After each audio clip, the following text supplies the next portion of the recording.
The great Brahma gods from each of the 5 pure abodes brought the news to all beings that 100,000 years from now, a perfectly enlightened Buddha would arise in the world. Those who wish to meet up with him must maintain the 5 moral precepts and constantly develop loving kindness. Humans and deities wondered who the future Buddha might be, but no answer was forthcoming until a sign appeared, making the identity of the heavenly Bodhisattva known.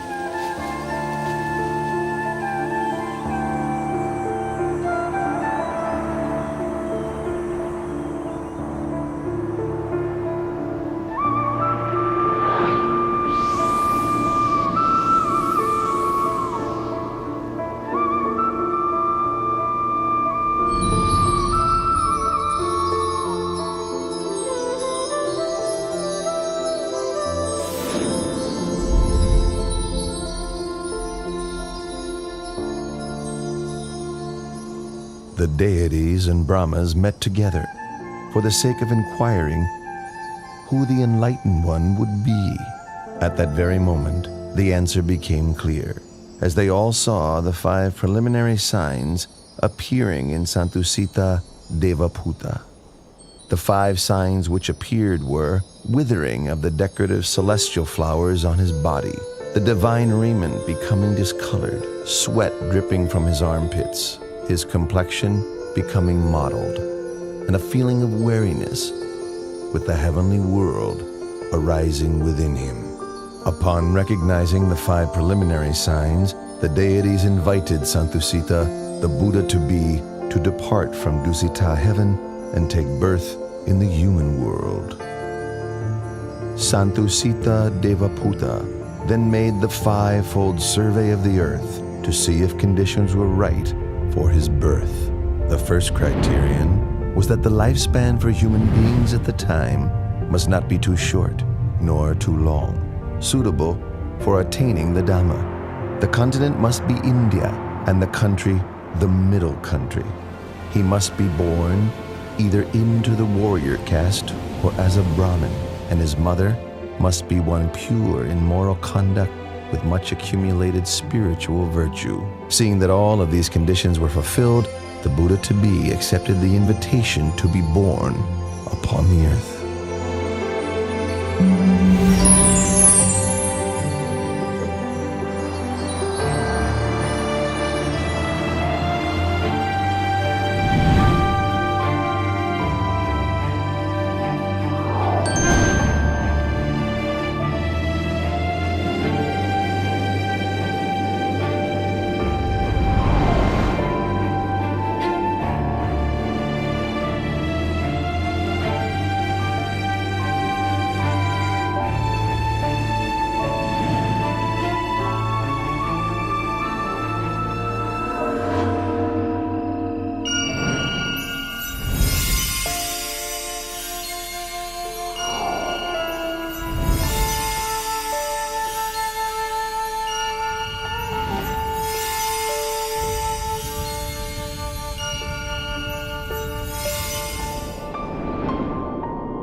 How do you, Royal astrologers interpret the Queen's dream.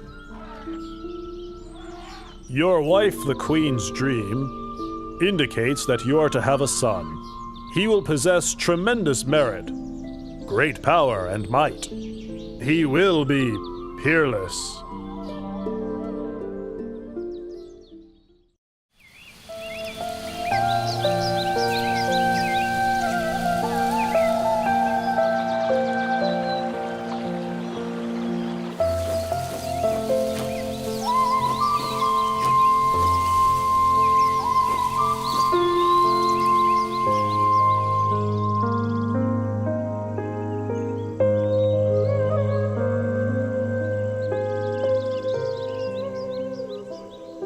My lord, tradition calls for me to return to my family home at Dewataha to give birth. You have my permission.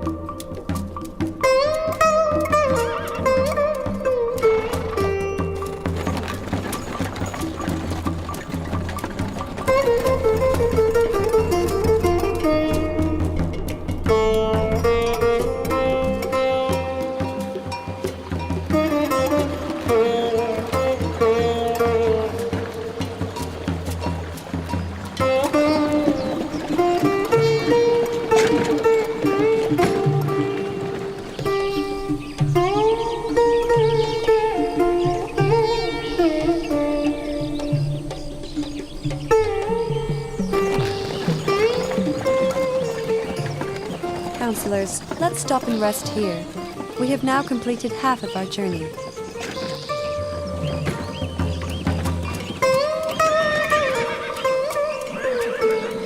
The forest park of Lumpini is so beautiful and shady. We've been traveling half the day. You must all be tired. Let's rest for a while. Your Highness, if that is your wish, then please rest beneath that solid tree over there.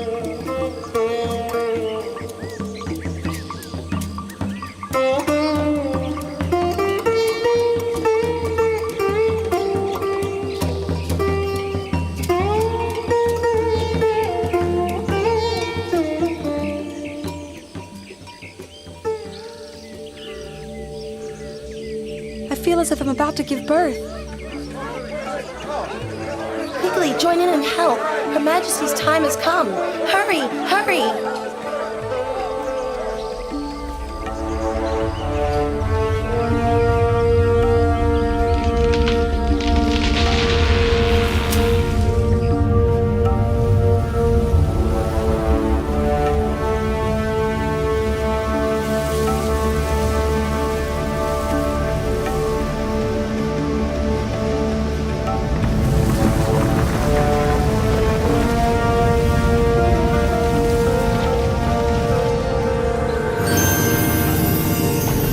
As soon as the Bodhisattva was delivered from his mother's womb, and before he could drop to the ground, 4 great Brahma gods from the 5 pure abodes spread a net of gold to receive his body.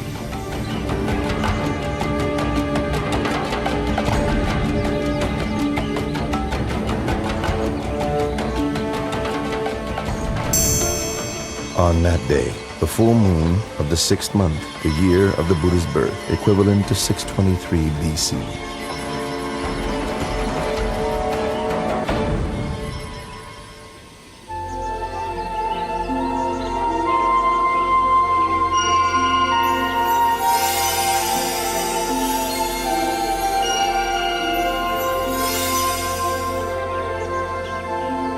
I am supreme in the world, foremost in the world, most excellent in the world. This is my last birth. There will be no more birth for me.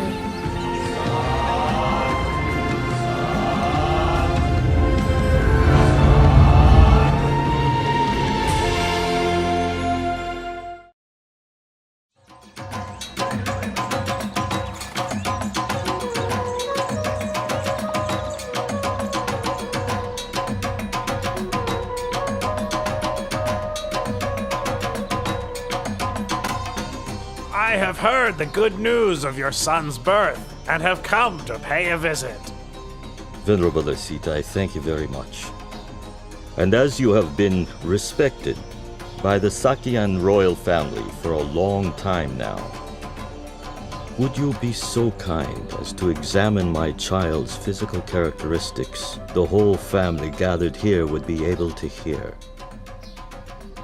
Your Majesty, please place your child in the cradle first, so that I can see him well.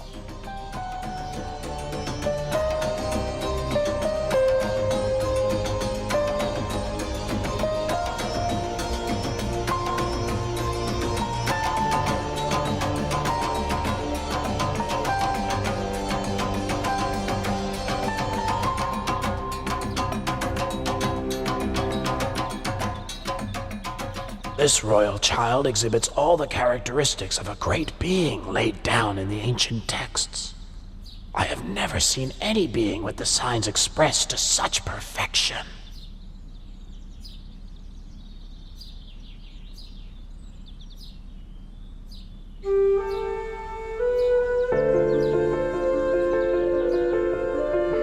Huh? Venerable Asita!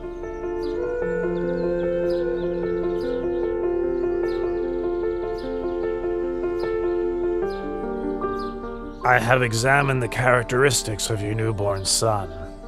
I predict that when your son has grown up, should he lead the household life, he will become a wheel-turning monarch, a great king of the world. But if he should leave, he will become a fully enlightened Buddha, supreme teacher of gods and humans.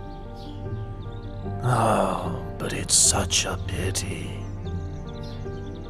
What's such a pity, Venerable Asita? It's a pity that I am too old to have the chance to live to see this great being grow up.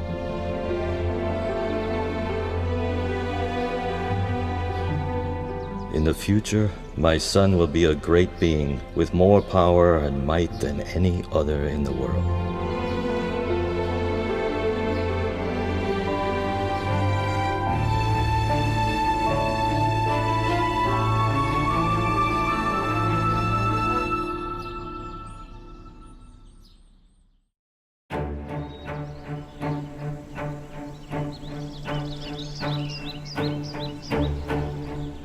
From the 108 Brahmins I invited for the naming ceremony, you 8 have been selected to interpret my baby son's characteristics. You are all proficient. Please give your prediction for my son's future life.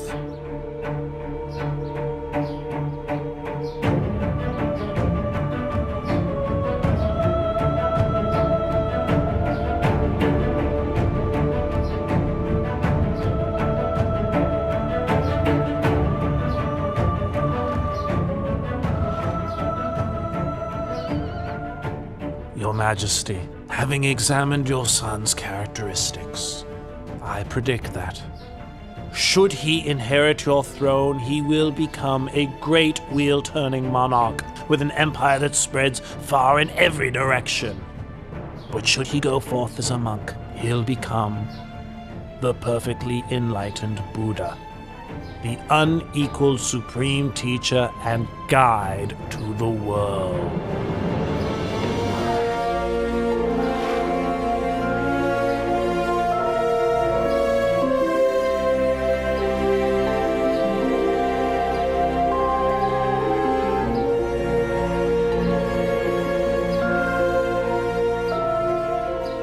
Venerable Kundanya, you are the last of the 8 Brahmins.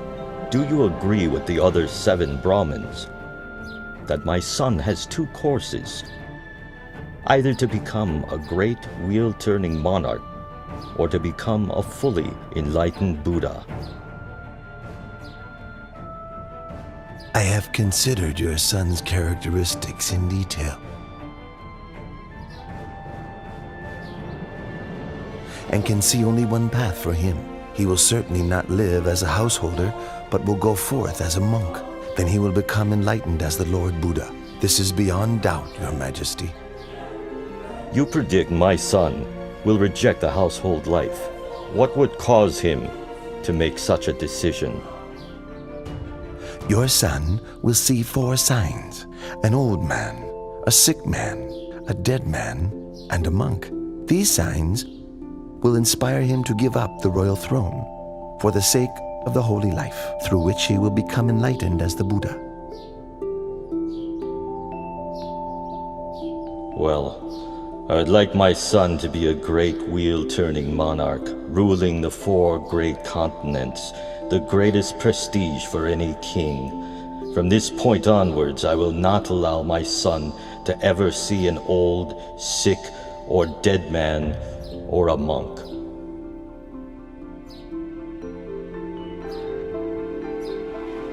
Having predicted the prince's future life, the 8 Brahmins gave him the auspicious name Siddhartha, meaning he who will succeed in that which he desires. Having returned to their homes, each of the Brahmins instructed their sons that when the time comes for the new prince to leave the household life, they should go forth and follow him.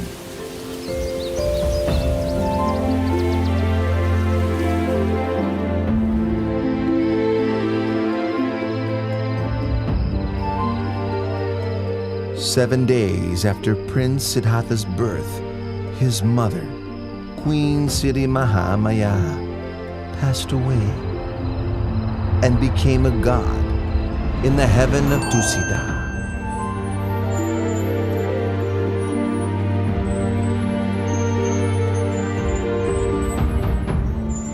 So King Suddhodana had Queen Siddhi Mahamaya's younger sister Mahapajapati raise Prince Siddhartha. Later, the king took Mahapajapati as his new queen.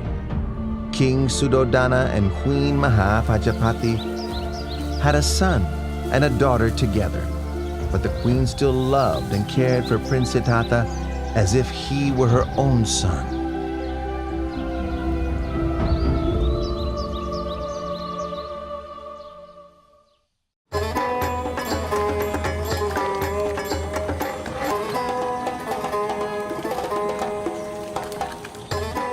Both of you would like to go and watch the plowing ceremony, wouldn't you?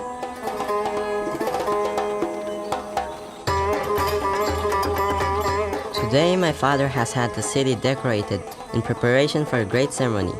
It only takes place once a year. Go and watch. I will simply sit here. You needn't worry about me. With your permission, we'll go and watch for a while. As soon as the ceremony is finished, we'll be right back, Your Highness.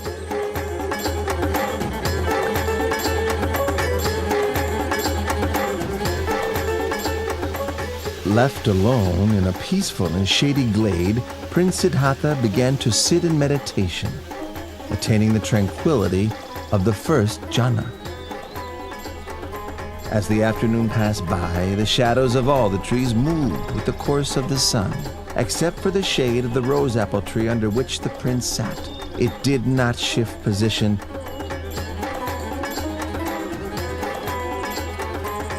but remained steadily in place. When the companions returned and saw this wonder, they were startled and conveyed the news to the king, who went to see for himself.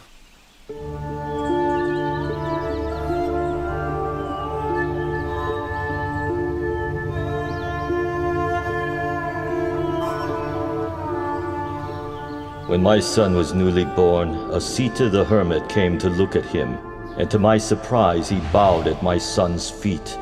On that day, I also bowed to my son for the first time.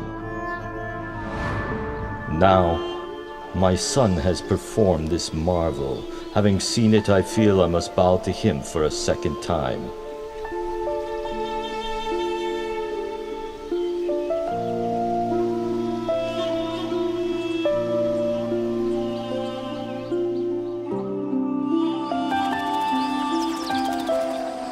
When Prince Siddhartha was 7 years old, King Suddhodana had 3 ponds dug in the grounds of the palace, so that the prince could enjoy himself playing with his friend. Upon seeing that the prince had grown sufficiently to begin his education, King Suddhodana sent him to study with the renowned teacher Visavamitra. Prince Siddhartha trained in 18 arts and sciences until he was adept. He was his teacher's top student, and before too long, he had learnt all that his master could teach.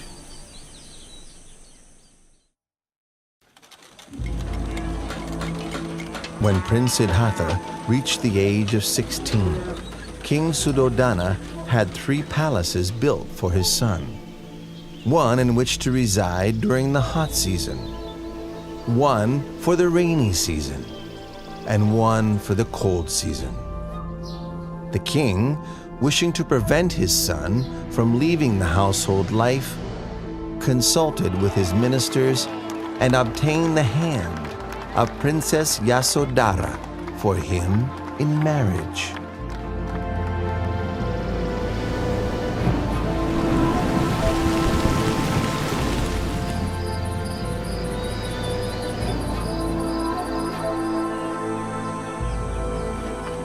Time passed by until Prince Siddhartha reached the age of 29 years.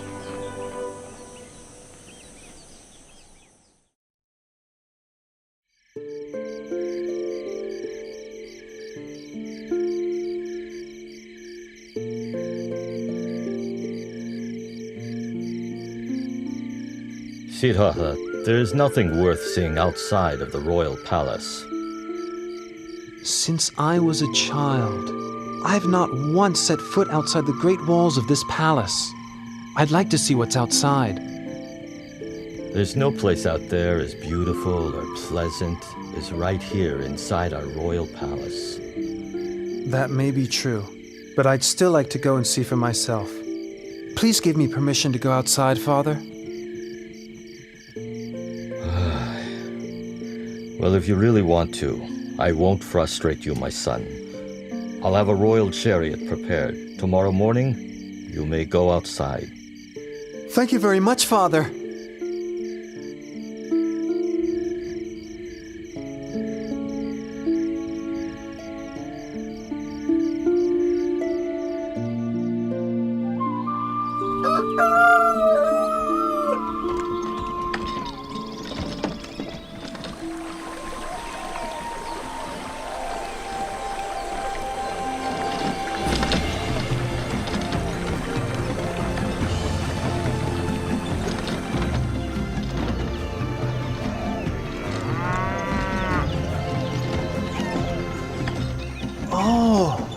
So this is what it's like outside the palace.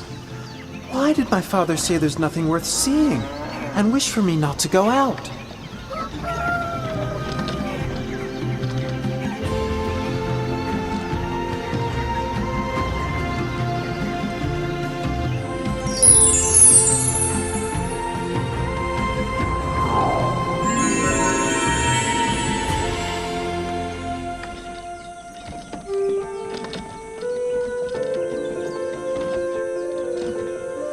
Channa, stop the chariot.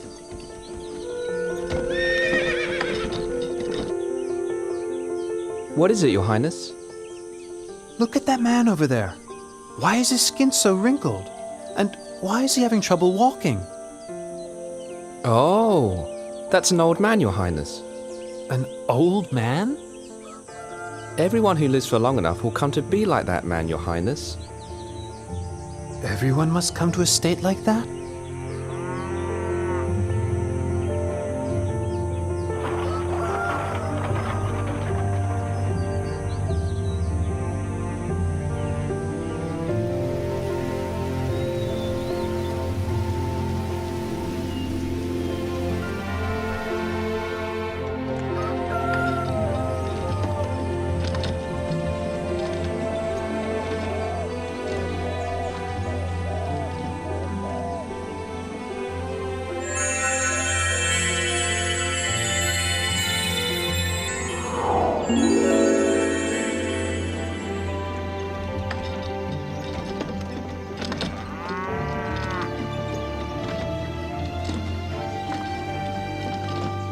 Chana, stop the chariot.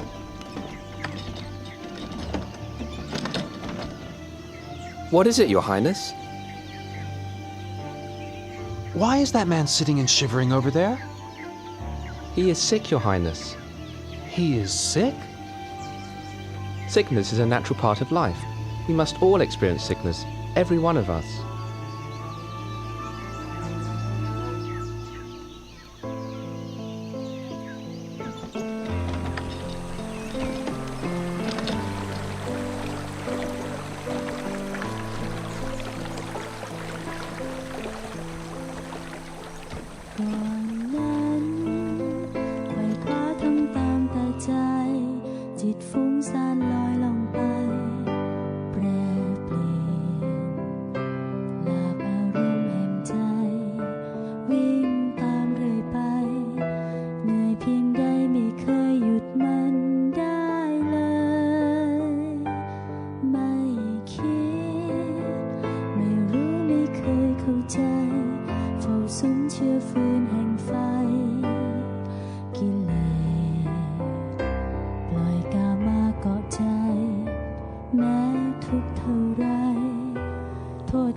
Your Highness! Your Highness!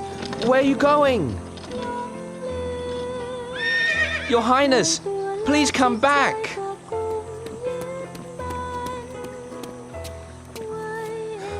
Please get back on the chariot, Your Highness.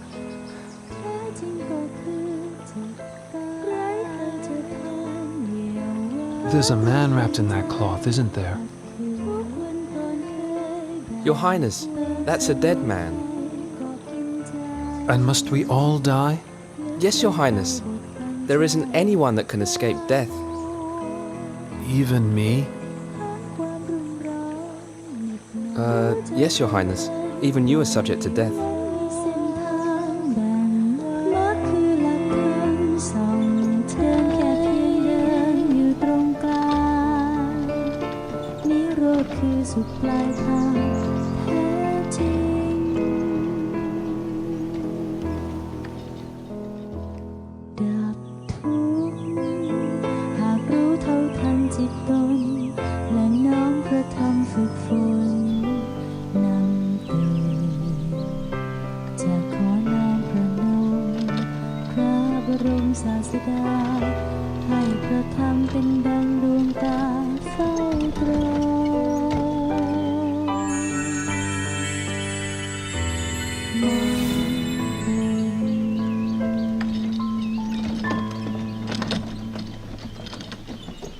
Chana, stop the chariot.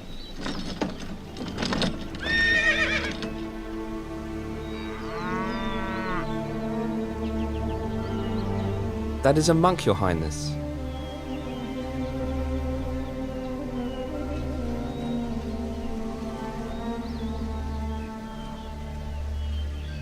Oh, so calm and peaceful, composed and restrained, truly inspiring.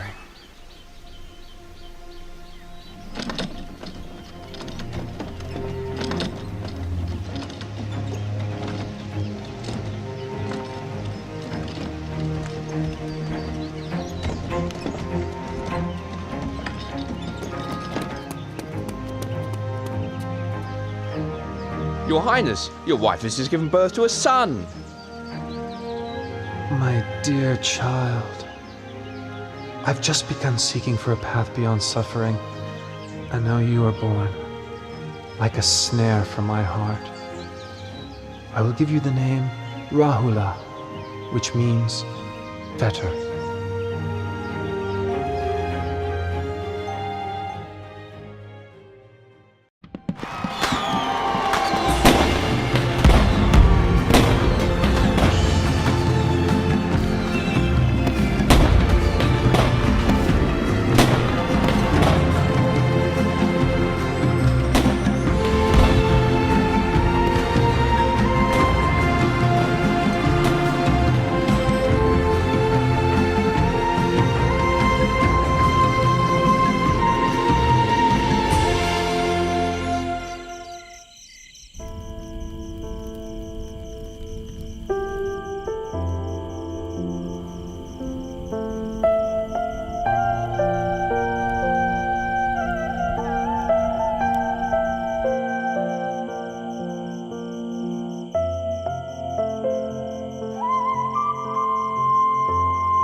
Yasodhara, you are as dear to me as my own heart. Rahula, you are everything to me. But not one of us can escape old age, sickness, and death. I must find a way for all of us to go beyond suffering, no matter how much trouble or turmoil there is in the search.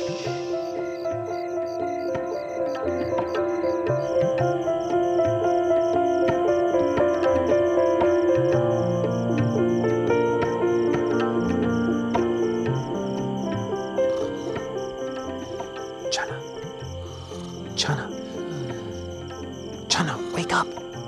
Channa, wake up! What is it? Channa, go quickly and prepare my horse, Kantaka. Don't let anybody see you. Meet me in front of the palace gate. Hurry! Yes, Your Highness.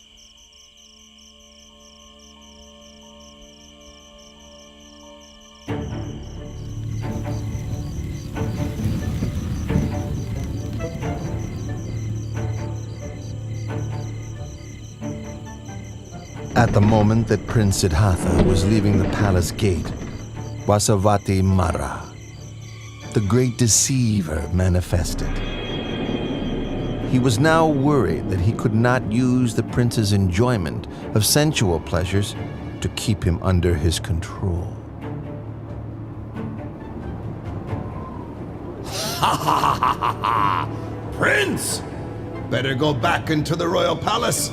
In there everything is lovely, pleasant, and comfortable. In just 7 days, you'll become a great wheel-turning monarch. Don't give all of this up. If you leave, you'll get nothing but trouble, torment, suffering, and sorrow. I don't want to become a great wheel-turning monarch.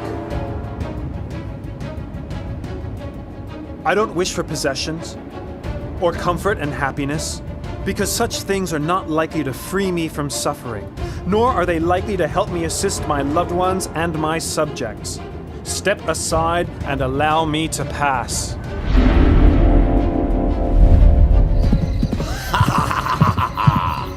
Do you think you can escape from my power? I'll be here waiting for you, you see? For a chance to overwhelm you with greed, hatred, and delusion.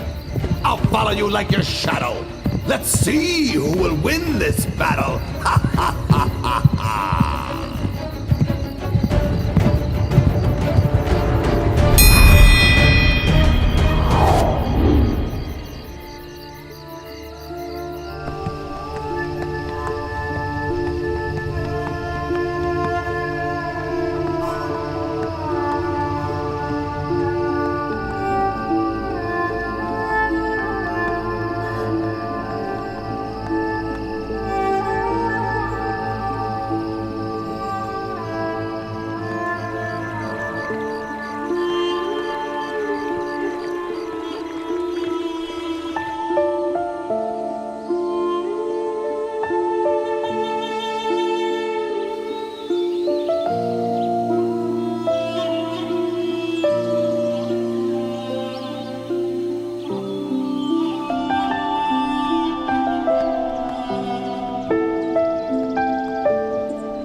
We've reached the river Anoma.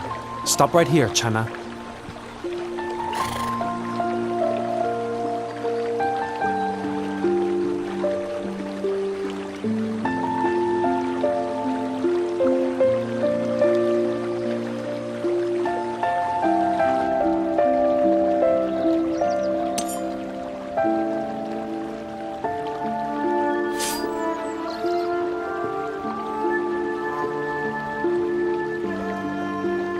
If I'm to attain to the supreme enlightened knowledge, may these strands of hair float away into the air.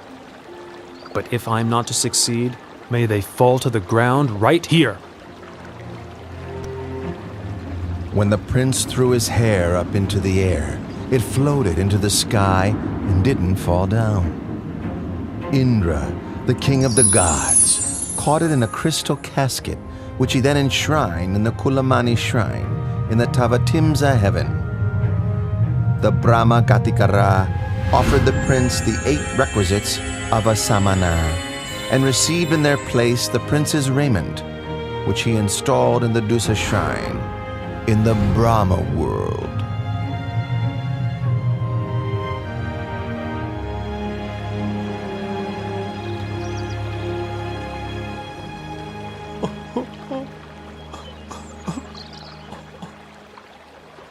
Don't be sad and upset, Channa. I'm doing this in order to seek the way out of suffering for all beings.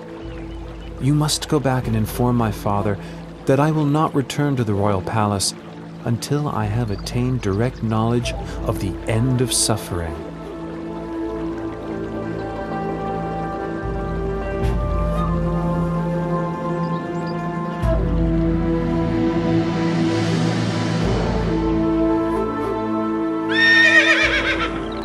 The horse Kantaka was so grieved to be parted from Prince Siddhartha that his heart gave out and he died right there. The power of his appreciation and gratitude to his master carried him to Tavatimsa heaven, where he was reborn as a god.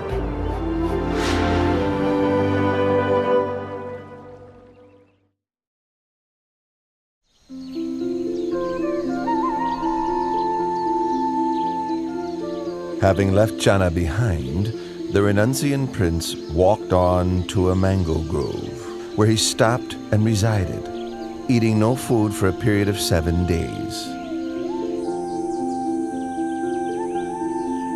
On the 8th day, the renunciant prince left the mango grove to go for alms in the city of Rajagaha.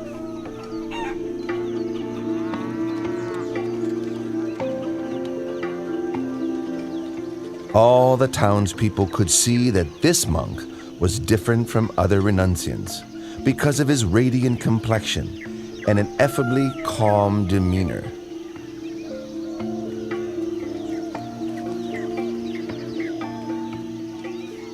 Oh, he's so handsome. What's he, a god? Wow, look at that one.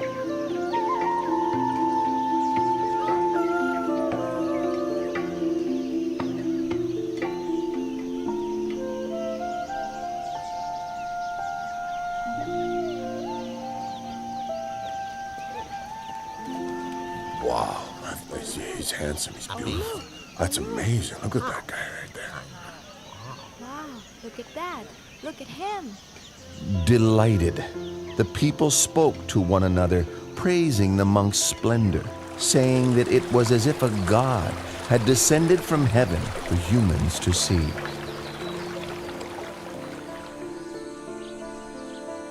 Once the renunciant had received a suitable amount of alms food, he returned to his place of rest.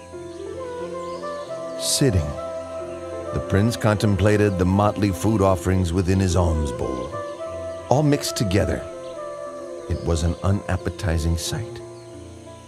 In the past, I would partake of only the most refined and delicious foods.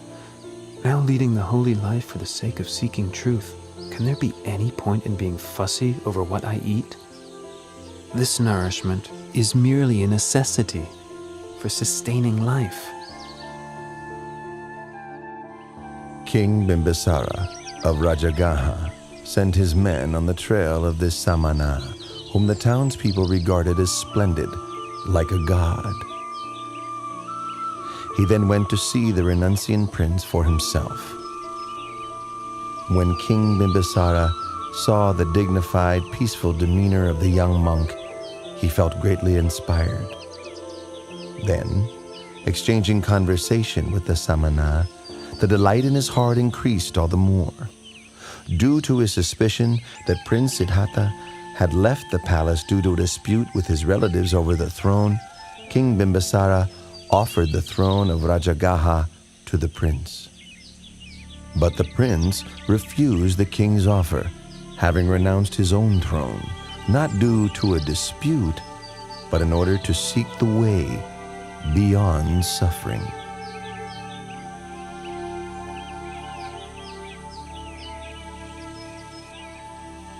With such firm intention, I'm sure you'll attain the supreme enlightenment.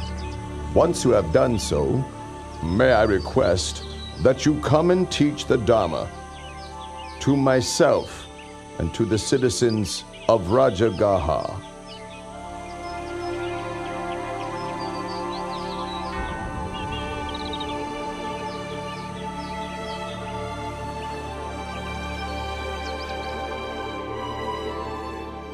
The renunciant prince traveled on to the hermitage of Alara Kalama in order to study and practice under him.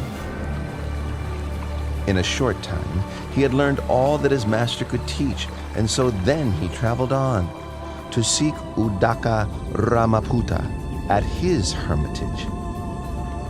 Before long, he had come to the end of this teacher's knowledge too. When he asked about attainments beyond that which he had already been taught, Udaka Ramaputta could offer no reply, but instead offered him the leadership of the community.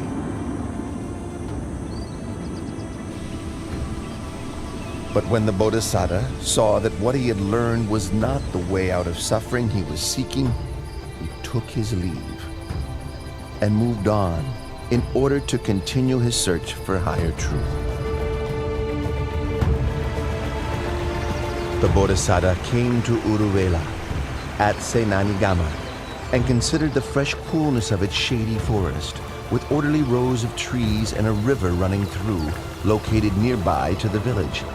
It seemed a suitable place for him to continue striving for liberation, so he ceased his traveling and settled in that spot.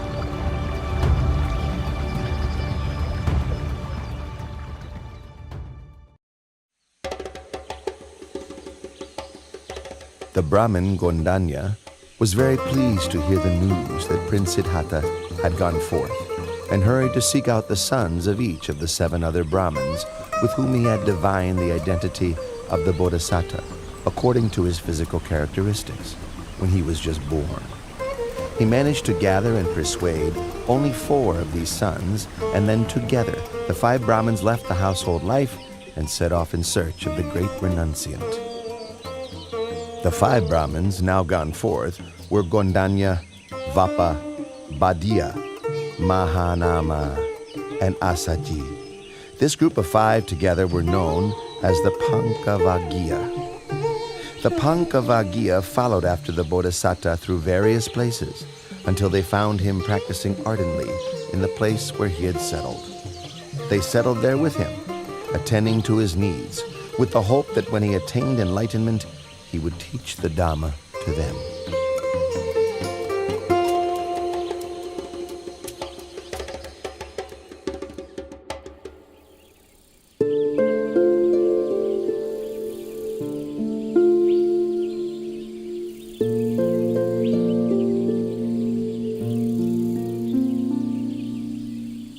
The renunciant prince was intent on seeking the path to enlightenment, so he took up 3 of the extreme ascetic practices that were favored by the practitioners of those days. For the first period, he pressed his teeth against his teeth and his tongue against his palate, so firmly that sweat ran from his whole body. The pain was as severe as if someone were gripping his throat tightly, strangling him. When he saw that this was not the way to enlightenment, he gave up on the practice and changed to another method. For the second period, he restricted his in and out breaths, stifling them until both his ears rung loudly, his head ached, and his stomach racked with pain, his body as if on fire. But no matter how great the distress, he did not give up his efforts until he saw that this was not the way to enlightenment. Seeing this, he gave up the practice and changed to another method.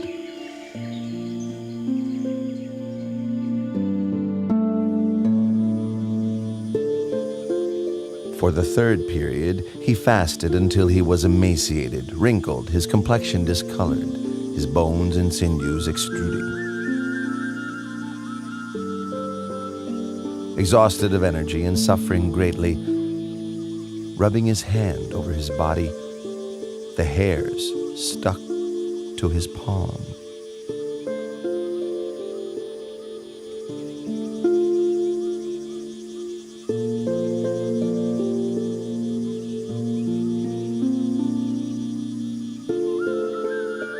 I've carried out the extreme ascetic practices, pushing the body to limits which no other could exceed. Why have I not yet attained enlightenment? Or perhaps this path is not the way to liberation. The Bodhisattva is worrying and wondering about the path to realization. What's the best way to help him?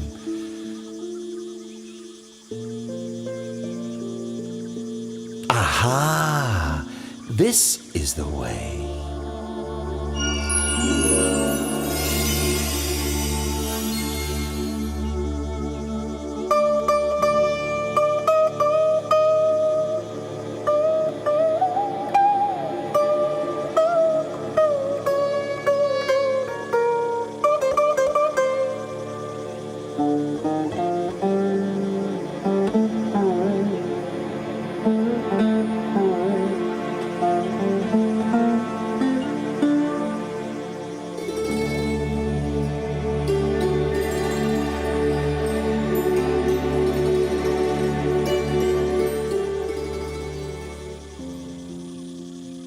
One string of that lute is too tight.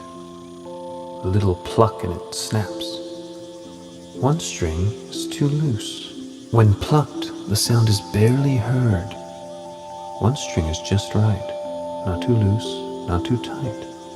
When plucked, the sound resonates far and wide, sweetly.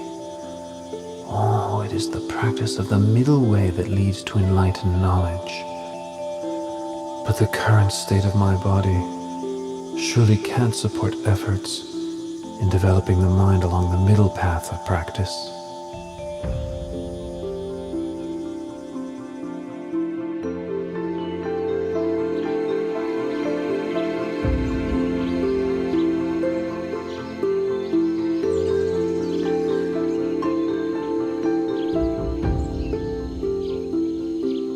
Prince Siddhartha, whom we had held in esteem as a bodhisattva, bound for success, even after practicing strictly for 6 years, using all his effort, is still unable to achieve enlightenment. Now he's relaxed his efforts. And eating proper food again. How will he ever succeed? Quite so. Venerable Kondanya, you're the most senior amongst us. What do you think we should do? Under the circumstances, there can be no use in attending to him any longer. The time has come for us to take our leave.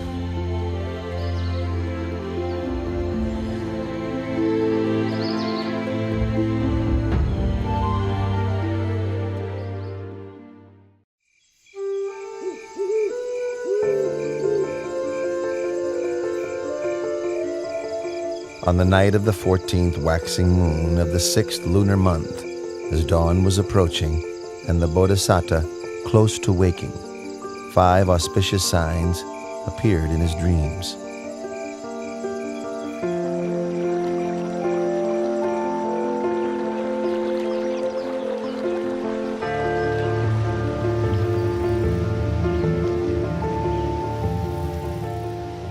Which he interpreted as follows.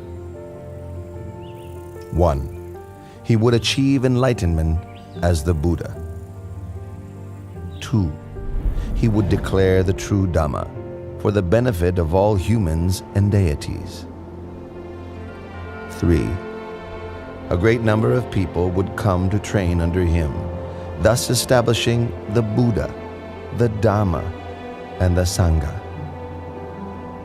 4. People of all castes and classes, after training under him, would come to understand the same pure Dhamma. 5. People from all over the world would bring offerings to him to express their faith and trust, but his heart would remain unstained by even the slightest attachment to such wealth.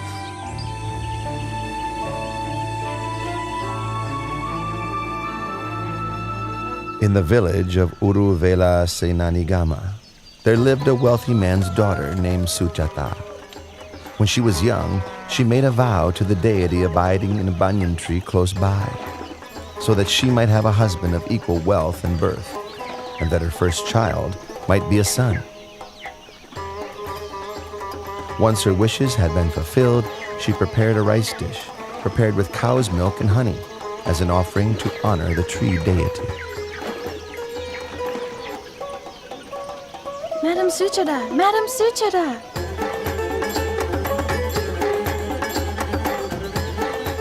What's the matter, Puna? Why are you rushing in such an excited way? It seems that the tree god has come to receive your offering. I saw him at the banyan tree over there with my own eyes. He's glowing with a beautiful halo all around him. Ah, everyone, quickly, help! Puna, go and fetch a golden tray for the honeyed milk rice. We'll take it out to offer to the tree god. Quickly, go, go!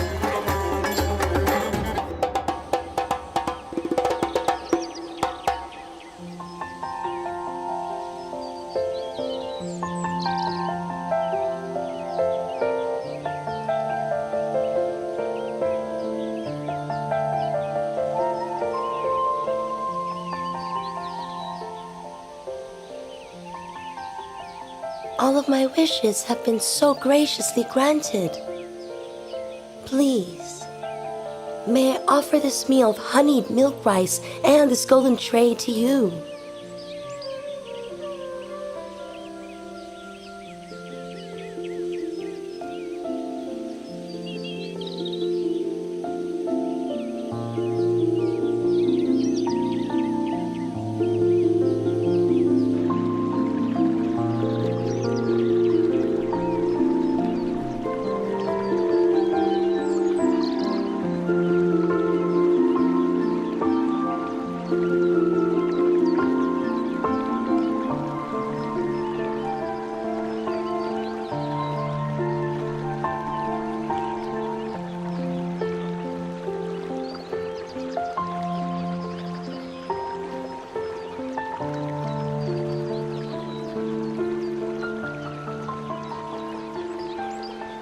I offer this prayer.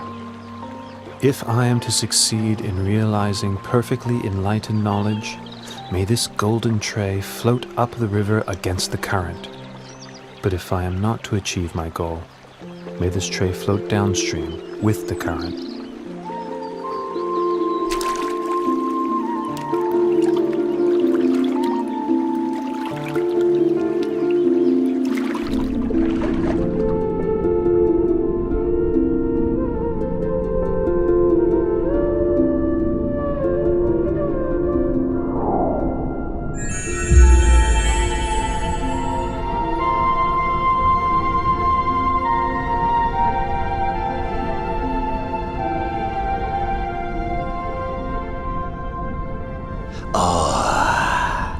In no long time, 3 Buddhas have become enlightened here, and now one more is about to attain to the Dharma.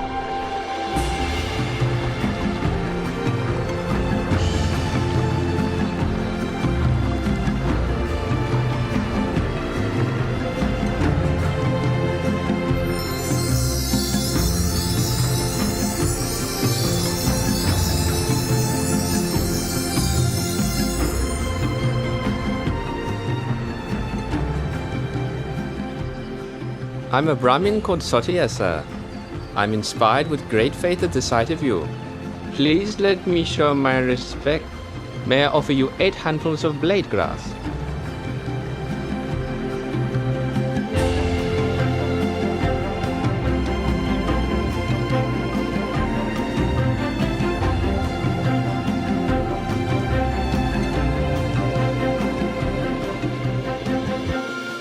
For as long as I have not yet attained to supreme enlightened knowledge, even if my blood and flesh should dry up with only skin, bone, and sinews remaining, I shall not rise from this seat.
I've been following Prince Siddhartha's every step, so as to stop him from achieving enlightenment. If I let him go ahead with this, he'll slip out of my grasp for sure. I must cut him off now. I must destroy him. Ha ha ha ha ha.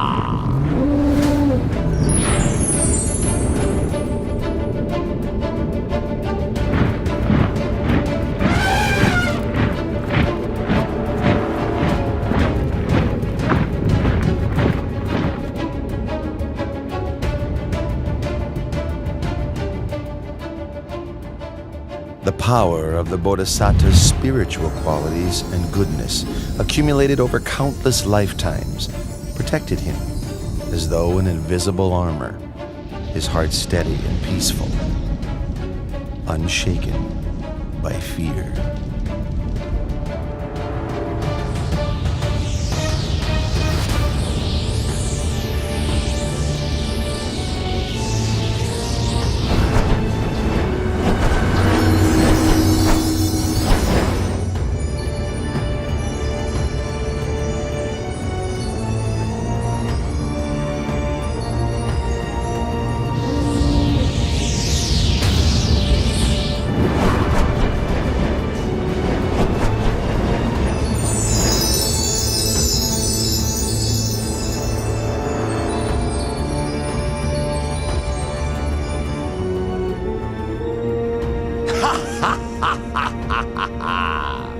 Prince Siddhartha, do you think you can escape from Vasavati Mara's control? Ha ha ha ha!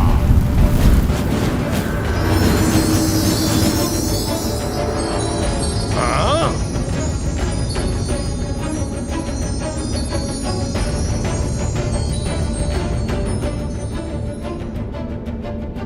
My powerful weapons cannot harm the prince. I must make use of a ruse to deceive him. Prince Siddhartha, the seat you sit on came to be because of my own spiritual powers. My troops are my witnesses. You must get up at once.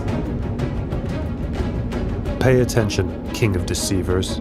This seat comes to me as the fruit of my good actions, accumulated through all of my efforts in the past. Then who will bear witness to your ownership of this seat? I will bear witness.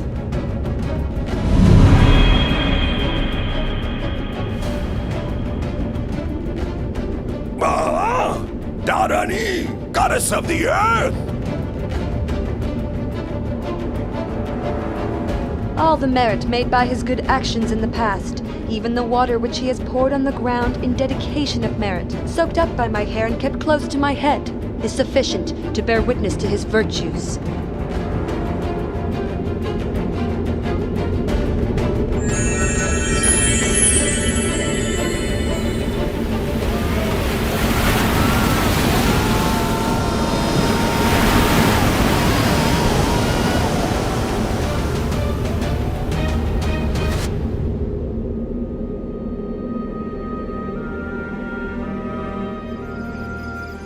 After his victory over Mara and his host of deceivers, the Bodhisattva's mind was firm, focused, and concentrated.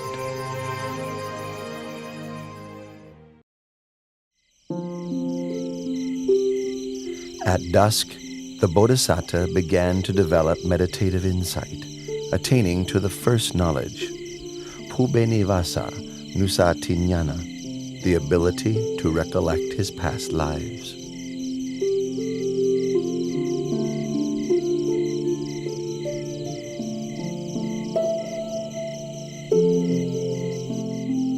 In the silence of the late night, he attained the second knowledge, Kutu Papa Tanyana, knowledge of the passing away and rebirth of beings according to the results of their actions.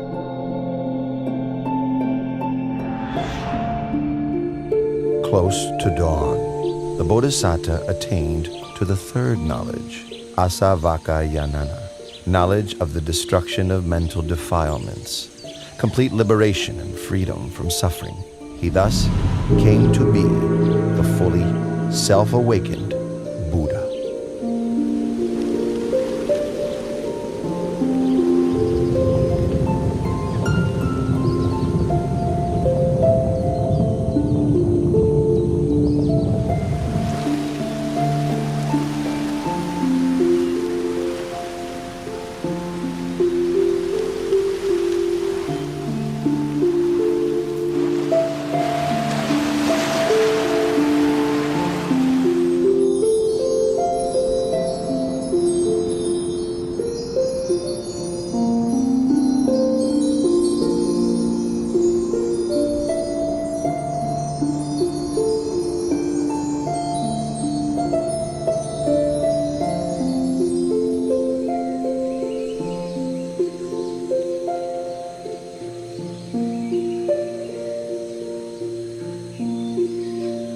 Craving, with you I've been born again and again, but now you are revealed, and your power redundant.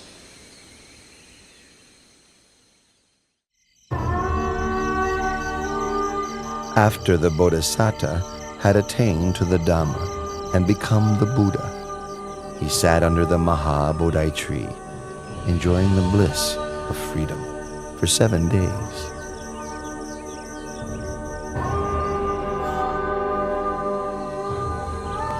Then he went and stood in the open, gazing back at the Maha Bodhi tree and recollecting its virtues. He stood there and gazed without blinking for 7 days.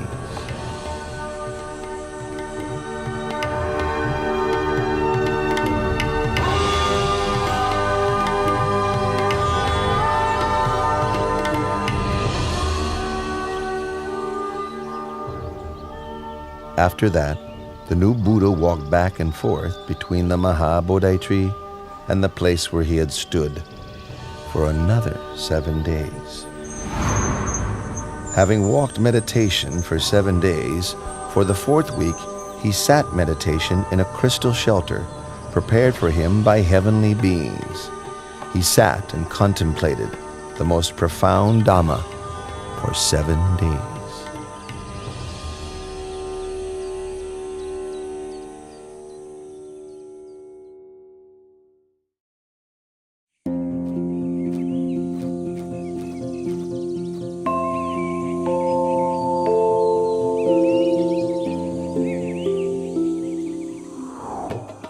Sisters Raka, Arti, that's the recluse Gautama who attained the Dhamma.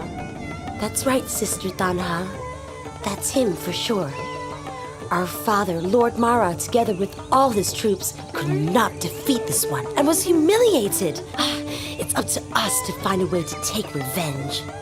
Tanha, Raka, in this world, I've never met a man whose heart could resist the 3 of us. We who embody infatuation and desire. Arti, you're right. We will use our femininity to ensnare the recluse Gautama in the bonds of sensuality and entangle him for countless time.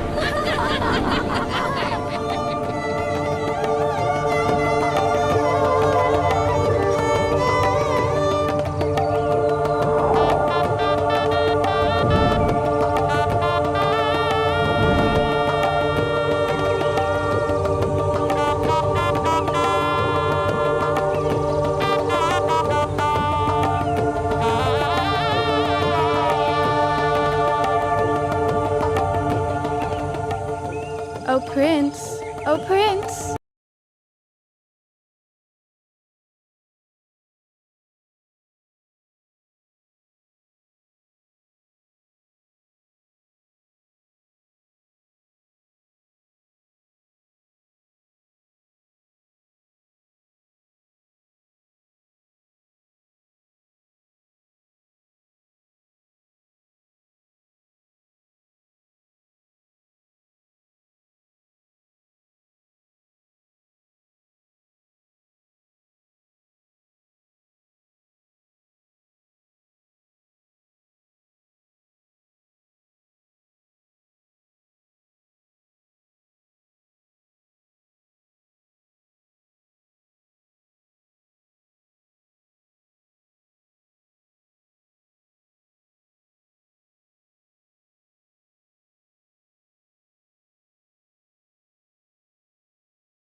already. I have utterly destroyed all kinds of satisfaction and infatuation. You will not find what you are looking for. There is nothing for you here. You should go away.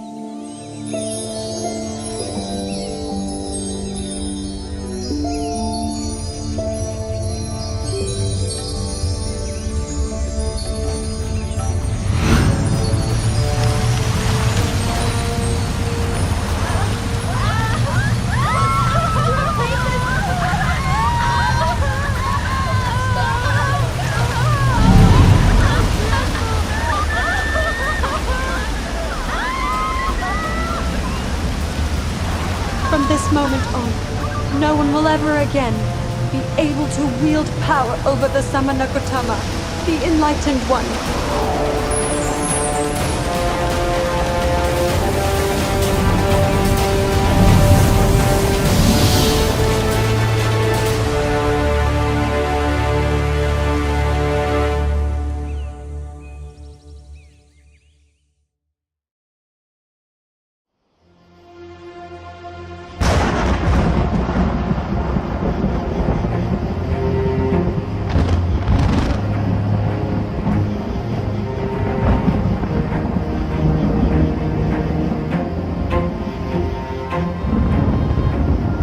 In the sixth week, the Buddha sat enjoying the bliss of freedom underneath the Mukalinda tree.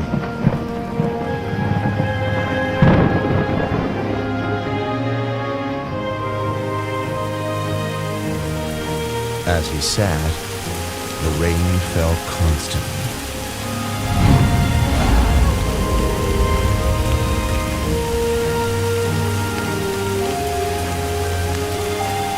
A king of Nagas, called Mukalinda, saw him and was inspired with faith. He coiled his body around the Buddha, then opened his hood over the Blessed One's head to protect him from the wind and rain.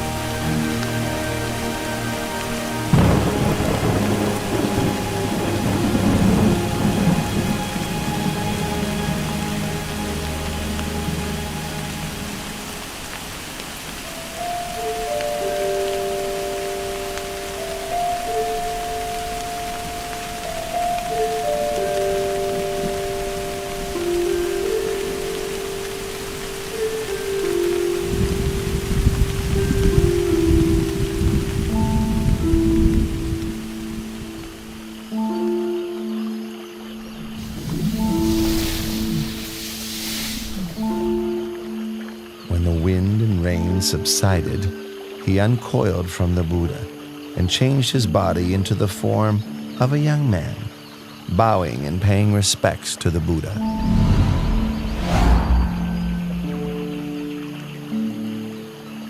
I, Naga King Muchalinda, am the Buddha's servant. I pay homage to the Blessed One.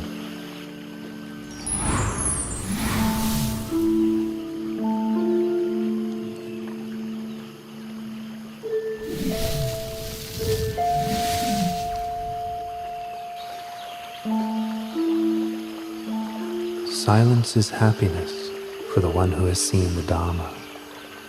Delight in the peace of seclusion, harmlessness to all beings, freedom from lust, and overcoming sensuality. These are the highest joys in the world. Eradication of conceit is the greatest happiness of all.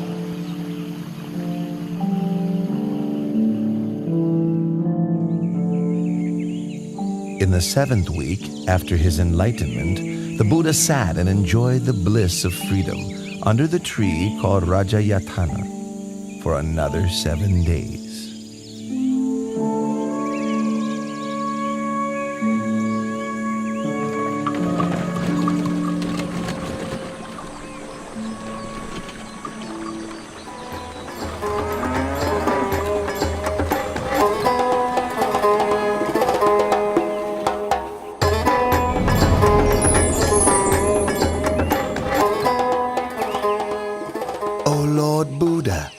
You have enjoyed the bliss of freedom for 7 weeks without taking any food to eat. Please accept this medicinal fruit I have brought for you. from the heavenly world.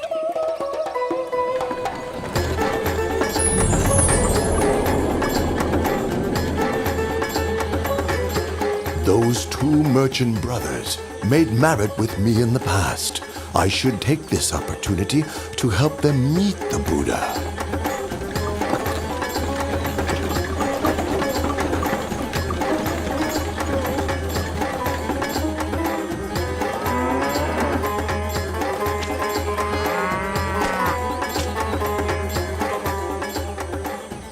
Look, Tapusa, all of our carts have stopped as if fixed to the ground.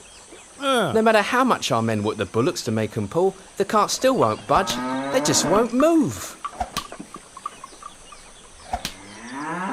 It's strange. Why would the... Huh? You two merchants, do you know that the just now enlightened, perfectly awakened Buddha is now sitting under the Rajayatana tree over there? You'd better go and pay your respects to him, then offer him the baked and ground grain meal you're carrying with you. It will be a cause for your benefit and happiness for a long time.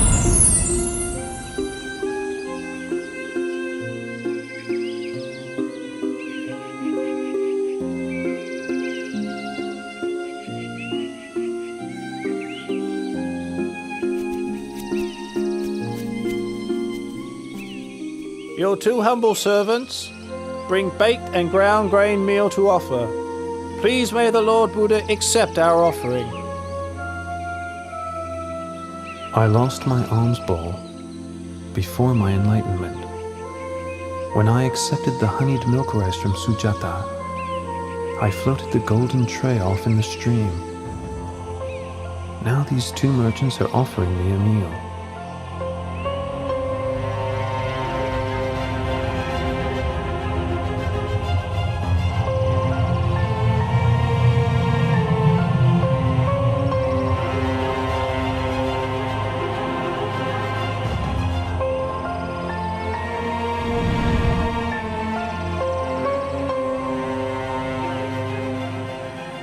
A recluse should not have more than one alms bowl.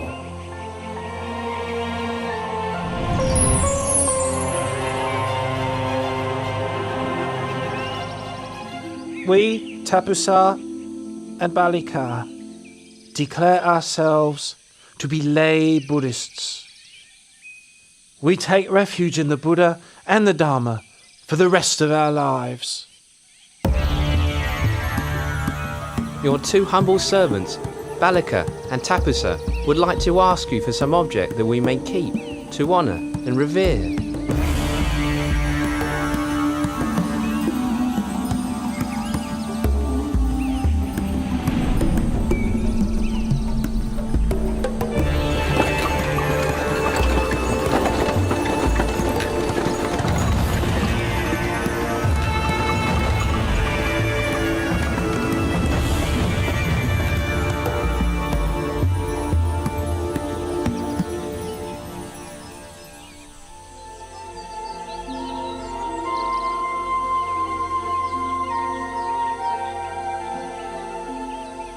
I have attained the Dharma, which is profound and subtle. It is difficult for ordinary people to understand and practice.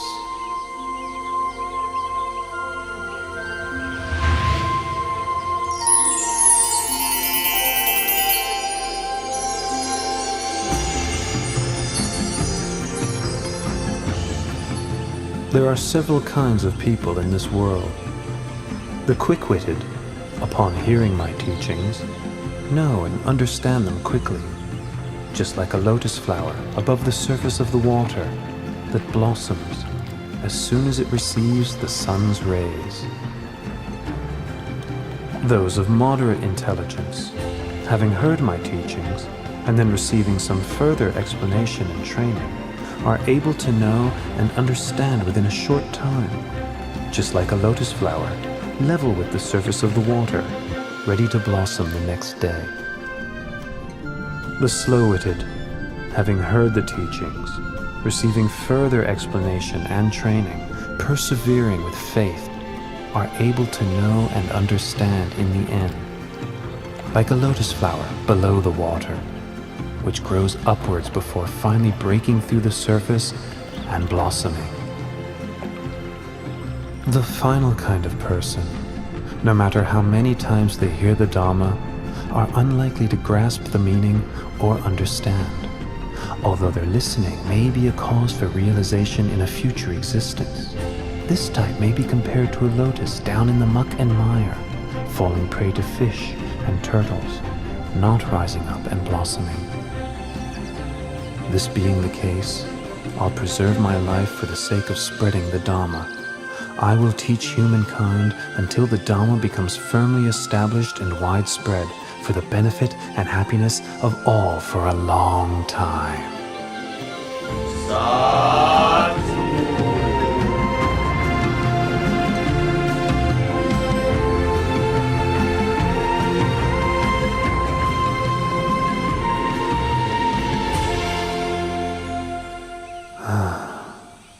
It's a pity that Alara the hermit passed away 7 days ago, and Udaka the hermit passed away just yesterday. If Alara Galama could have lived for another 7 days, and Udaka Ramaputta just one more day, they would both have surely attained enlightenment. The Buddha had known through superhuman knowledge of the passing away of Alara Kalama and Udaka Ramaputta. Then he remembered the Pankavaggiya, the 5 monks who had attended him while he was practicing extreme asceticism. Each of the 5 had well-developed faculties. If they could hear the teaching, they would surely soon attain to the Dhamma.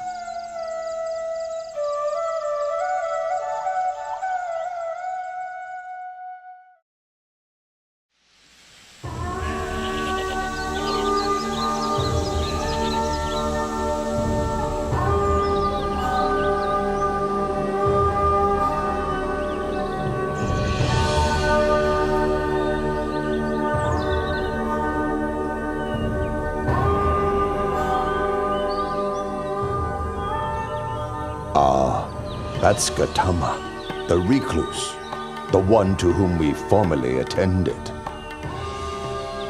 So it is. The one who gave up his austerities. All right.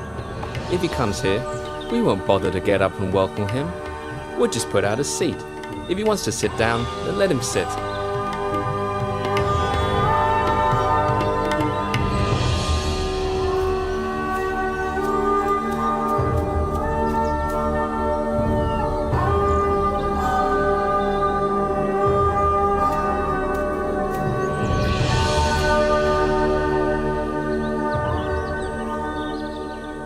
Look, we're so glad to meet with him again that we've forgotten our agreement to show no interest. Even I, myself, forgot it completely.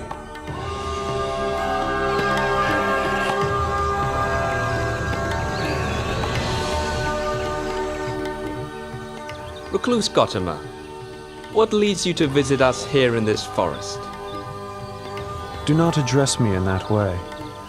I have now attained to the Dhamma. Pay attention to my words.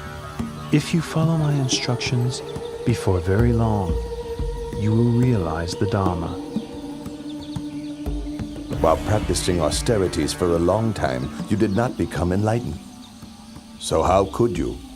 How could you have attained liberation after giving up your efforts and causing us to abandon you? Throughout all of that time, did I ever say anything like this to you all? No, it's true. You have never said anything like this to us before.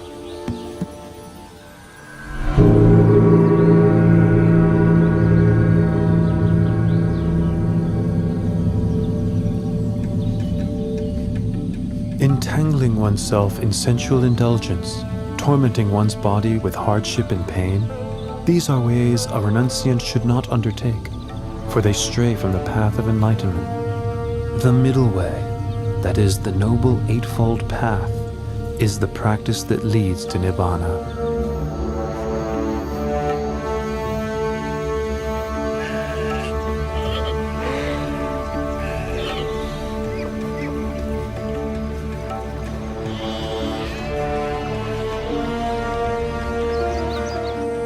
There are 4 noble truths as follows. Suffering, disease of the body, disease of the mind, should be understood. Craving, which is the cause of suffering, should be abandoned. Cessation of suffering should be realized. The path of practice leading to the cessation of suffering should be developed. Once the Buddha had given his first Dhamma teaching, the Venerable Gondanya gained the vision of Dhamma and thus became the first stream enterer. Anya Kondanya, Kondanya knows the truth. Lord Buddha, please grant me ordination as a Buddhist monk. You are now a bhikkhu. Well taught is the Dhamma. Practice the holy life and put an end to suffering.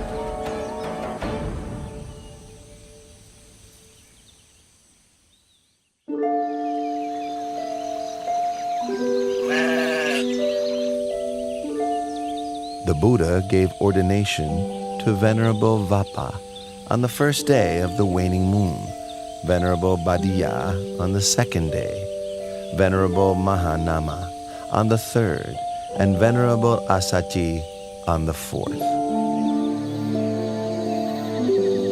On the 5th day of the waning moon of the 8th lunar month, the Buddha gave the teaching known as the Anattalakkhana Sutta.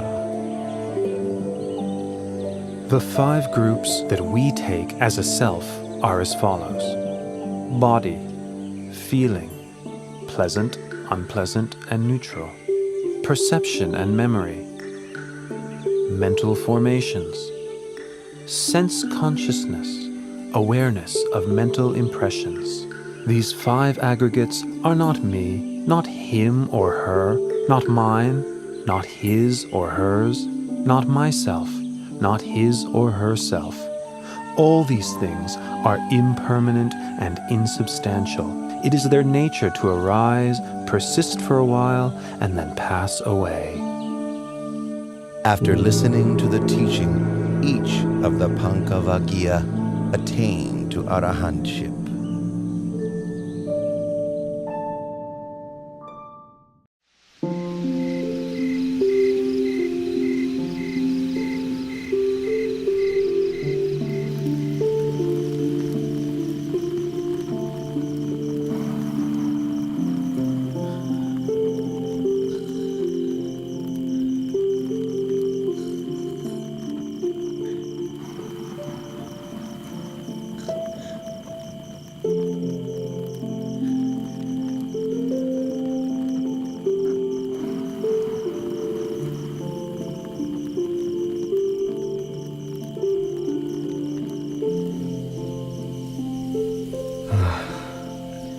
Actually, these women are not so attractive at all.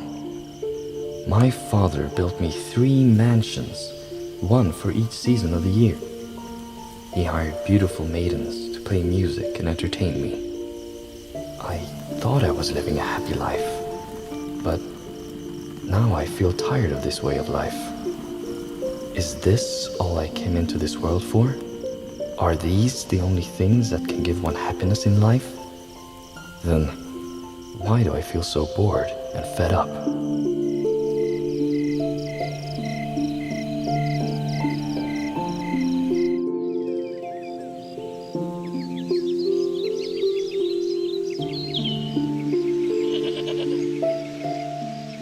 How troubled I feel. How frustrated. How troubled I feel. How frustrated. It is not troubling here. It is not frustrating. Come this way, Yasa, and I will teach you the Dhamma.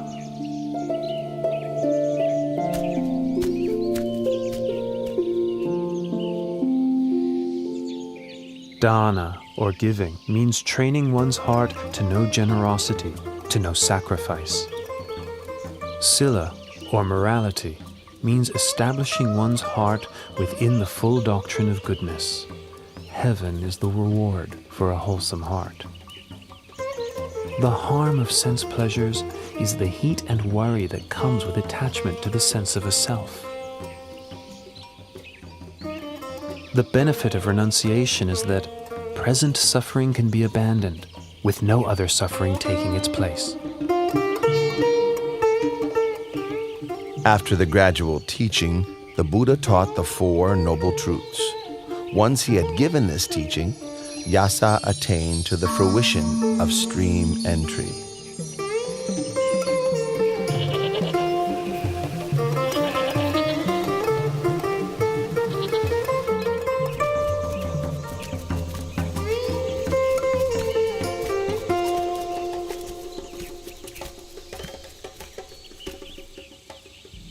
Hey, these are my son Yasa's shoes.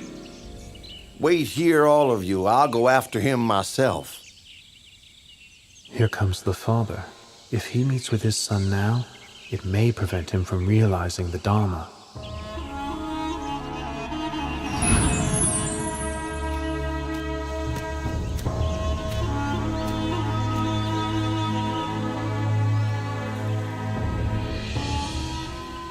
You sitting there, have you seen a young man named Yasa? He's my son. Please take a seat first, and I will teach you the Dharma. And after that, you will meet with your son. Then the Buddha gave the same Dhamma teachings that he had given to Yasa.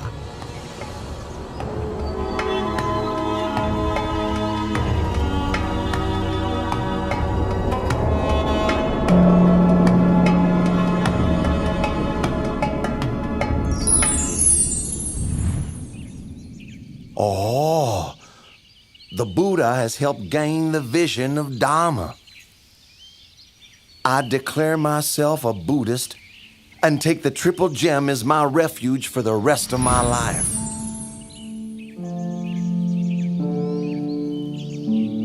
Yasa, hurry back home. Your mother doesn't stop crying out of worry for you. Let's go back now, my son.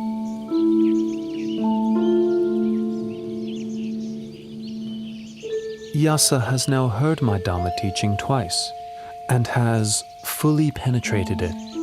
He is now an Arahant, with no thoughts of returning to the household life. Yasa, now you've gained what is truly supreme. Please, may I invite the Lord Buddha to receive alms food at my house this morning.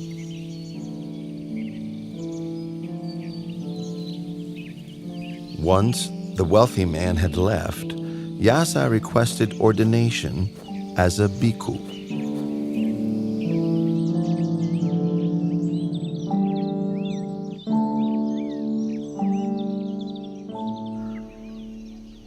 Once Yasa's mother and wife heard the Buddha's teachings, they both gained the vision of Dhamma, attaining the fruition of stream entry. They declared themselves as Buddhists and took refuge in the Triple Gem, becoming the first female followers of Buddhism.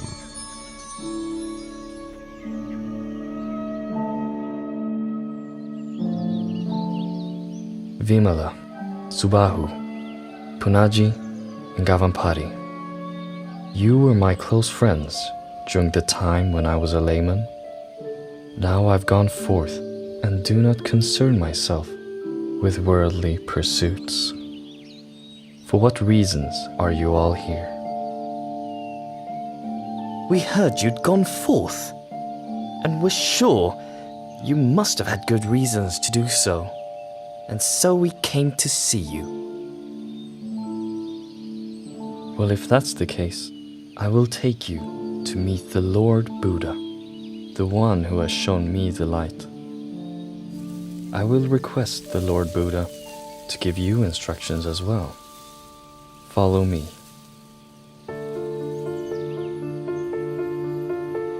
Listen, all of you.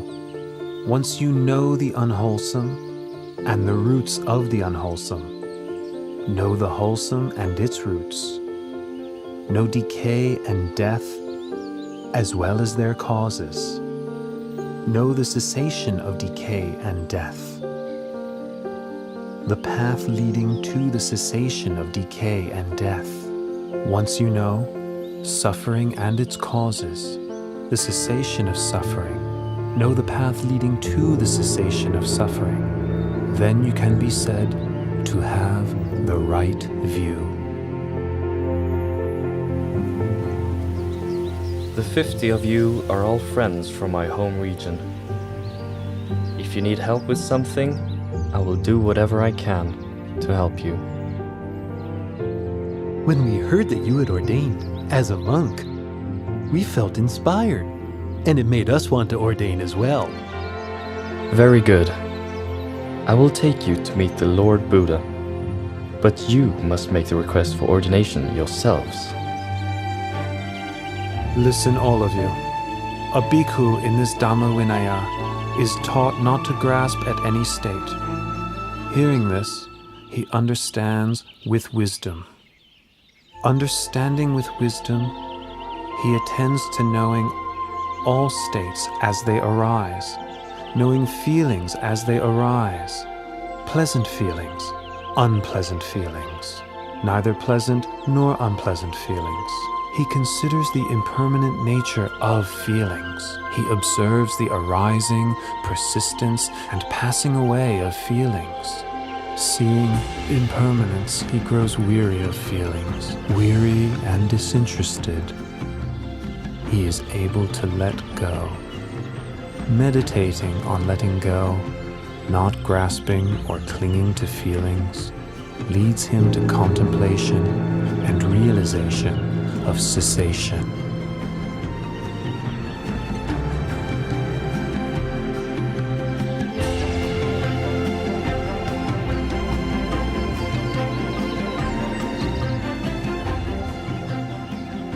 Bhikkhus, you have now attained the sublime Dhamma. So go forth and travel from place to place, spreading the Dhamma. Proclaim Buddhism for the benefit of the many, but let no two travel on the same route. As for myself, I will go to Uruwela Senanigama to spread the teachings there.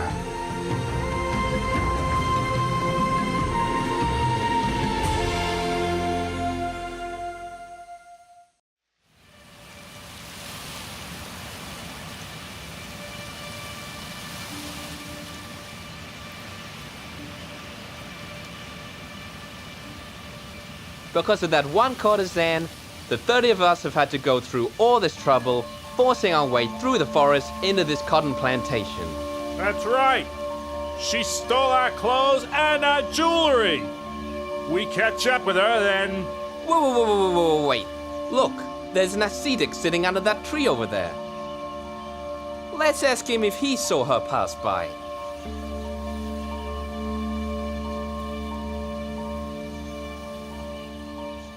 Ascetic, sir?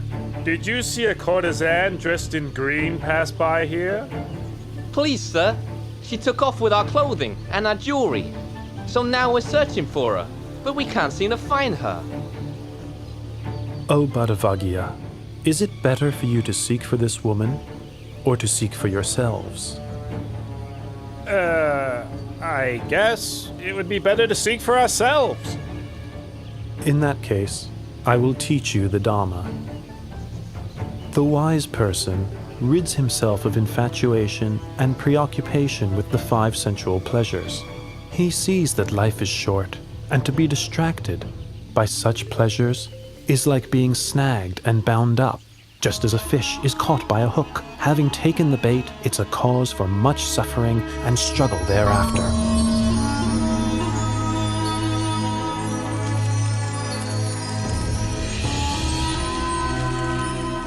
Bhattavaggiya, you have now all been ordained as Buddhist monks. So go forth and proclaim Buddhism by spreading the Dhamma for the benefit and happiness of all.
Ascetic, sir, why are you coming into my hermitage? Venerable Uruvela Kasapa, I've come to ask permission to stay here. Here we practice fire worship. But this ascetic is not one of our kind. What does he want? I'm sorry, sir. I have no accommodation for you here. Please look elsewhere. But I would suggest that you travel in a different direction from this. This bank of the Naranya Jara is occupied by we 3 Jatila brothers. My name is Uruvela Kasapa. The surrounding area belongs to myself and my 500 followers. Further on down the river is the hermitage of my younger brother, Nadi Kasapa, and his 300 followers. The area beyond that is occupied by Gaya Kasapa, my youngest brother, with his 200 followers. These 3 riverside hermitages are full. There's no room for you to stay. But I can see a place which is available. Where, ascetic? In your fire-worshipping shrine. Please, give me permission for me to stay there. Ascetic, I don't mind if you stay in there, but I must warn you that there is a fierce and strongly poisonous serpent king in there. If you spend the night in there, your life will be in great danger. Uruvela Kasapa, please give me permission to stay. The Serpent King will do me no harm. If you say so, please make yourself comfortable in the fire-worshipping house.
By now, the recluse must have been burned up by the fire of the Serpent King.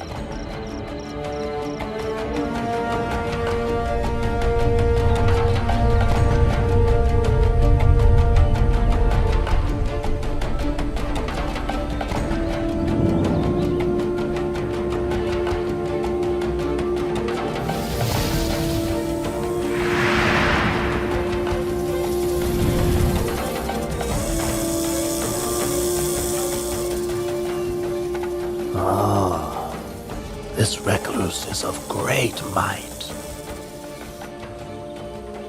But despite his power, he's still not yet an Arahant like me.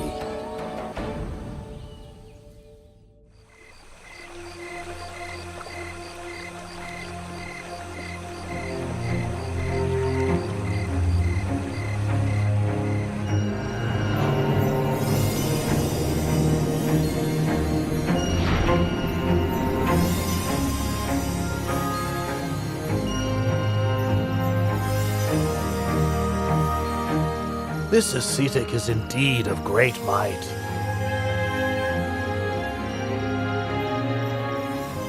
The gods of every heaven realm take turns to come each night to hear his teachings. But despite his power, he is still not yet an Arahant as I am.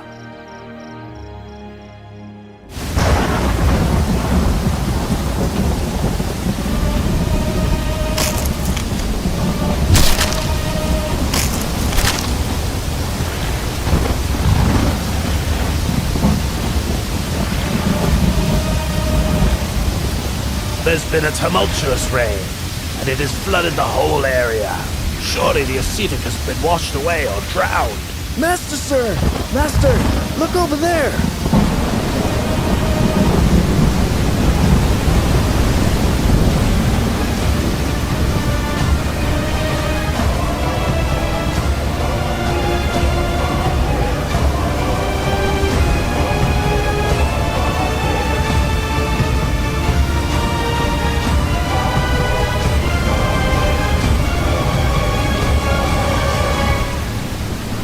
This ascetic has so much power.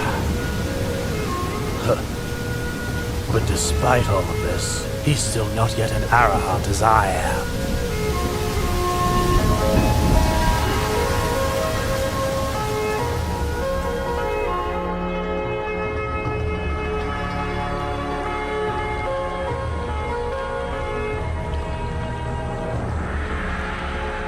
This fire worshipper is so proud and conceited.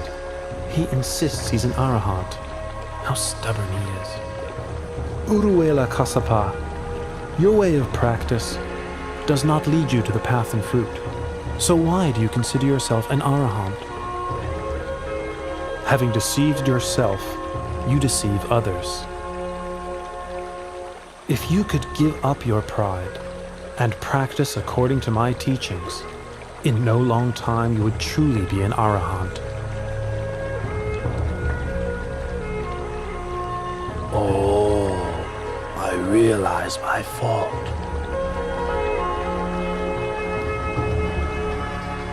Please may the Buddha allow me to take ordination and teach me the Dharma.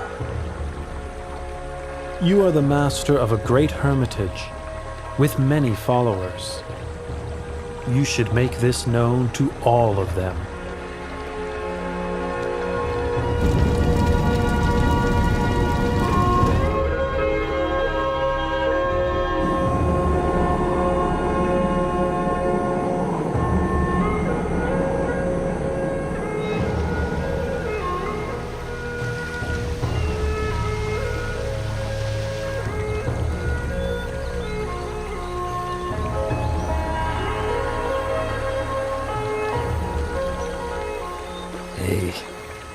These robes and fire-worshipping implements must have washed down the river from where my two elder brothers live. Something must have happened to them.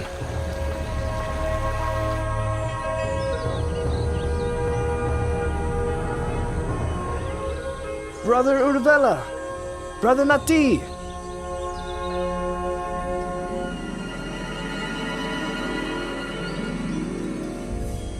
Oh, Gaia, your two elder brothers have found the right way of the Dharma. Quickly bring your 200 followers to approach the Buddha, the one who illuminates the path.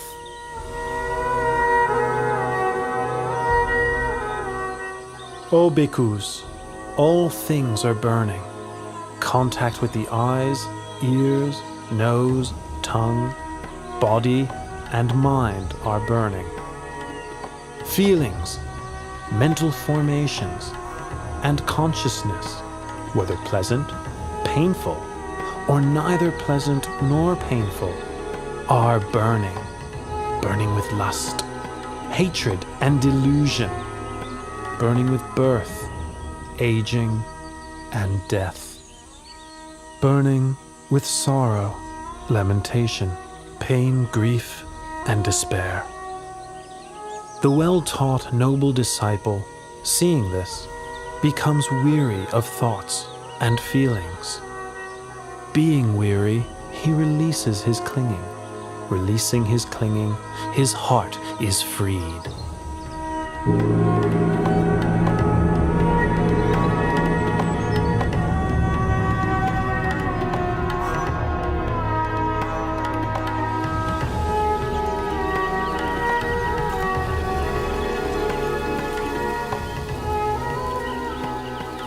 Oh, the Buddha has come to stay right here. When I was a young prince, I made 5 wishes. 1. May I be crowned king of the Magadha state. 2. May the Buddha come to my land. 3. May I have an audience with the Buddha. 4. May the Buddha teach me the Dhamma. And 5. May I realize his teachings. It seems that all of my wishes are about to be fulfilled. Follow me. We're going to seek out the Buddha and ask for his teaching.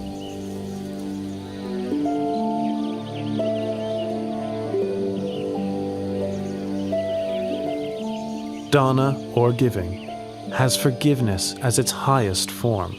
If one develops giving along with forgiveness, one becomes gentle and restrained, and one's heart becomes cool. This is because one has to let go of one's attachment to material things and to one's sense of self.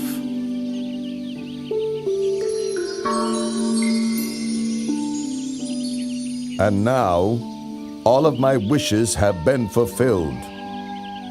Oh yes, your teaching fills me with the greatest joy. Please, may I invite the Lord Buddha and all of the bhikkhus to have a meal in my palace tomorrow morning. The Lativana Park where you're staying is far from the city. It is not convenient for the faithful lay people to visit. Please, may I offer the Veluvana Park to you. The Veluvana Park is cool, shady, and very large. Not far from the city, but still quiet and peaceful. Please, give me your permission to build a monastery for you here.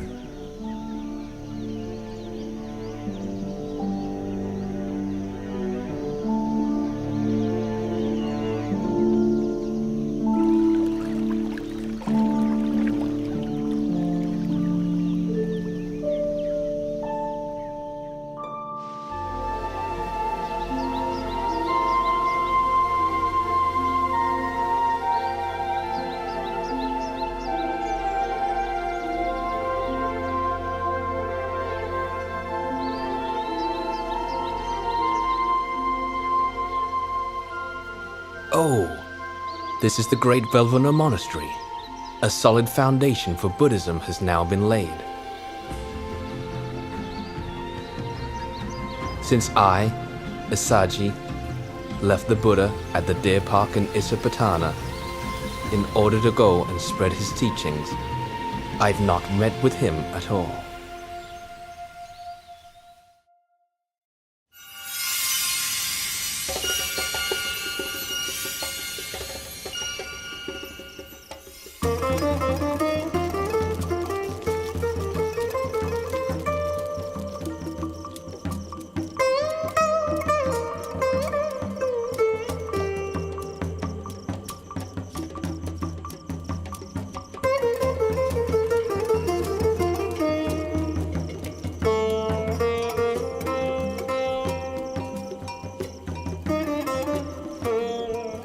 Upatissa, you're not enjoying the play, are you?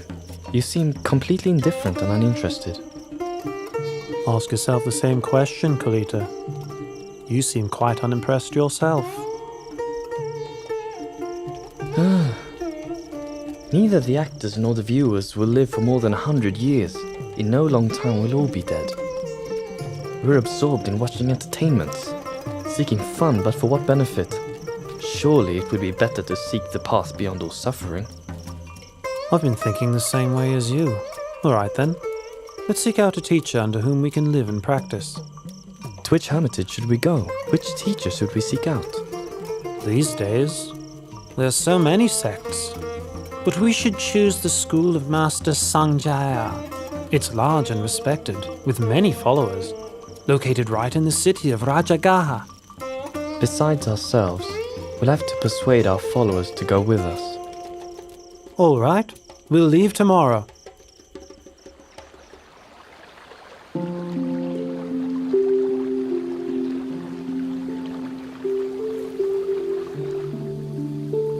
The two of us have trained under Master Sanjaya until he has nothing more to teach us. Quite so. and it's clear that his doctrine does not teach the way to deliverance that we are seeking. If that's so, we have to seek out another hermitage, another master. We have been friends for a long time. It's best if we make the promise that whichever one of us discovers the path out of suffering first will seek out the other and inform him. Agreed? Agreed.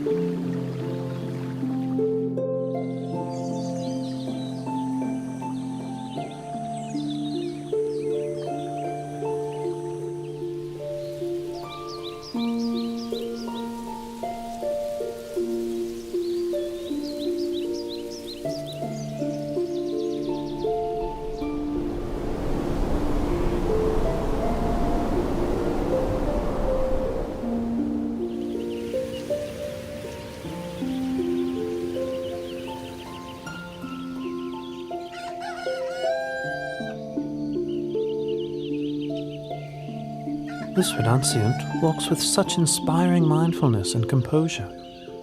I've never seen any recluse like him before. I must take this opportunity to prepare him a seat and attend to his needs. Then, when he has eaten, I'll politely ask him where he comes from. Venerable Sir, my name is Upatissa, but some people call me Sariputta after my mother's name, Sari. Please, may I be permitted to ask you, where did you ordain? Who is your teacher? Whose teachings or words do you follow? My name is Venerable Asaji. My master is the Lord Buddha from the Sakyan clan. I'm his disciple and follow his teachings. And what exactly did your master teach you? I've just been ordained, and thus cannot give you all of the profound teachings, but I can give you a brief version. Whatever dharmas arise due to causes, the great teacher explains those causes and the ending of those dharmas.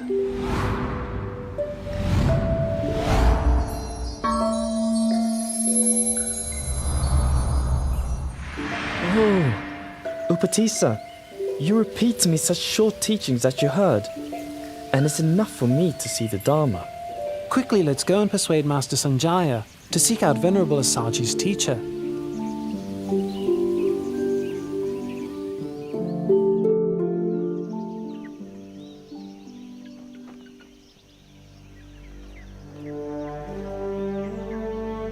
In this world, of which do you think there is more?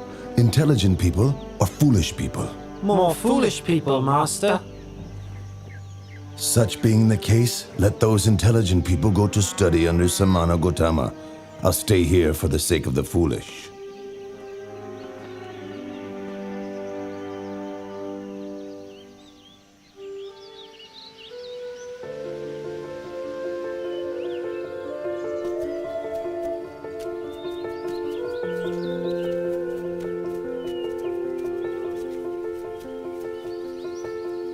Bhikkhus, those two friends walking in here together are to be my pair of foremost disciples.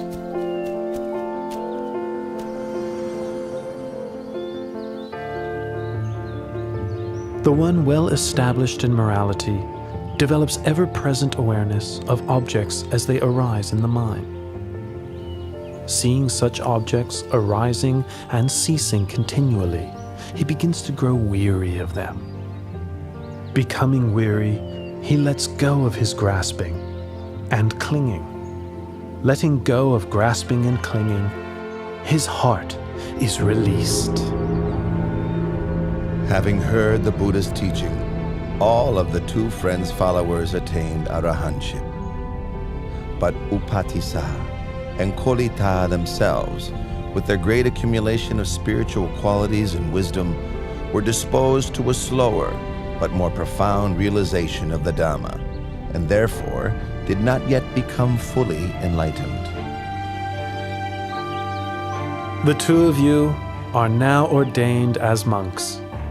I give you the names which will be an honor to your mothers as follows: Venerable Sariputta and Venerable Moggallana.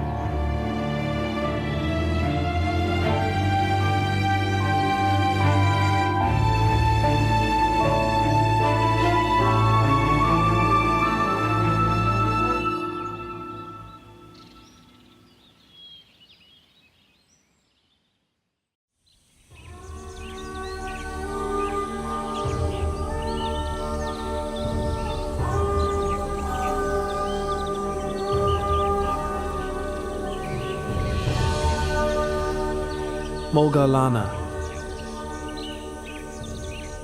Employ the methods for overcoming drowsiness that I taught you. Moggallana. Feeling, whether pleasant, unpleasant, or neutral, is impermanent. It is of the nature to arise and cease. Being impermanent, it makes for suffering. Being impermanent, it is transitory and insubstantial. Unreal. Anicham. Dakham. Anatta.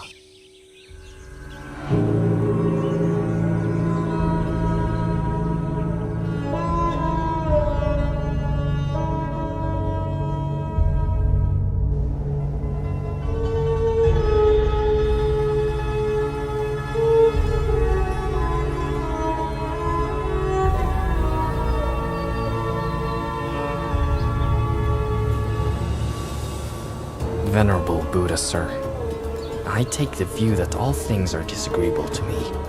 I do not delight in anything. That being the case, you should not delight in your view, should you? Diganaka. Some people have the view that all things are disagreeable to them. Some have the view that all things are agreeable to them. And others have the view that some things are agreeable and some things disagreeable to them. Each of these views are based on grasping and clinging to the notion of a self. Remaining attached, one continues to grasp at feelings as they arise. Whoever should reflect on such feelings as impermanent phenomena, conditionally arising, existing, and passing away, will come to grow weary of conditioned phenomena. This weariness leads to the fading of lust. With the fading of lust comes freedom from attachment. When the heart is freed from attachment, one knows the heart has been freed.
Oh, Venerable Asaji, today has brought such a wonder.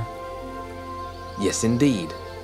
Many of the Buddha's faithful disciples, hearing that the Lord Buddha was staying at Velvovana Monastery, traveled separately to meet him and pay their respects. This one great meeting was the occasion for 4 great marvels. Katuranga Sanipata means that 4 marvels occurred together on the same day. 1. On that day, 1,250 disciples of the Buddha came together without having made any prior arrangement. 2.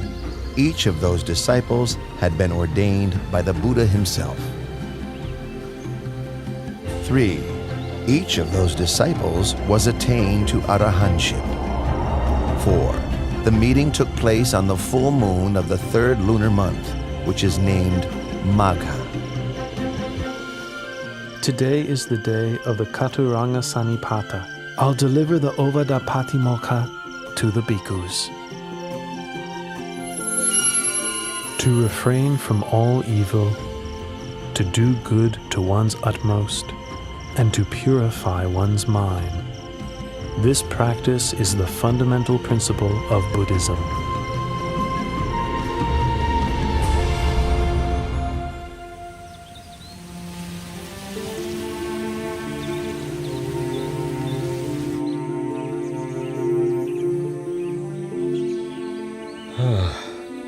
Kalodaihi, my senior counselor, ever since I first heard that my son had attained enlightenment and become the Buddha, I've been wishing to meet him. 9 times I've sent a counselor, each time accompanied with a retinue of 999 subjects to invite the Buddha to come to Kapilavatthu. Each time, the party of 1,000 has disappeared without a trace. That's 9,000 subjects I've sent and heard nothing in return. Well, Kaludai, since you are my senior counselor and have been close friends with my son since childhood, I must send you with your retinue to seek out the Buddha at Vulavanu Monastery and invite him one more time. Surely you will succeed in this. Yes, Your Majesty. I will do my best to bring the Lord Buddha back to the city of Kapilavatthu. And with your permission, I would also like to request ordination from the Lord Buddha on this occasion. I give you my permission, Counselor Kaludai. Please make your journey as quickly as possible. I'll be waiting to hear news from you.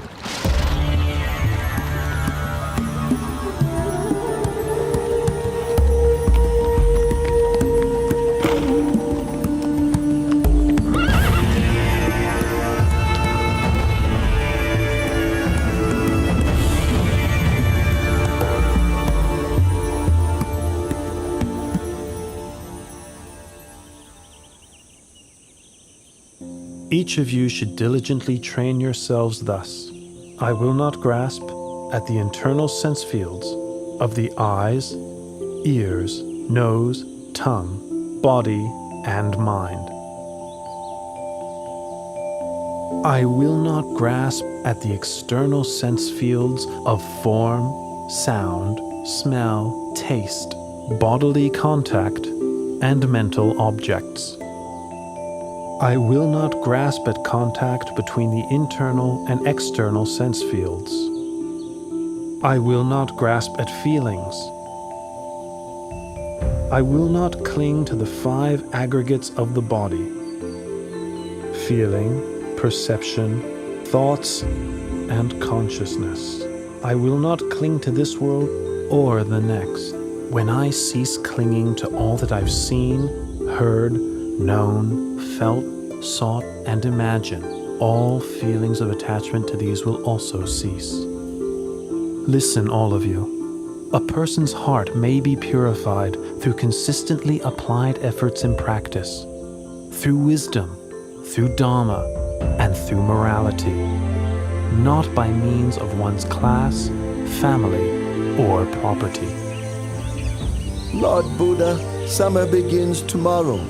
All the farmers have harvested their crops. The path to the city of Kapilavatthu is open and suitable for travel. Your father has a strong wish to meet with you and your disciples. Please, out of compassion, travel to the city of Kapilavatthu and teach Dharma to your father. Please teach Dharma to your relatives there.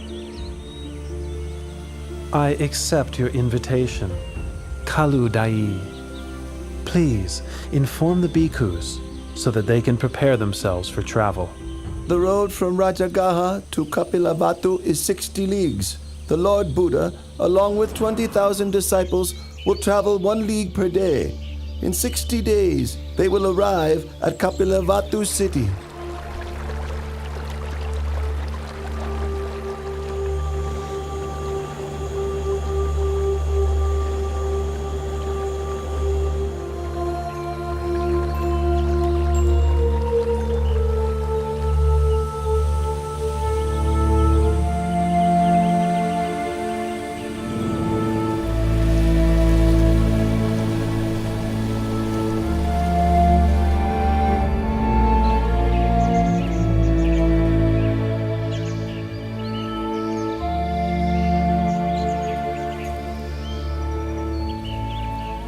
my relatives chose this banyan grove to build Nigrota Monastery as an offering to the Buddha.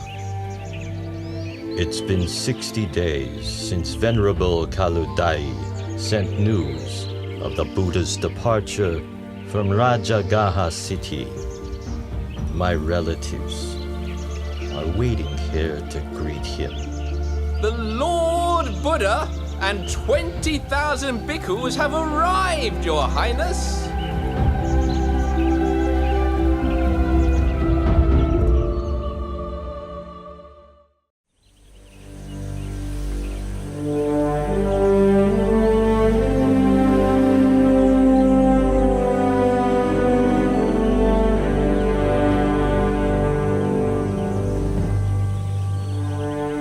The Lord Buddha's relatives are clinging to the view that the Buddha is junior to them because he is younger in age. They've positioned their young princes in front of themselves so that they won't have to pay their respects.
When my son was newly born, and the Sita the Hermit bowed to him, at that time I also paid homage for the first time. 7 years later, during the royal plowing ceremony, my son sat in meditation, and the rose apple tree shaded him throughout the afternoon, its shadow not shifting with the course of the sun. Witnessing this, I paid respects to my son for the second time. Now on this occasion, a truly wonderful marvel has appeared. May I take this opportunity to express my veneration for the third time.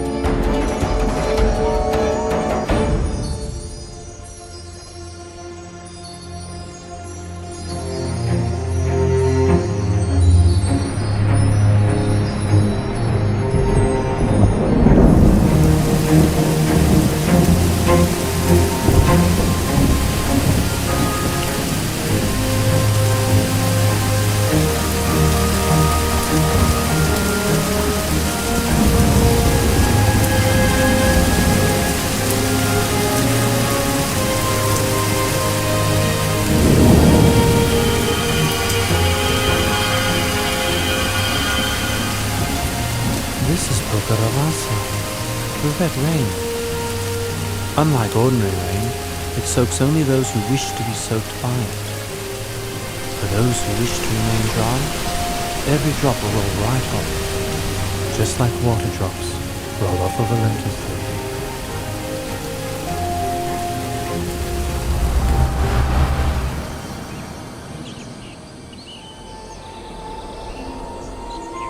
My father and relatives, this is not the first time this red rain has fallen upon such an assembly of relations. In the past, when I was born as Vesantara, Pokaravasa also rained down on a congregation of myself and my relatives. Listen, all of you. Whoever upholds morality will have happiness in this world and the next. Whoever upholds morality will be blessed with riches and good fortune. Whoever upholds morality has an unobstructed path to nirvana. Therefore, may you all uphold the purity of morality.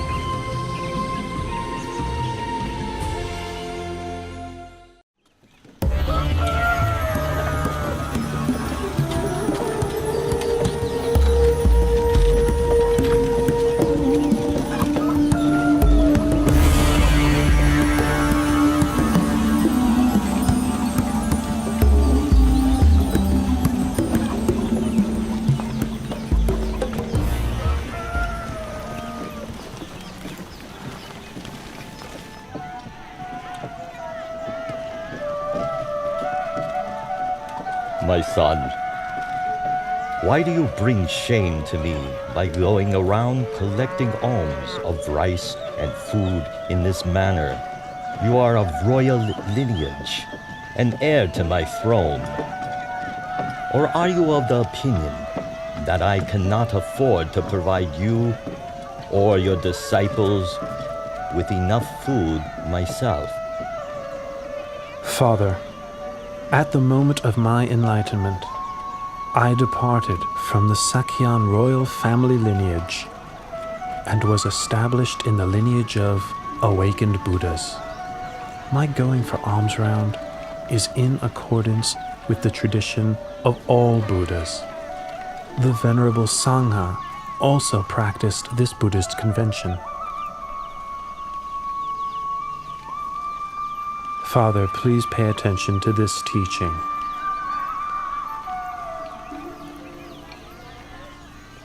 When a person clings to and indulges in form, feeling, perception, mental formations, and sense consciousness, that person is bound by the snare of Mara and burdened with the whole mass of suffering. When such a person doesn't cling or indulge in these, that person is freed from the snare of Mara and released from the whole mass of suffering.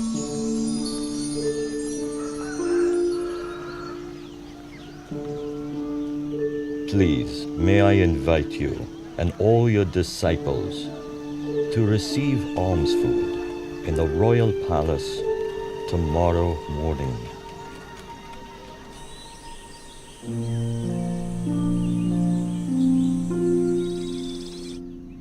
In the 3 days since your arrival in the palace, myself and Queen Mahabhajapati have listened to your teaching and developed in the Dharma more and more each day. However, Bimba, who was your wife, has not yet emerged from her room to approach you. She has stayed right there the whole time, immersed in misery. I would like to invite you to please go and speak to her, so that she also may benefit from your teaching. Father, I will go to teach Bimba, taking Venerable Moggallana and Venerable Sariputta, my left and right hand disciples, with me.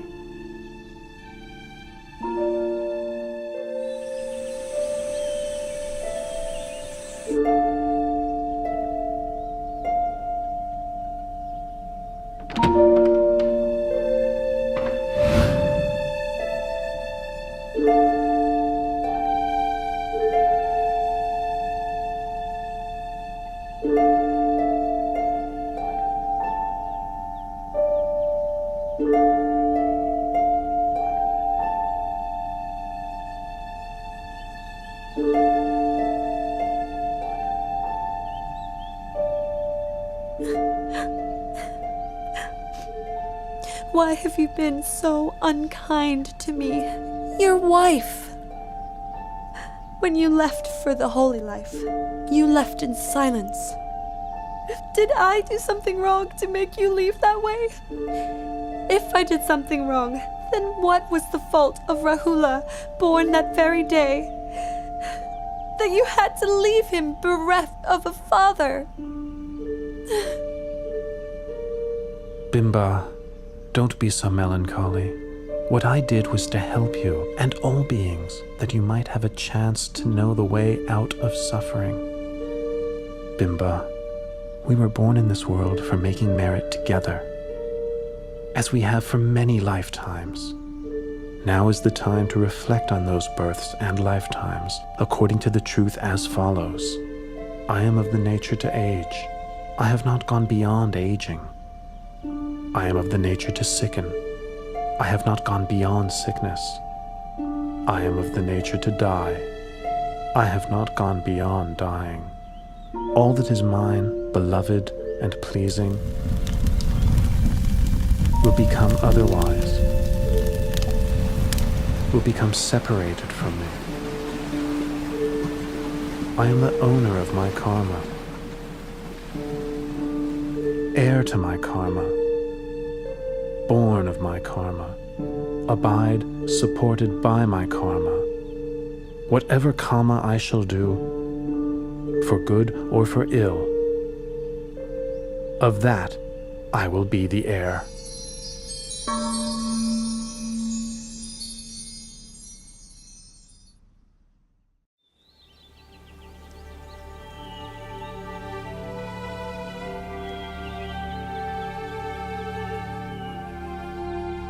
My mother tells me that you have great treasures, you have great wealth.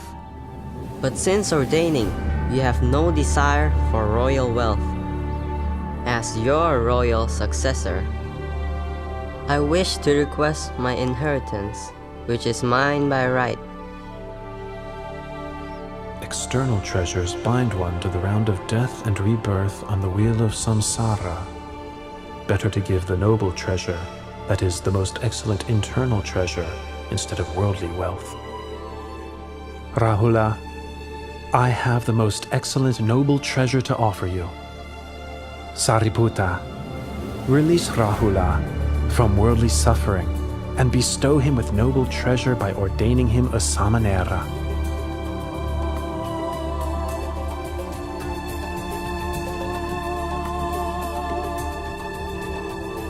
Rahula, from this point on, you are a Samanera Rahula.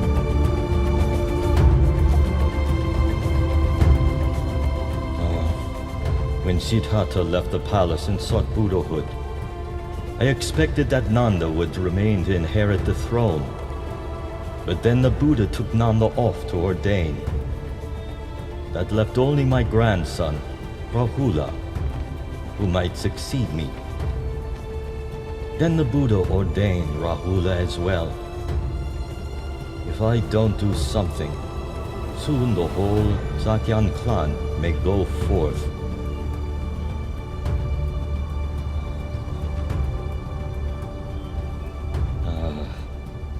I must quickly go to the Nigrota monastery and plead with the Buddha.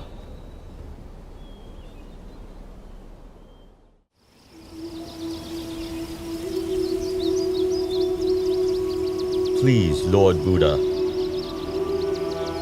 from this point on, should any householder's son wish to ordain, in the Buddha's dispensation, if his parents don't give their consent, please don't give the ordination.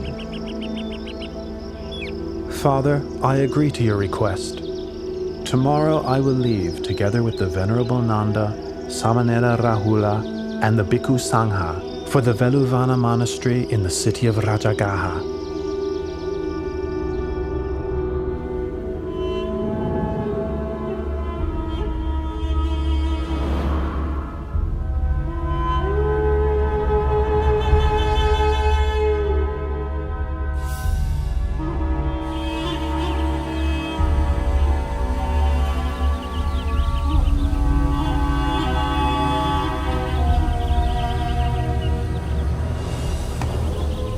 Nanda.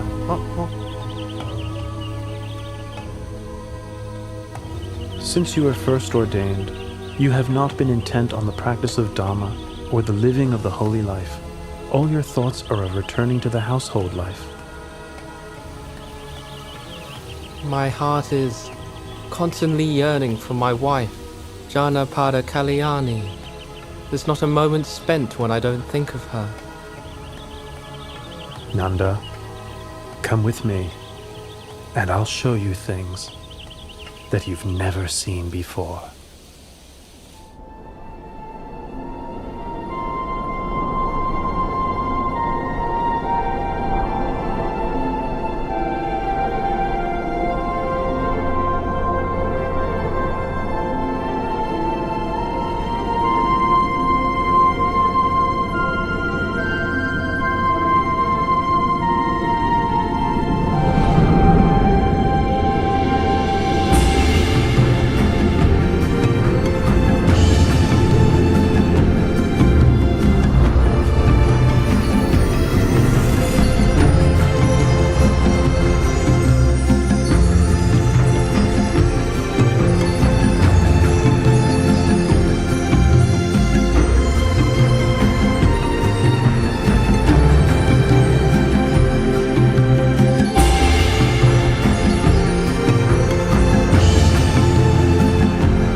Nanda, those are Apasara goddesses in heaven.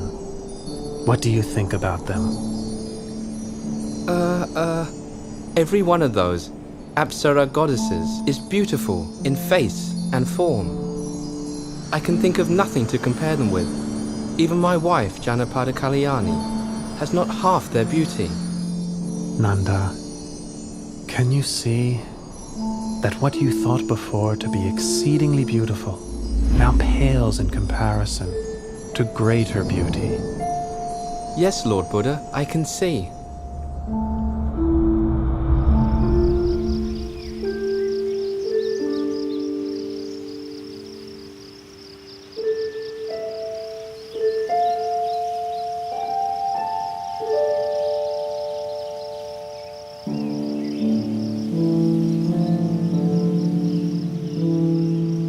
From this point on, I'll make up my mind to practice the Dharma. I'll live the holy life without letting my heart be obsessed with Janapada Kalyani ever again. I've now seen for myself that there are countless goddesses in heaven, many times more beautiful than her.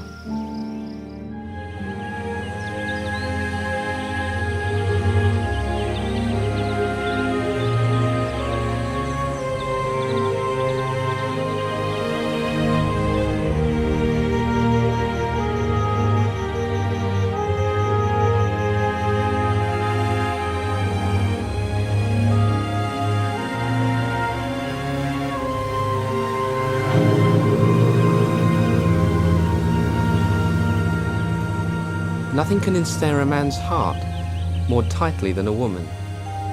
Nothing can ensnare a woman's heart more tightly than a man. In truth, love is like a noose which binds one to obsession and infatuation. It brings one to birth and death in the world again and again, dragging one down into a mass of suffering. That's right, Nanda. There is no pleasure equal to the peace that can be found within one's own heart. For as long as humans rush around seeking external distractions, they will never meet with genuine happiness.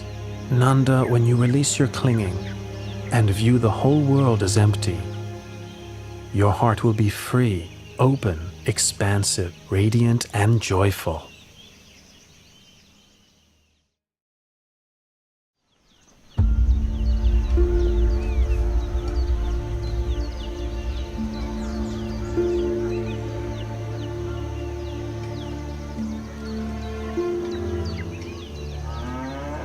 Uttara, why did you send someone to ask for such a large sum of money from your father? I'm your husband. I would have given it to you myself. There was no need to bother your father. Dear husband, since our marriage, I have had little opportunity to make merit. I wanted the money to buy food to offer to the Lord Buddha and his disciples. I asked my father for the money because he shares my faith in the Lord Buddha. It's not, you see, that I have no wish to accept your money, good husband. In that case, let it be as you wish. My intention is to prepare the food myself and invite the Lord Buddha and his disciples to receive food in our house for 15 days. In that case, let it be as you wish. And I am afraid that during that time, I will be unable to perform all my wifely duties. In that case, let it be as you wish.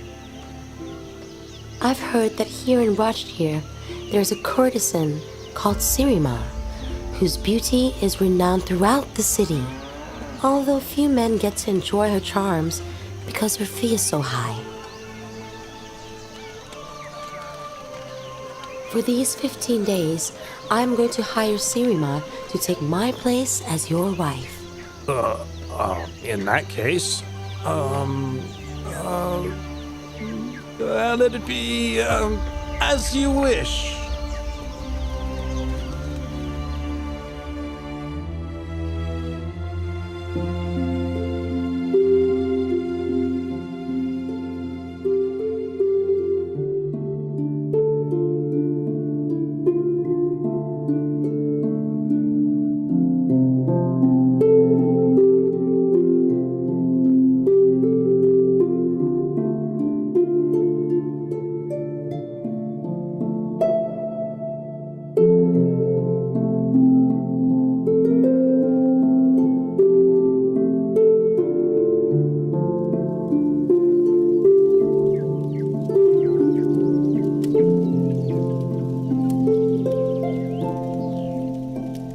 Uttara, are you exhausted? Oh, dear husband.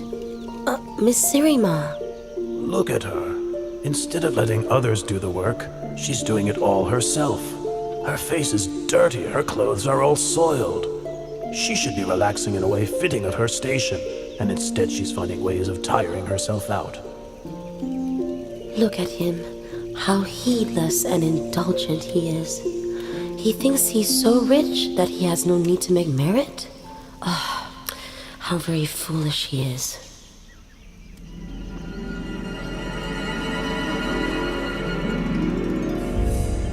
Look at Uttara. She's looking at me with a smile of contempt. It's as if she's scolding me with her eyes. It's sickening. I'm not putting up with this. You, Uttara, look at me. You want to fight? Well, you're gonna get what you want.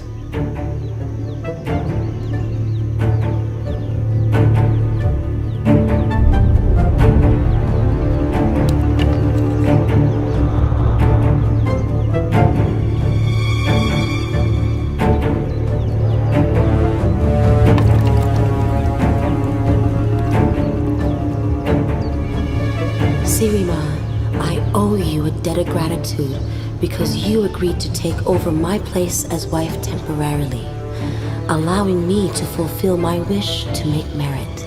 No matter how you treat me, I will not become angry or vindictive.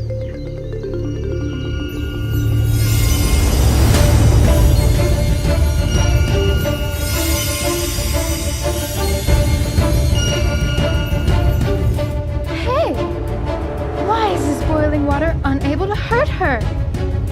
Hey! This prostitute is dared to attack our employer! Come on! Let's get her! Yeah, let's get her! Come on, guys, let's go! All of you, don't hurt her.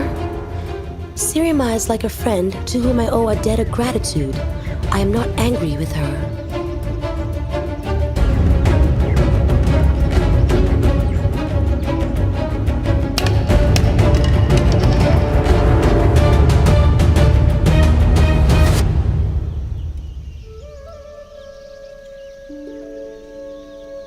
Uttara, I am a courtesan who you employed. I forgot myself and started imagining myself as your husband's wife, and so attacked you. But your heart is so noble. It is filled with loving kindness, and you have not shown me even the slightest amount of anger. I have wronged you. Please, forgive me. Oh, get up, Sirima. If you want to ask for forgiveness, then you should ask it from the Lord Buddha, whom I revere above all others. Tomorrow, I will have completed 15 days of offerings. Please, come and offer food and listen to the Dhamma with me.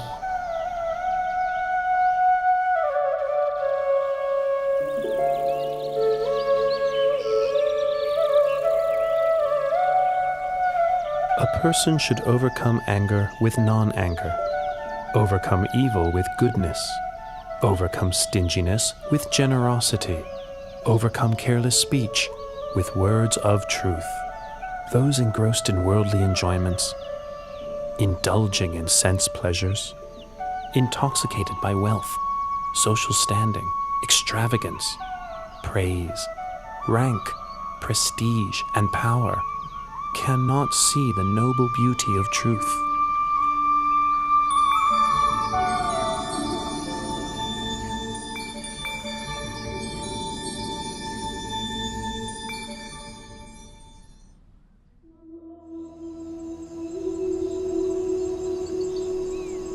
Oh, she's still so young and beautiful, too young to die. The day this woman listened to a talk from the Buddha, she gave up her life as a courtesan and turned to making merit every day. But life is uncertain, and now, not much later on, she's dead. Let's get down to work. It's already time to cremate the body. Hey, wait a minute. We can't cremate her yet. Well, why not? The Buddha has requested King Bimbisara to order us to keep the body for 3 days. For 3 days! Oh, whatever for?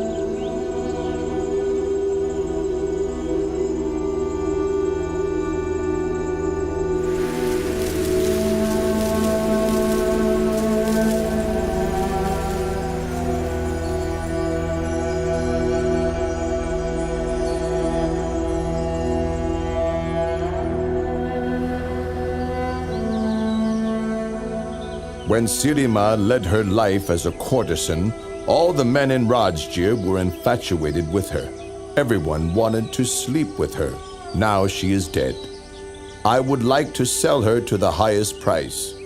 I will start at the price she charged for her body during her lifetime, 1,000 kahapanas. Who wants to start the bidding? Ow! Sirima's been dead for 3 days. Her corpse is starting to decay. The fluids are flowing out of her body. The smell of the corpse fills the whole cemetery. Somebody would have to be crazy to buy the body. Hey! King Bimbisara is reducing the price to 900 kahapanas. 800! Ha ha! 800 kahapanas for a rotten 700! Half the original price, and still no one is making a move? 100 kahapanas. If nobody is going to buy this corpse, then I will give it away for free.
It is the nature of all conditions to arise, persist for a while, and then pass away.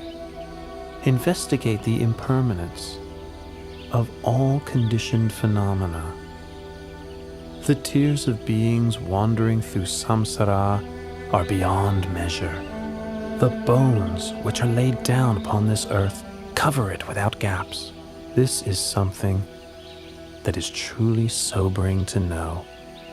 One who is still attached to forms, sounds, tastes, odors, and physical sensations cannot find liberation from this world.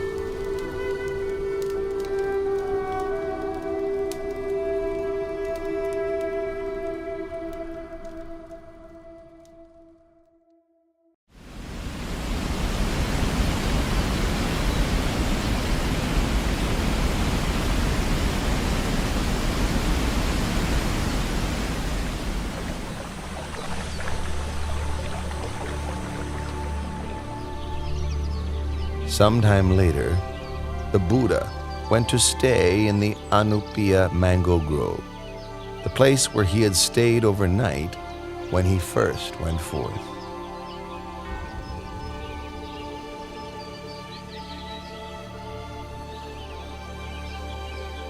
Five Sakayan princes, Prince Badiya, Prince Anuradha, Prince Ananda, Prince Bagu, and Prince Kimbila, along with Kolian Prince Devadatta, and a barber named Upali, approached the Buddha and asked for ordination.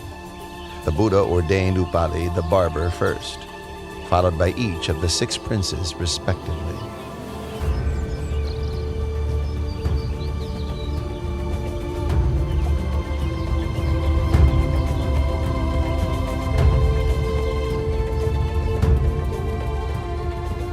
Not long after their ordination, Venerables Upali, Badiya, Anuruddha, Bagu, and Kimbila attained arahantship.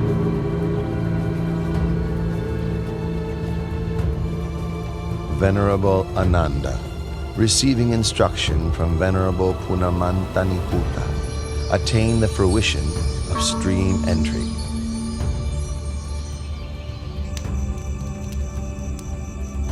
Venerable Devadatta achieved only the mundane attainments of various psychic powers.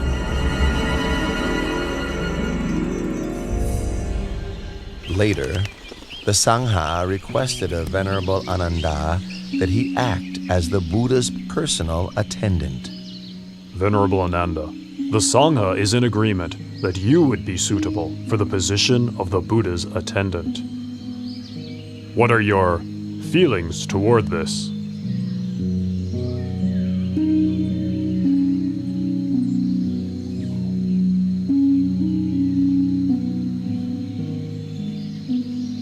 O Lord and great teacher, I am ready to serve and attend to you.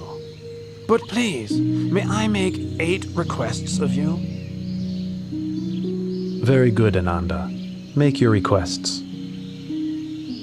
My 8 requests are as follows. 1. May the Lord Buddha not give me good quality robe cloth. 2. May the Lord Buddha not give me good quality alms food. 3. May the Lord Buddha not have me stay in the same dwelling as himself. 4. May the Lord Buddha not have me accompany him on meal invitations. 5. May the Lord Buddha attend all invitations that I accept on his behalf. 6. When visitors come a long way to seek an invitation, may I have permission to take them to see the Buddha straight away. 7. May I be granted permission to ask questions of the Lord Buddha whenever I am in doubt. 8. On whatever occasion the Buddha gives a teaching of the Dharma, with myself not present, may he repeat it to me afterwards. Very good, Ananda. I consent to your requests.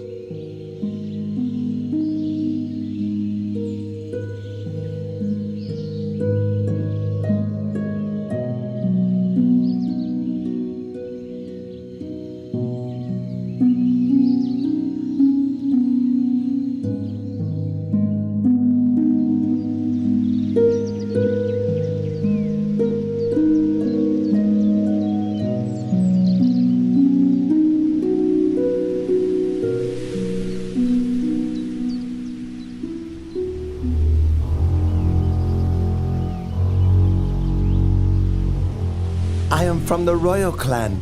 Why are the laity respectful and devoted to other monks, and not to me? Ah, Prince Ajatasattu, son of King Bimbisara of Rajagaha. He is still young, doesn't yet know right from wrong. I'll display my supernatural powers and gain the devotion of the young prince. Then whatever I may wish for, he'll find a way to get it for me. Ha ha ha ha ha!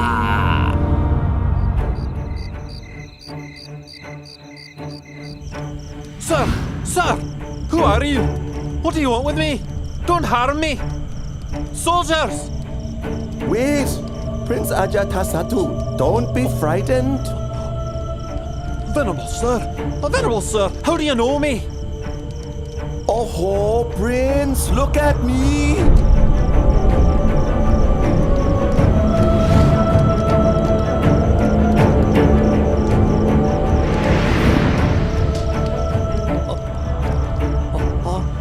Venerable sir!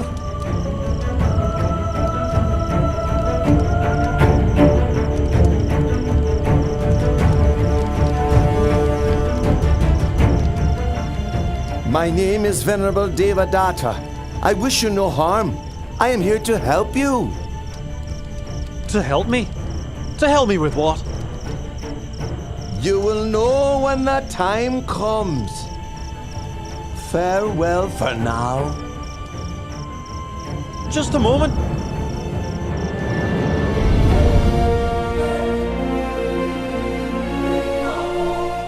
I displayed my supernatural powers, and Prince Ajatasattu gained great faith in me.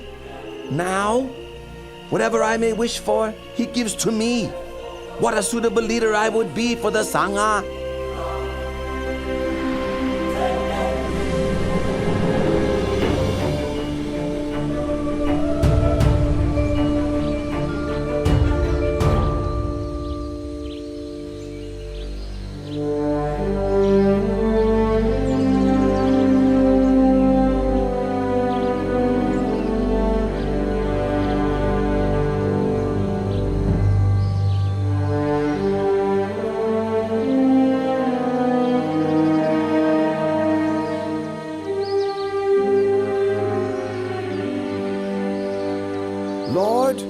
You are now getting very old. It's time for you to lay your duties down. I request the burden of leading the Sangha. Please make the matter known to all the bhikkhus. From now on, I'll take over your teaching responsibilities.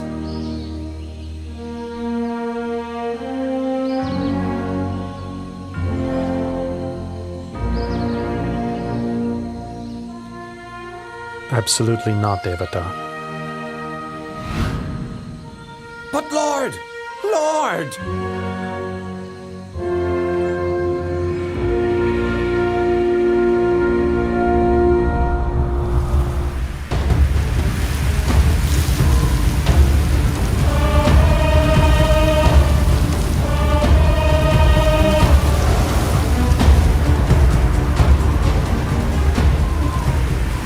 The Buddha humiliated me in front of all the monks. Then he enacted the Pakasaniya Kama, preventing the other monks from speaking to me or meeting with me. From this point on, I'll set my mind on bringing him to destruction. He can't do this. He can't do this to me. Your Royal Highness, please think it over. Even though you have now inherited the throne as you wished, you must still execute your royal father. Should he change his mind and wish to take his throne back, he would be sure to kill you. Therefore, you must act first without warning.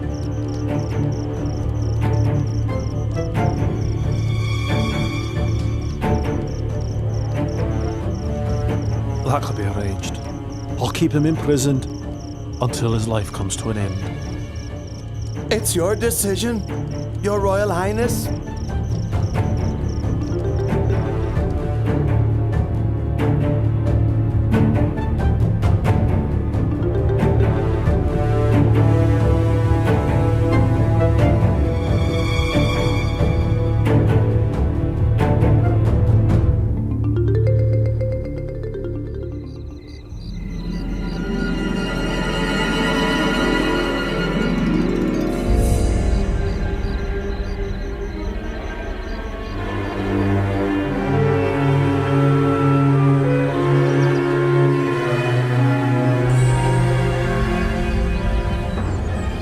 I've tried to take his life 3 times, but in vain. It's time to try my last resort.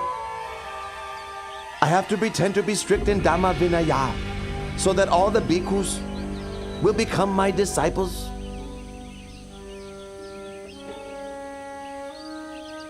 In order that the bhikkhus in the Buddha's dispensation may inspire greater faith of the lay people, may I request that the Buddha approve the following 5 rules to establish strict practice guidelines for all monks. Number 1, a bhikkhu must live only in the forest, not in a town or village. Number 2, a bhikkhu must live only on food given on alms round. Meal invitations are not to be accepted. Number 3, a bhikkhu must wear only rag robes. He must not accept an offering of new robes. Number 4, a bhikkhu must live only at the foot of a tree, not in a man-made construction. Number 5, a bhikkhu must not eat any kind of meat. Should any bhikkhu break any of these rules, he must face punishment. What does the Lord think about these rules? Devata, I deny my permission. This Dhamma Vinaya is not slack in its rules. What you are asking for would create inconvenience for all bhikkhus in terms of maintaining their livelihood. Let all these observances be voluntary. As for the rule against eating meat, I allow meat which is pure in 3 aspects: not seen, heard, or suspected to have been killed specifically for the sake of oneself. My bhikkhus, who do you think is superior? My rules are stricter, aren't they? Whoever agrees should come and live with me. Devata, don't do this. Breaking up the Bhikkhu Sangha is a very heavy, evil karma. From this day on, I am no longer your disciple. I'll be carrying out formal acts of the community only with my own monks. Whoever agrees, follow me.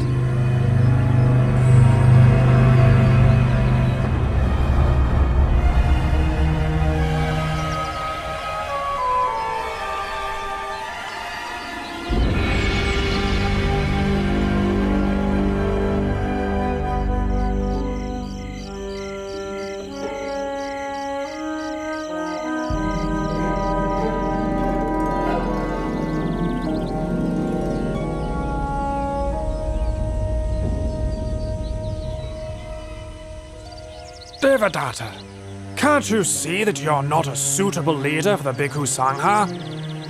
Gokalika, what are you saying?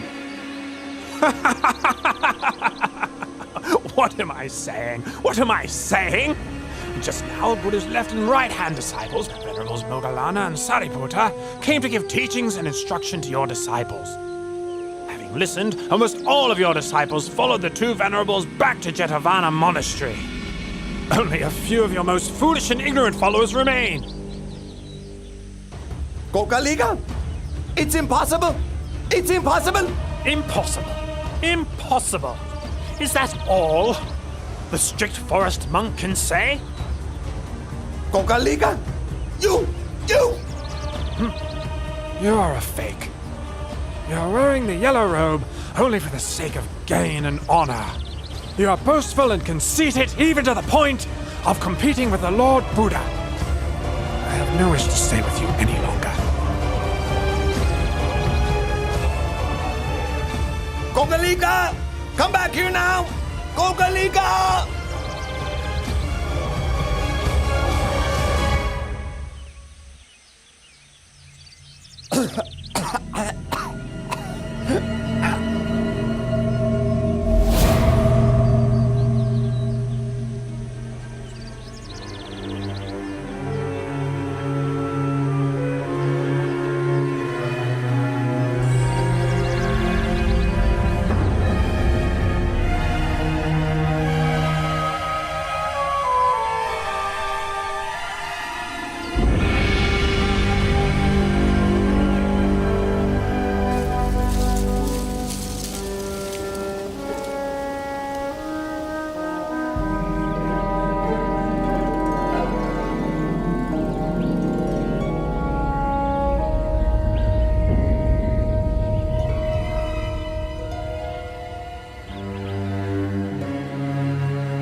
I've been seriously ill with no improvement for a long time. It must be because of my offensive and injurious behavior towards the Buddha. But in return, the Buddha has nothing but loving kindness toward me, expressing not even the slightest ill will or resentment. Now, coming to the end of my life, I'd like to seek out the Lord Buddha in order to ask for his forgiveness. Monks, be quick and take me to Jetavana Monastery.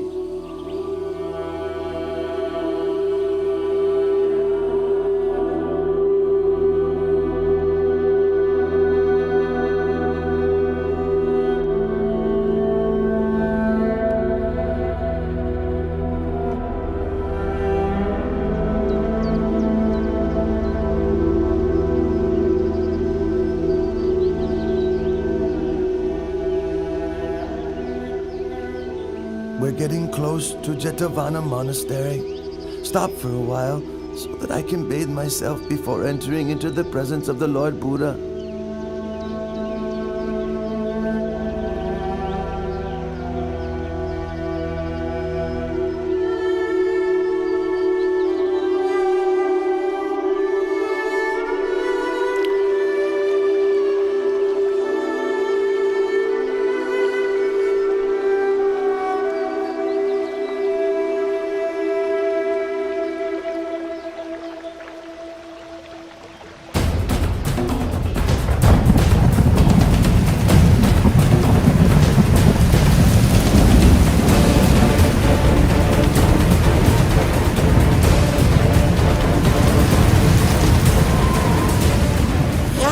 Please!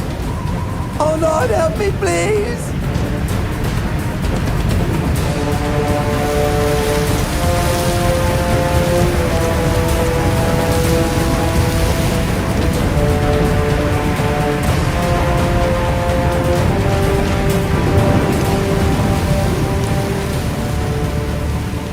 Oh, Blessed One, knower of worlds purified in knowledge and conduct, Great One, teacher of gods and humans, I leave my chin bone as an offering to the Buddha, and I take the Lord Buddha as my refuge forever. I take the Lord Buddha as my refuge forever!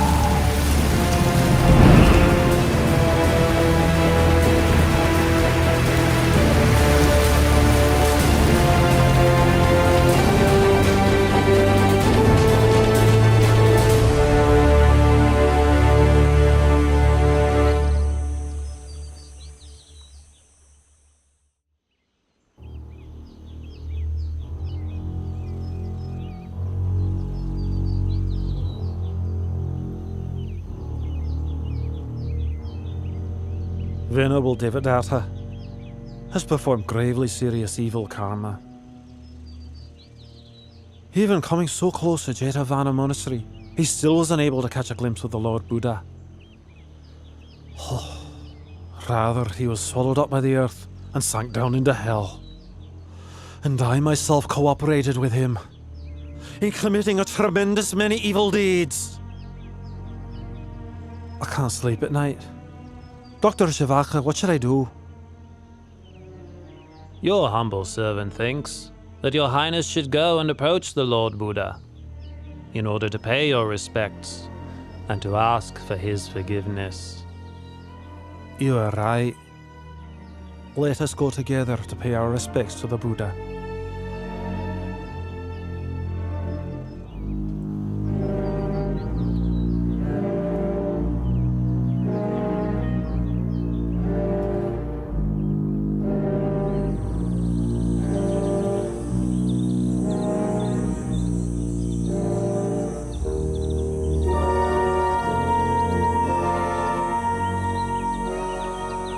O Lord, I was duped into believing what Venerable Devadatta said.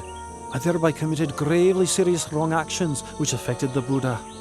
I now realize my mistake. Please, may I beg your pardon? Please forgive me. I promise I will never do unwholesome deeds like that again. Your Majesty, it is a timeless law that in this world, hatred can only ever be appeased by non-hatred. One who associates with fools is doomed to sorrow for a long time. One who is perfect in morality shines like a bright flame. One with mindfulness is happy and grows in the Dhamma at every moment. If a king rules with Dhamma, all his citizens will be happy.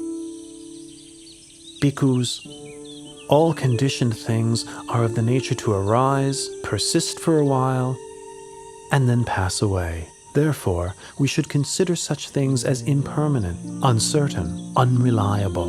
The tears of beings who wander from birth to death on the wheel of samsara are countless. Their corpses pile up to cover every inch of the earth. It's such an enormous pity, and worthy of sadness. Those who cling to attachment to the forms, sounds, smells, tastes, and touches of this world have not the slightest chance of ever going beyond it. I declare myself as a Buddhist lay practitioner and take the Triple Gem as my refuge for the rest of my life.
The king has no alternative but to receive the heavy results of his terrible deed, murdering his own father.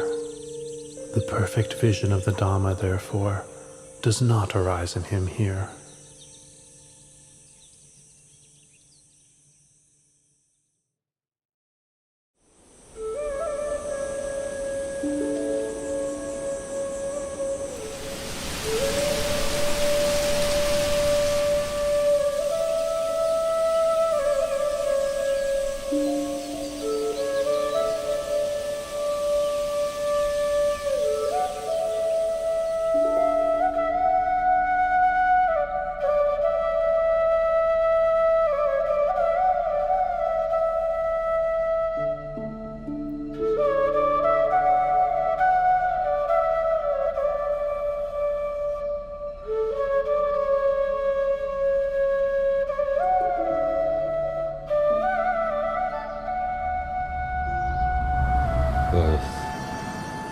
aging, sickness, death. Greatness, striving, struggle, conceit, suffering. Your Majesty, the Lord Buddha has arrived at the royal palace.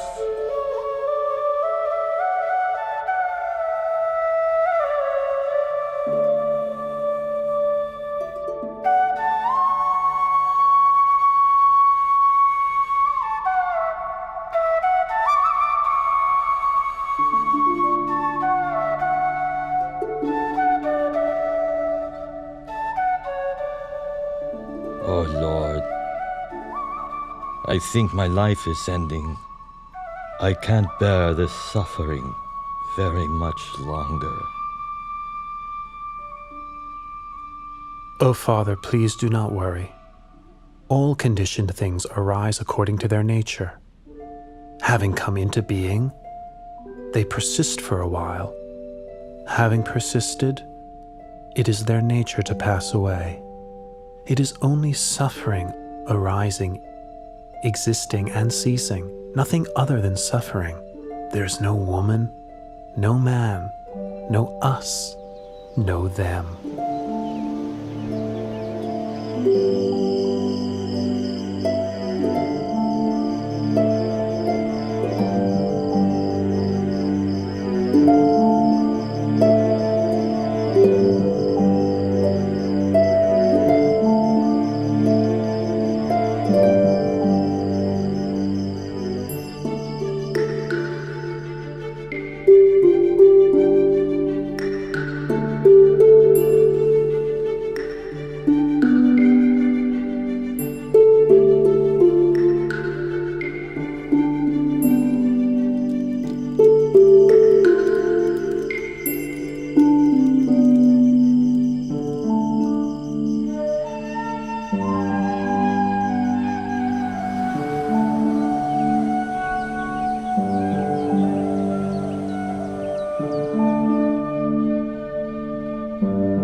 Throughout the last 7 days, Lord Buddha, you have taught me the Dharma day and night.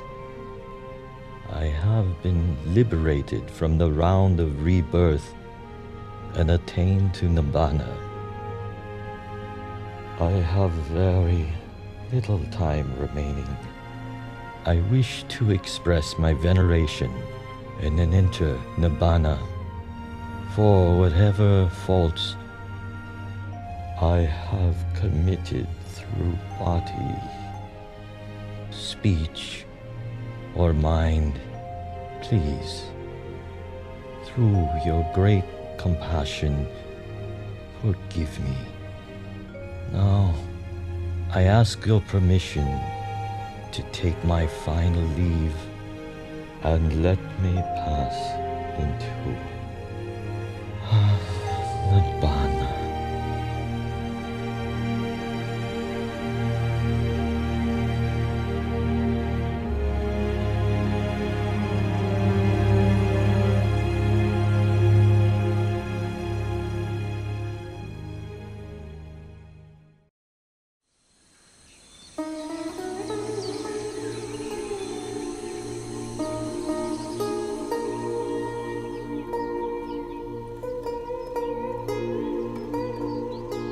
asked for ordination from the Lord Buddha 3 times, but he has not yet given his permission.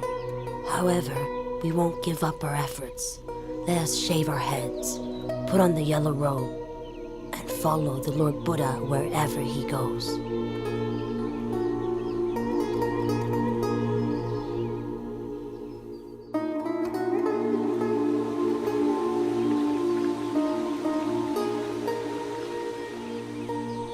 Oh Lord, if women were allowed to ordain in the Buddha's dispensation, could they attain to the level of arahantship? Ananda, if women were ordained in the Buddha's dispensation, they could attain to arahantship exactly the same as men can. If that is the case, in your kindness, please give ordination to Queen Mahapajapati, who raised and looked after you when you were a child, and thus fulfill her wishes, Lord. Ananda, if Pachapati will practice according to the 8 strict conditions, I'll give her my permission. The 8 strict conditions are: 1. A bhikkhuni who has been ordained for even 100 years must bow to a bhikkhu ordained that very day. 2. A bhikkhuni may not spend the rains retreat in a monastery where there are no bhikkhus in residence.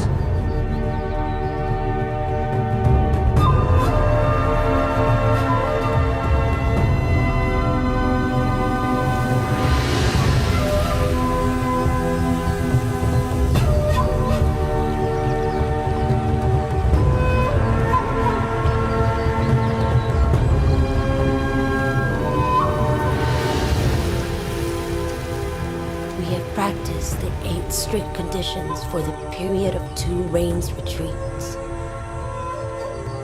Please, may the Buddha consider our ordination. I permit your ordination.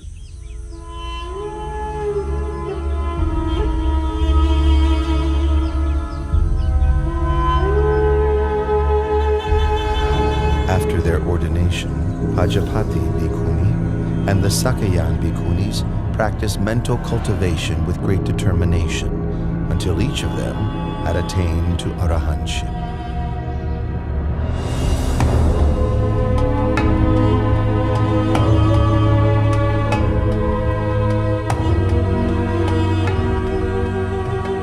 Now King Mahanama of the Sakyan clan has inherited the throne of Kapilavatthu. It goes to show how unstable and impermanent even kingship is in this world. Prince Siddhartha, my husband, relinquished the royal throne without a second thought when he went forth. My relatives, my son, and even Queen Mahapajapati Gotami have followed after him and ordained. That being the case, it is best for me also to relinquish material comforts and ordain in the Buddha's Dhamma Vinaya.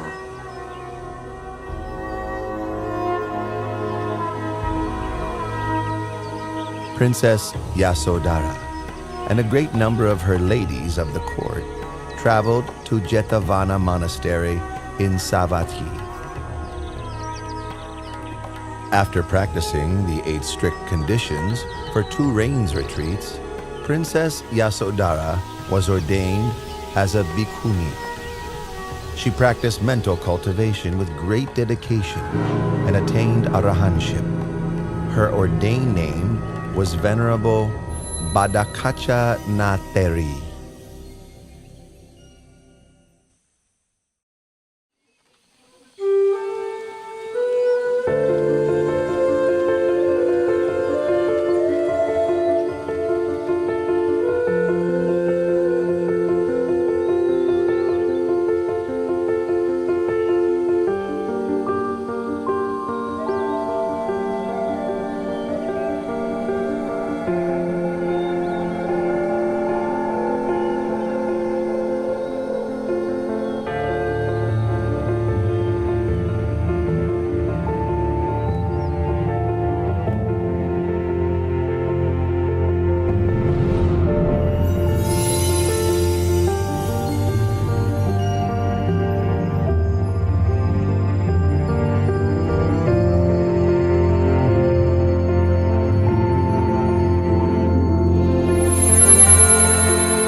Having performed the twin marvel, the Buddha arose from his crystal seat and stepped forward with his right foot.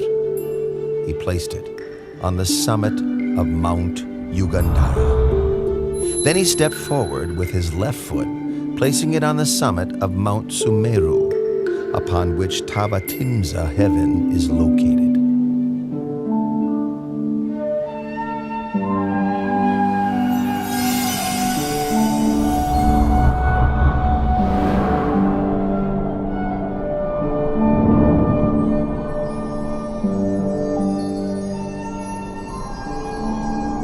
With his third step, the Buddha ascended into Tavatimsa heaven. He seated himself upon the Pandukambala stone, the seat of Lord Indra, the god of Tavatimsa heaven. His purpose was to teach the Dhamma to his mother, in accordance with the tradition of past Buddhas. Delighted, Lord Indra and the host of Tavatimsa heaven gathered before the Buddha to hear his discourse. Tell me, have you seen my mother? O Lord, your mother was reborn, Santusita Devaputa, in the higher realm of Tusita. I will quickly go and invite your mother down.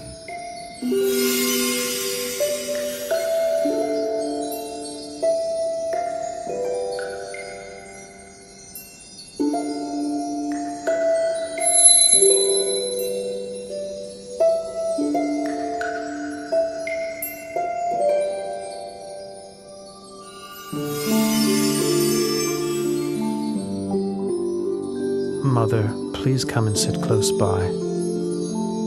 The kindness you showed me in your past life was great beyond measure.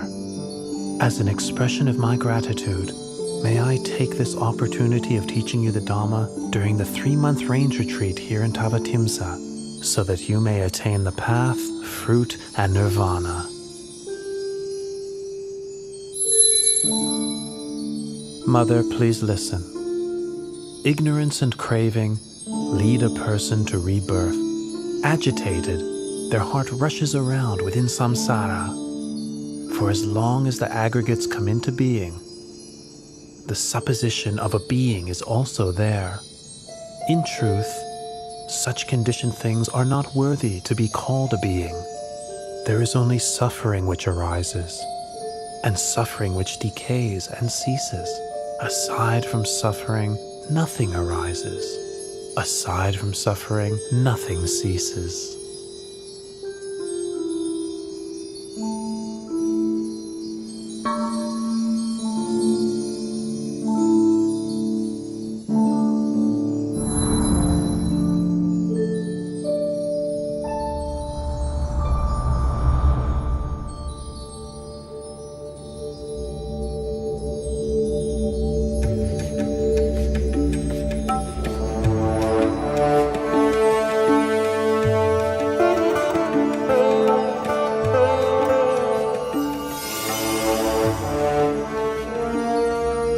Lord Buddha, you have ascended to Tavatimsa heaven and taught the Abhidhamma to your mother for the full 3 months duration of the range retreat. The people of the world are now wondering, when will you depart from heaven and descend to the human world? Moggallana, please let the people know that I will descend from heaven in 7 days' time, arriving at the gates of the city of Sankasa.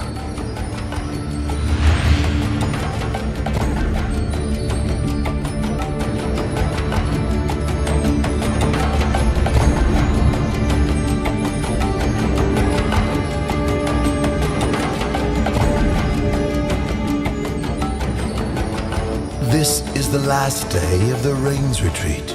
I will create 3 heavenly staircases for the Lord Buddha's descent from the heavenly world.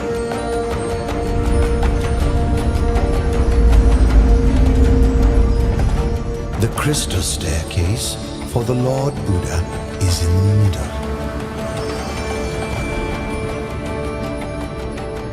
The golden staircase on the right is for myself and the other deities. The silver staircase on the left is for Sahampati Brahma and his host of Brahmas.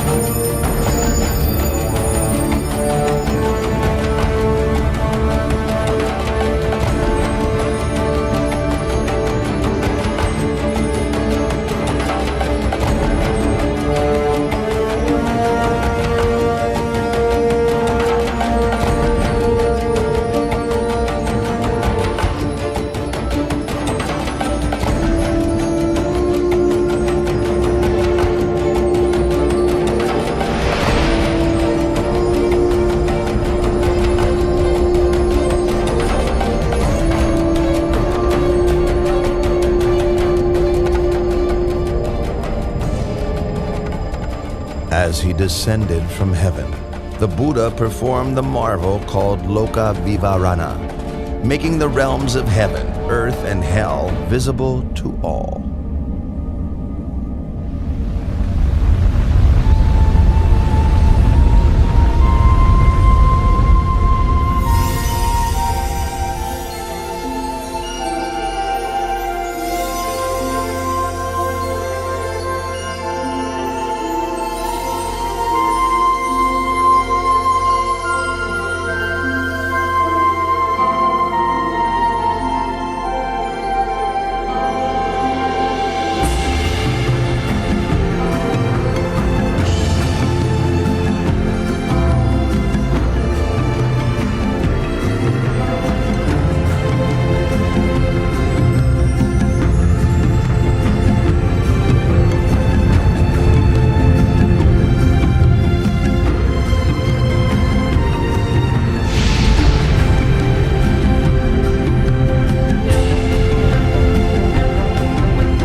Having revealed this amazing sight, he stepped down to earth at the gates of the city of Sankasa.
Oh, this renunciant has a very noble appearance, fitting to be a great man.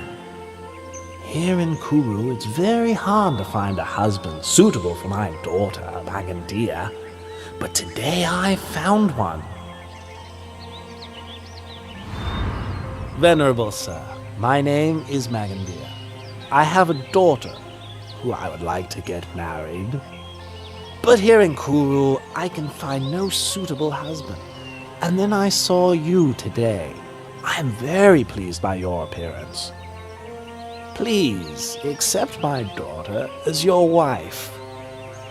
Oh, and don't worry that she's ugly or unattractive. There's nobody in this whole country more beautiful than Magandia. Please wait here.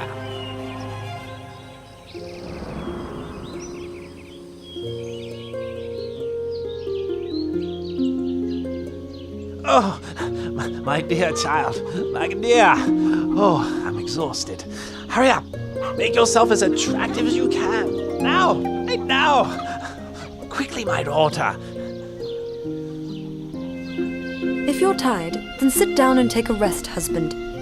And why do you want our daughter Magandia to dress up prettily? Come on, please. Sit down and rest. Oh, Magandia, are you ready yet? Hurry up.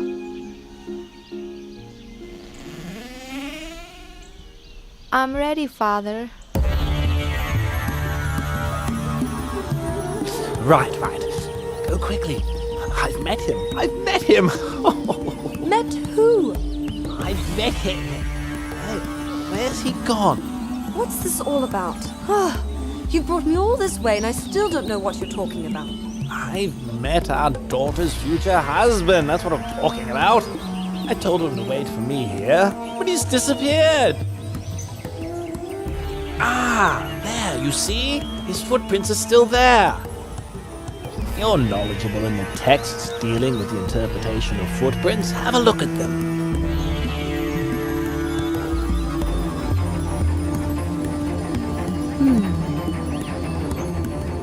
2 footprints that exactly match in this way are the footprints of a great being. They show that he is beyond craving, beyond anger, beyond delusion, without defilement. Such a one is not interested in household life. No defilement? What? Every man likes beautiful women. Let's see what happens when he sees our daughter. The main thing is to find where he's gone to.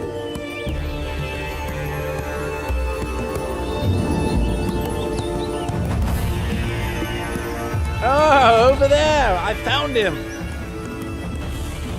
Quickly, wife! Magandia, hurry! Follow your father! Venerable sir! Venerable sir! Venerable sir, this is my wife. And this is my daughter, Magandia, who I'm going to offer to you.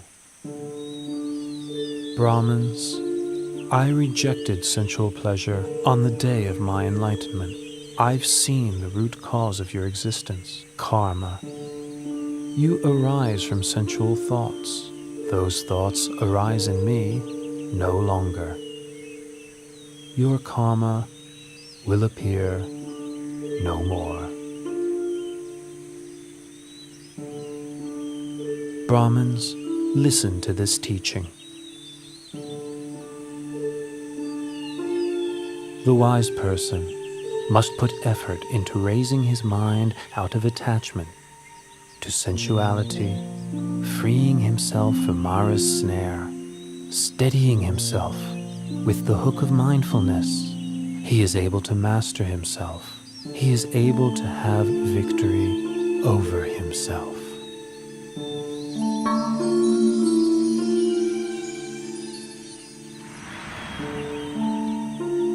Your teachings have illuminated the path ahead for us both.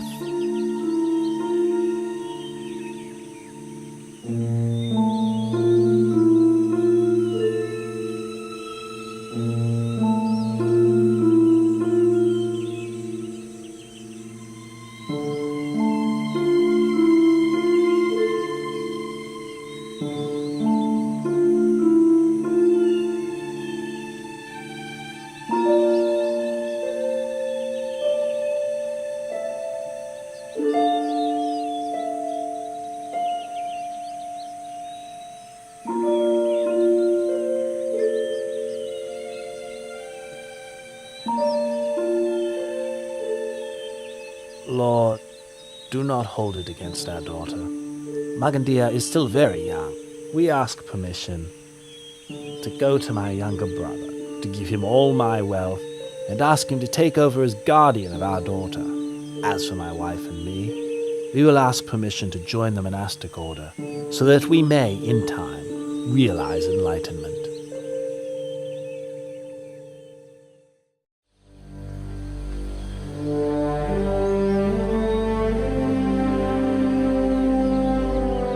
My name is Varanja Brahman. I am the ruler of this town of Varanja. Hearing of your reputation as a perfectly enlightened Buddha, I wish to have a Dhamma discussion with you. But why is it that when I, your senior in years, arrive here, you make no gesture of respect? Don't rise up to welcome me, and don't invite me to sit on the same level as you. Varanja Brahmin. In this world, or in any other world, I have not yet met anyone superior in Dhamma to me, to whom I should make a gesture of respect, stand up to welcome, or offer my seat. It's my view that your way of practicing and conducting yourself is quite tasteless. Brahmin, my way is indeed tasteless. I have abandoned the taste of the sensual pleasures of form, taste, smell, sound, and bodily touch. But I am not tasteless in the way that you understand it. You have no assets. You teach non-action and praise annihilation. And furthermore, I would say that you are loathsome. Brahmin, I have no assets or wealth, because such things consist of forms, tastes, smells, sounds, and touches.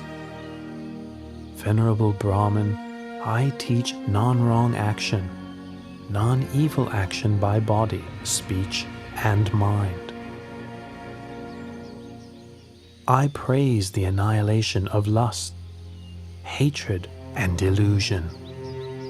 Brahmin, loathsome is bodily misconduct, verbal misconduct, mental misconduct. I loathe all that is evil and unwholesome. But I am not at all loathsome in the way that you believe. You teach eradication, destruction. You teach non-arising and non-birth. Brahman, I teach the Dhamma for the eradication of lust, hatred, and delusion, and for the eradication of all unwholesome states. I teach the destruction of bodily misconduct, verbal misconduct, and mental misconduct, because these are things which are worthy of destruction. I have attained the state of non-arising and non-birth by abandoning the causes of birth and becoming. I speak only the truth in response to your comments. The truth is not as you understand it to be. Pay attention, Venerable Varanja Brahmin, and I will teach you the Dhamma. Sending your mind outside and seeking faults in others is a cause for suffering. Reflecting internally, developing awareness of one's own mind, is the path. Nirodha, the end of suffering, is its fruit.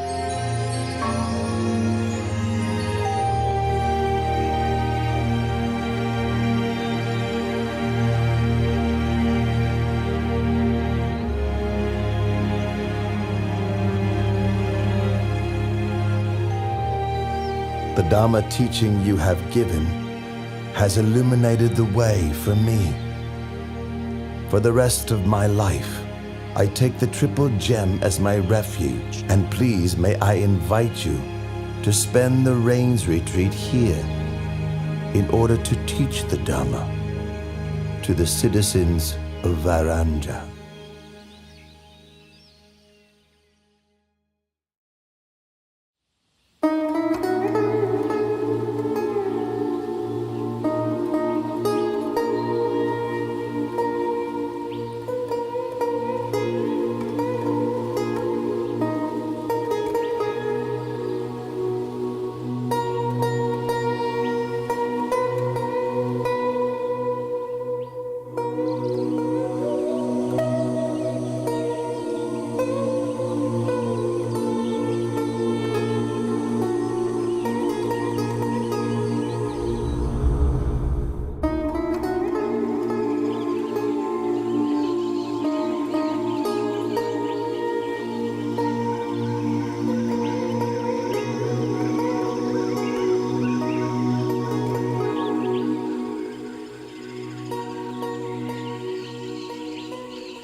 that?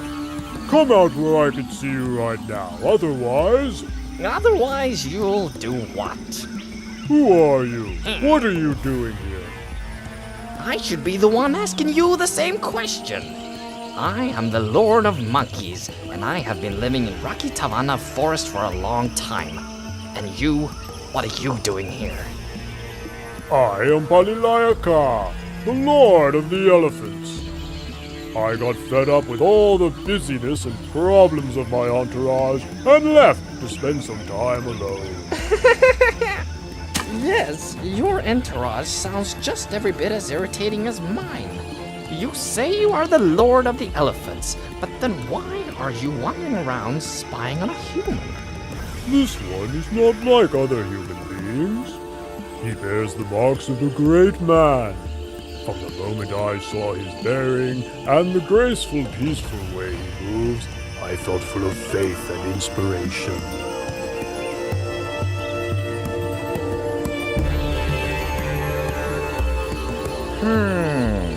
Well, if that's the case, let's go and ask him some questions.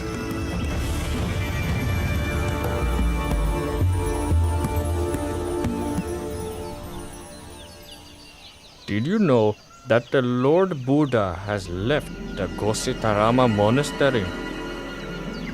Well, he has probably gone to give teachings in another city. Not at all. I have heard that one of the senior monks expert in the monastic discipline has had a falling out with a senior monk expert in Dhamma teaching over some small matter of the discipline.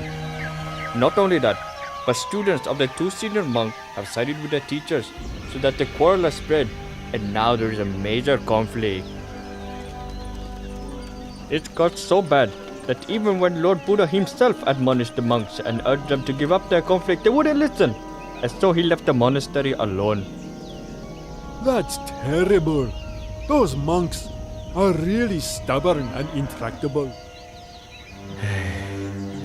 How long will it be before we will be able to hear the teachings from the Lord Buddha again? That's the point. The monks' dispute means that all the rest of us aren't able to listen to the Lord Buddha teach. The Lord Buddha must be fed up with the disobedient monk. From now on, we shouldn't make any more food offerings to them.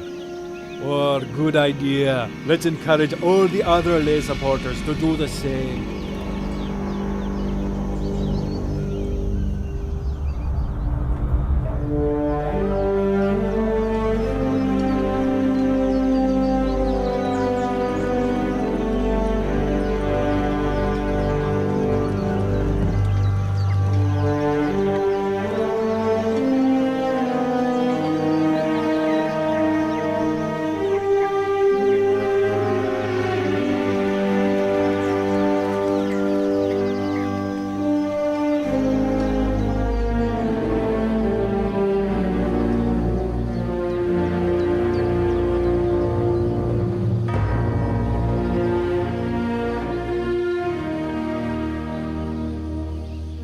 We've been coming back from alms round with empty bowls for many days now.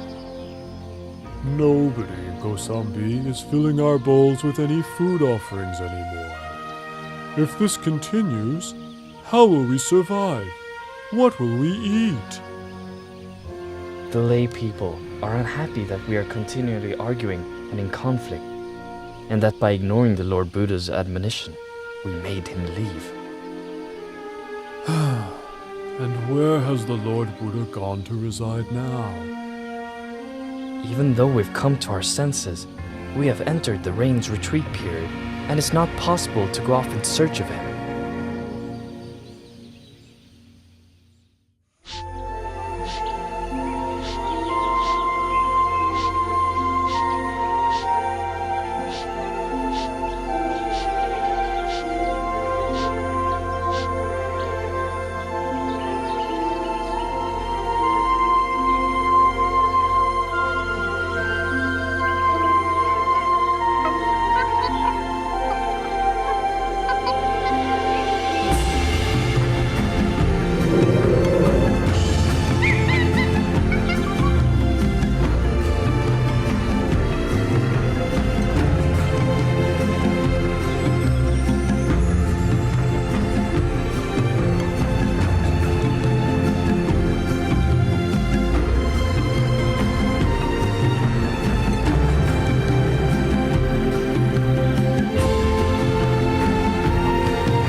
Venerable Ananda, I, Visakha, and my wife, along with all the wealthy families of Savatthi, have come to know that Lord Buddha is currently living alone in the forest. And so we wish to send an invitation to him, requesting that he graciously come to reside here in our city of Jetavana.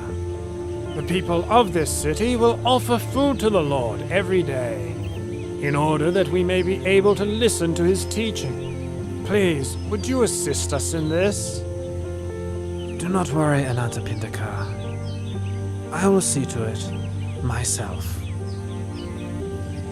The rains retreat has ended now, so I will take 500 monks with me to Rakitivana Forest to invite the Lord Buddha to come and reside here. You may put your minds at ease. Oh, it is our great good fortune to be able to pay respects to the Lord Buddha again and to listen to his teachings.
Palilayaka, that is Venerable Ananda, my personal attendant, and those monks accompanying him are my disciples. Allow them to approach.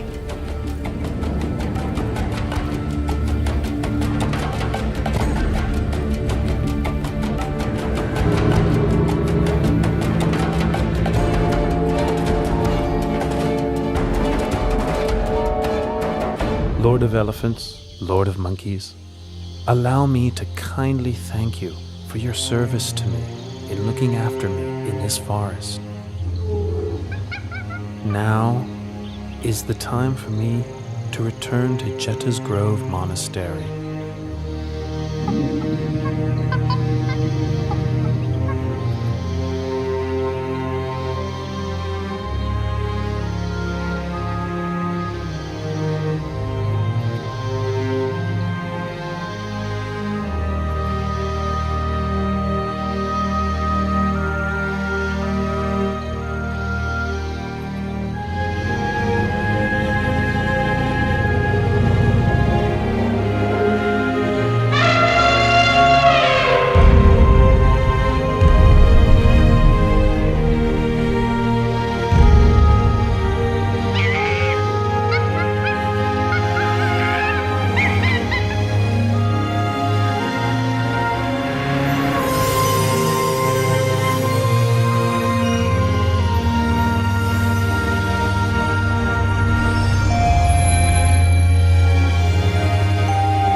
How many tens of thousands of years more must pass before another such great being appears in the world?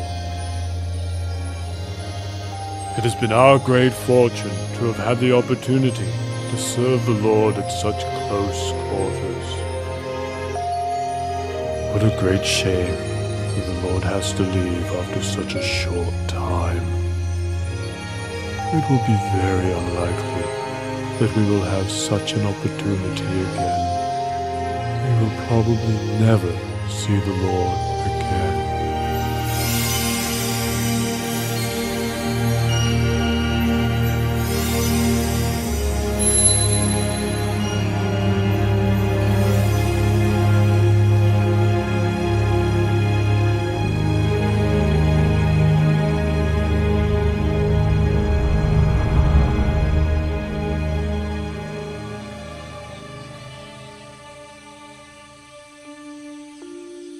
The Lord Buddha has forgiven us for our dispute. It was good that we saw our fault and swiftly made our way from Kosambi to pay our respects to the Lord Buddha in Jedda's Grove. You're right. The Lord is going to give us a Dharma talk.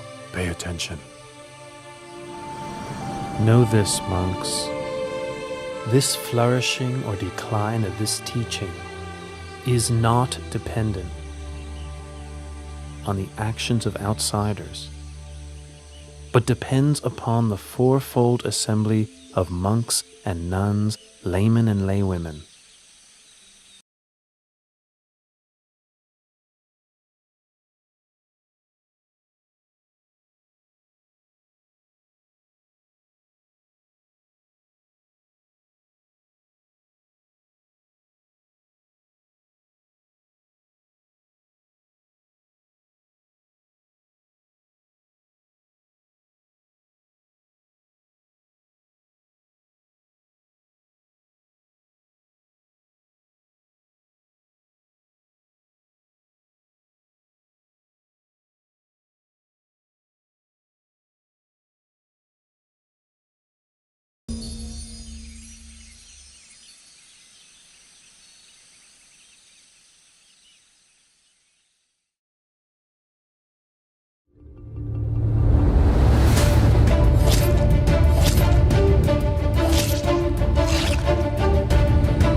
In a short time, Angulimala will commit matricide. He will kill his own mother. This is a very heavy karma, which prevents one from attaining to the path, fruit, and nibbana. But this outlaw does not kill with malicious intent. He does so out of ignorance. This being the case, he should still be able to attain to the Dharma.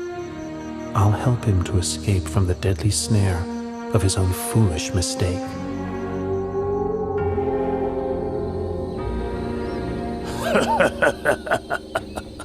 I've already collected 999 human fingers. If I kill just one more person, I'll have the full 1,000 fingers, as instructed by my master.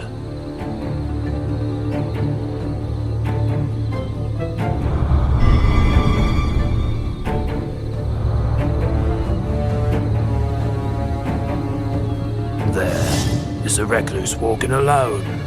He's about to meet his doom.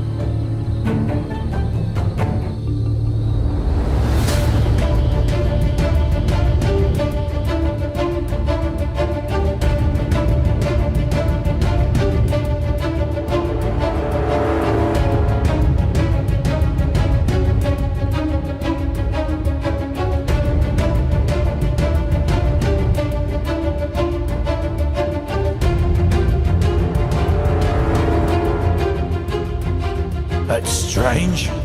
The summoner ahead just keeps on walking. But I'm running to exhaustion and still can't catch him.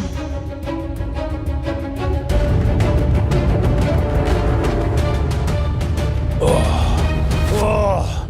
Stop there, summoner! Summoner, stop there! I have stopped already. It is you who have not yet stopped. A holy man should speak only the truth. But there you are, striding onwards, telling me you've stopped. Here I am standing still, and you tell me I haven't stopped?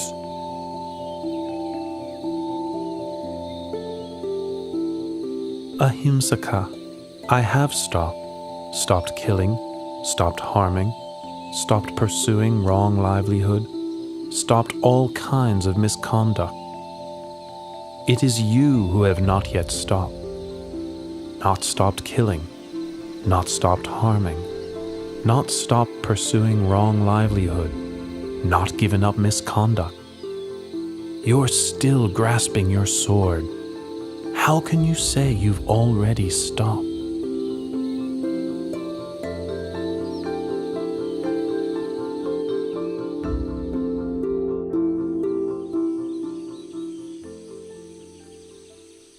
The words you have spoken are immortal and true, but never before heard, even in my master's hermitage. Ahimsaka, all things which arise are of the nature to eventually cease. The sword which you were carrying has now been laid down. So let go of the mental defilement associated with your wrong actions. Should your heart dwell on those actions, it will soon become spoiled. Focus on recollecting your good action. Your heart will become increasingly cheerful and radiant. Be industrious in making merit, maintaining morality, and brightening your mind in every single moment.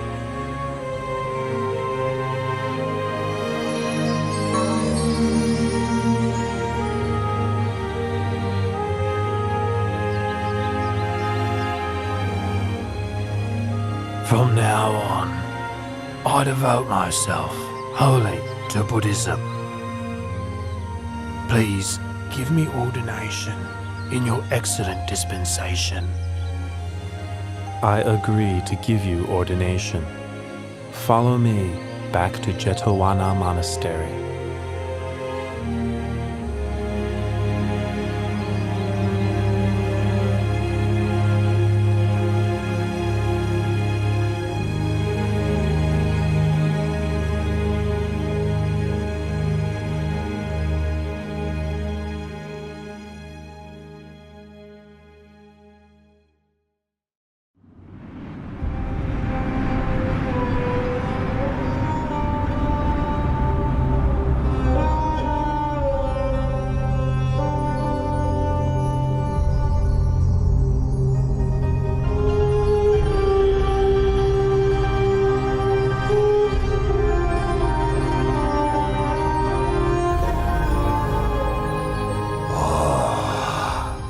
These poor human beings, thinking their good and evil deeds make any difference, when in fact, all things are already fixed, dependent on my will.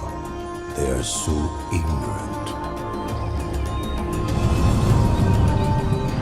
The Brahma god Baka has the wrong view. I will help him to see the truth of things.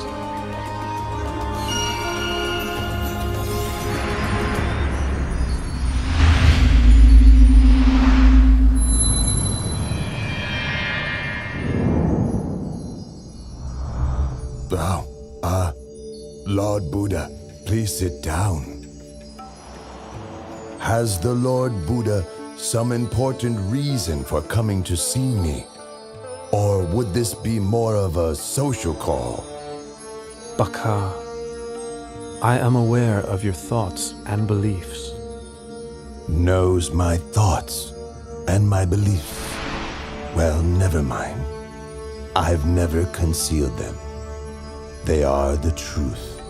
On heaven and in the human realm, everything that exists in this universe is all fixed and eternal, all created by me.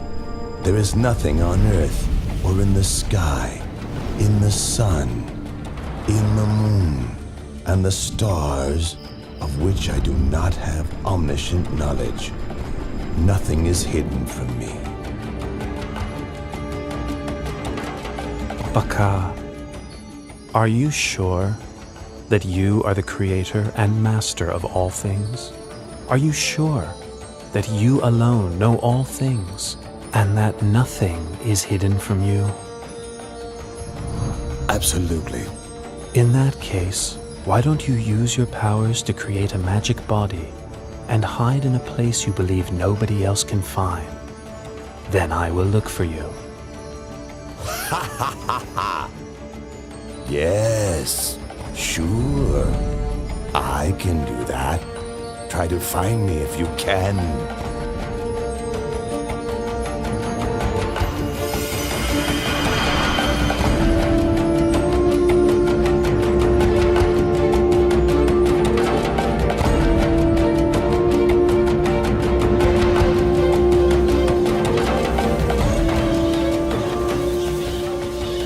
Baka, you want to be a bird, do you?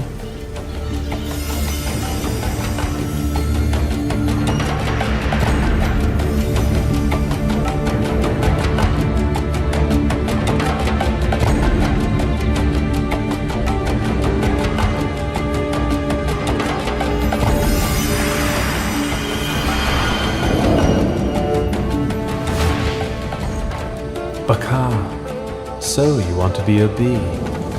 Is that why you're buzzing around the flower pollen?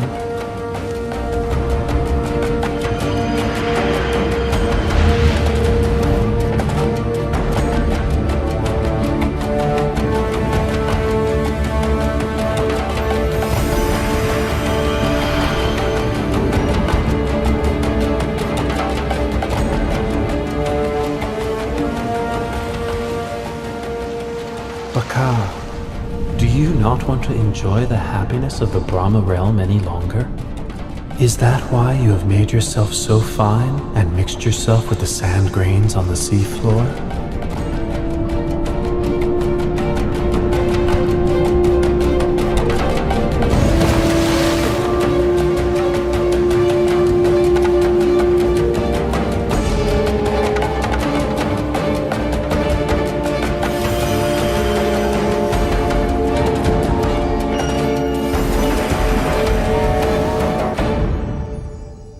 Lord Buddha, I grant that you are capable of finding me.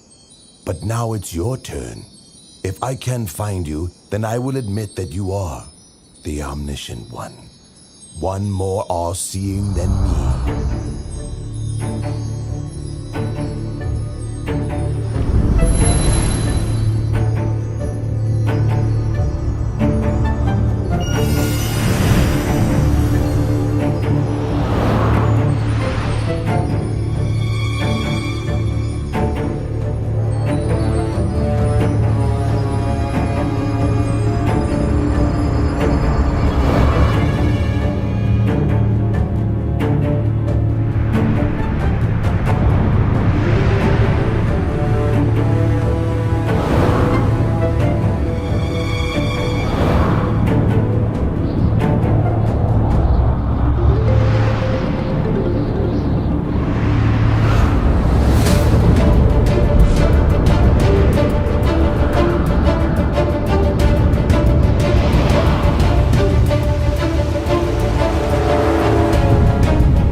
All right, I give in. Whatever world system, whatever universe you've concealed yourself in, please show yourself. Baka, I did not conceal myself in any world system or universe. All the time that you were searching for me, I was walking up and down above your head.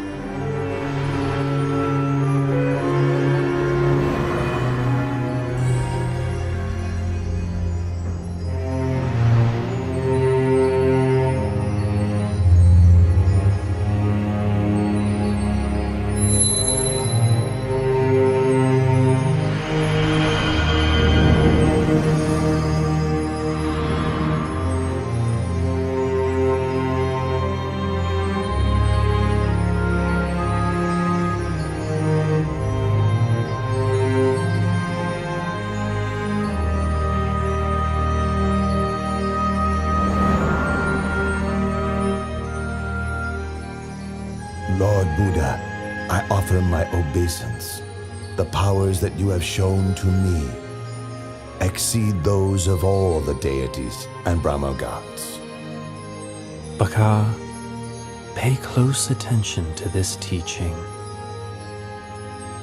The power and pleasures in this Brahma realm are very long-lasting. They encourage you to think that all things are permanent. In fact, all phenomena have the nature to arise, persist for some time, and then pass away. All things exist in dependence on causes and conditions. All beings are born of their actions, heirs to their actions, are related to their actions, have actions as their refuge, are owners of their actions. Whatever actions are performed, good or bad, we must receive the results.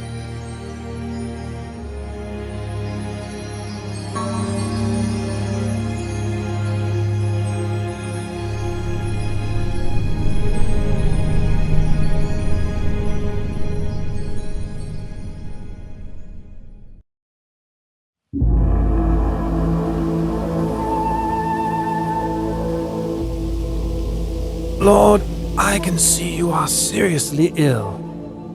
But although your pain is intense, your mindfulness remains firm, and your patience immense. You subdue your symptoms by practicing the 4 methods for success. I am so happy that you will live on for a long time as a refuge to your ordained and lay disciples. Ananda, I am now 80 years old and my body is decayed and deteriorating. It's like an old cart held together with bamboo. It can be used to carry a load for only a short while longer, but it's not a lasting solution. Only through concentration of mind can I hold this body upright and keep on walking. As for you, you must take refuge unto yourself. In the end, there can be no other refuge.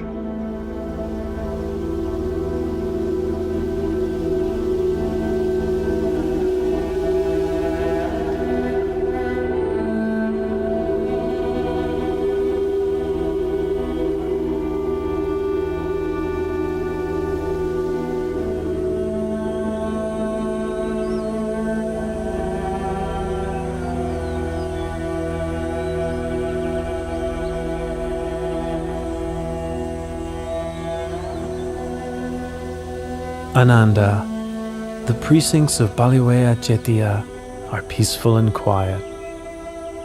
Should anyone develop the 4 methods for success and have the wish to extend his life for a very long period, he will surely succeed in what he wishes.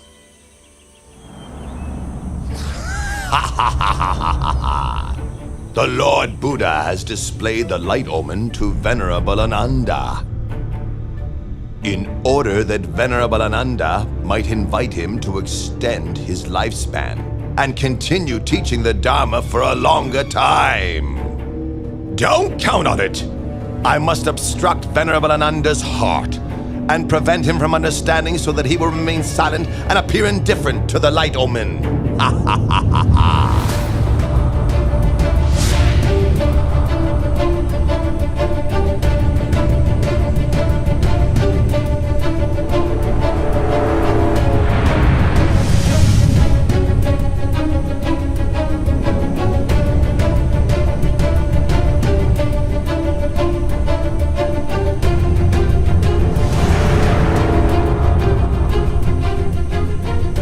The Buddha has spoken to Venerable Ananda 3 times, and each time I've obstructed the message, leaving Venerable Ananda silent. Ha ha ha ha! Ananda, go and find a peaceful place and develop your meditation.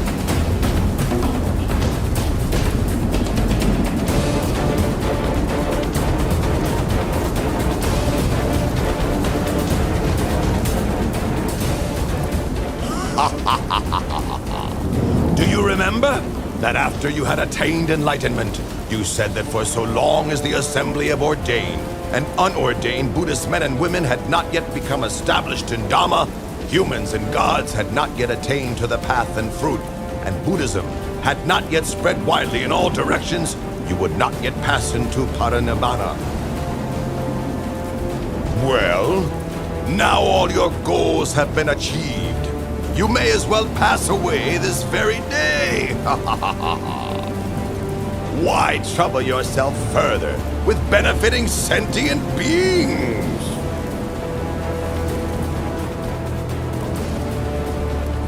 Mara, no need to get heated up with worries and speculations. In 3 months' time, I will enter Parinibbana. Be sure, then, to keep your promise.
What was the cause of that sudden, unexpected earthquake?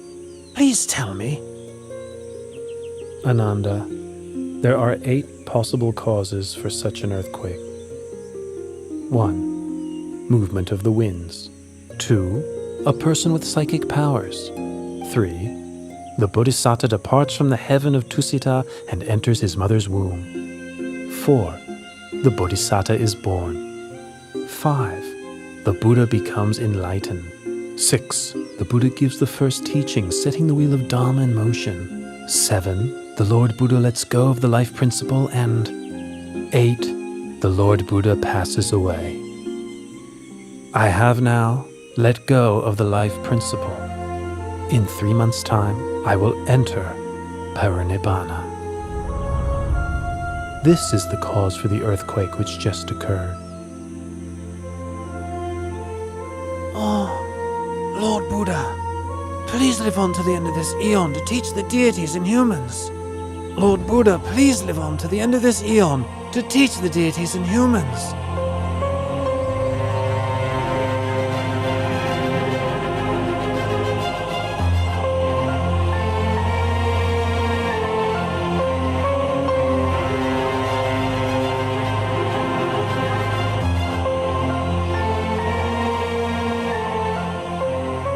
Ananda, why do you make this request of me 3 times? Oh Lord, you said that whoever develops the 4 methods for success, should he decide to extend his life for a long period of time, he would be able to do so. That's why I have just now pleaded with you 3 times. Ananda, I have displayed the light omen, giving you the chance to invite me to extend my life 16 times already. 10 times in the city of Ratchagaha, and 6 times in the city of Vesali.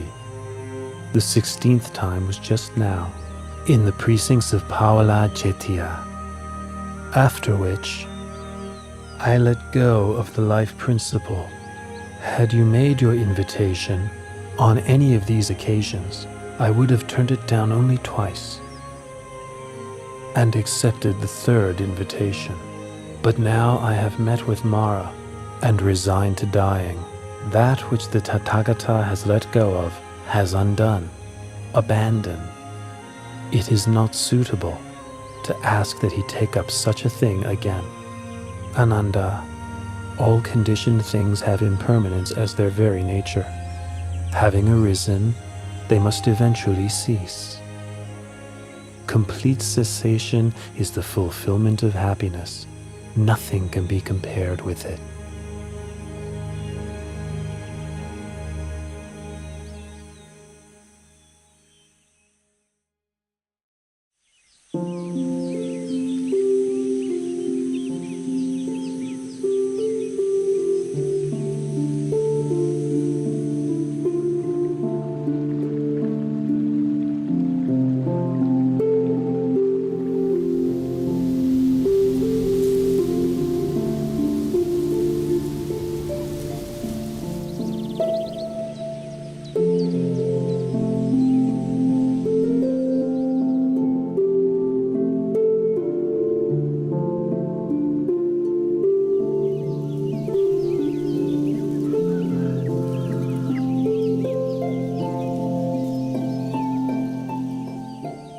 A wise person should lift his mind out of longing for sensual pleasures.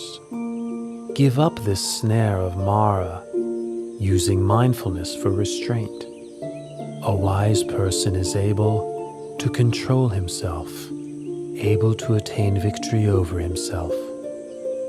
Lord Buddha, in addition to coming to stay in my mango grove, you have also given me a Dhamma discourse.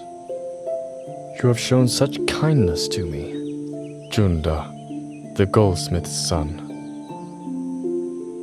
Tomorrow morning, please accept my invitation to receive alms food at my house.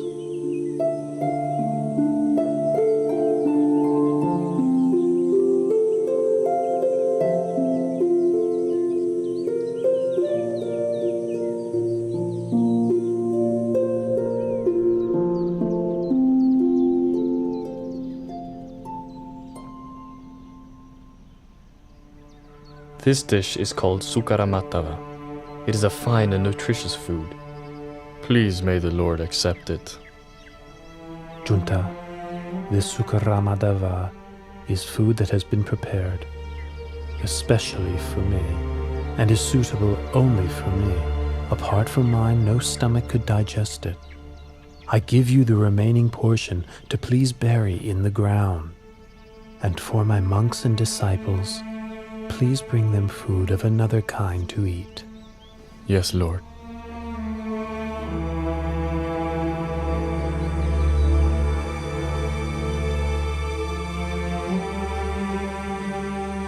Ananda, my disease is now getting worse again.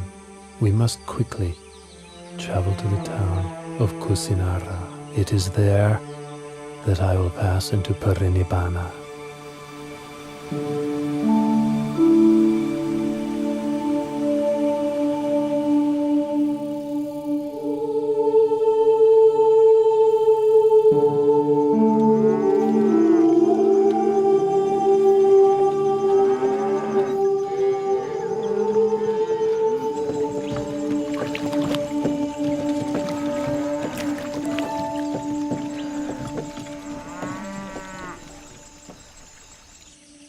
Ananda, let us stop and rest under this tree. And please fetch me a little water to drink, will you? This river is drying up, and a caravan of carts has just crossed. The water is muddy and unsuitable for drinking. The river Kakodawa is not far from here. Its water is clear and cool. Please, travel on a little. It's not very far. You can drink and bathe there.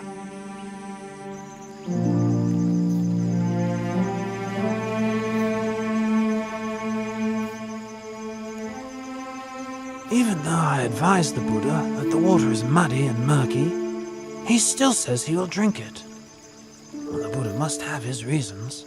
This is the first time the Buddha has stopped for a drink mid-journey. Previously, he has never requested water before reaching his destination.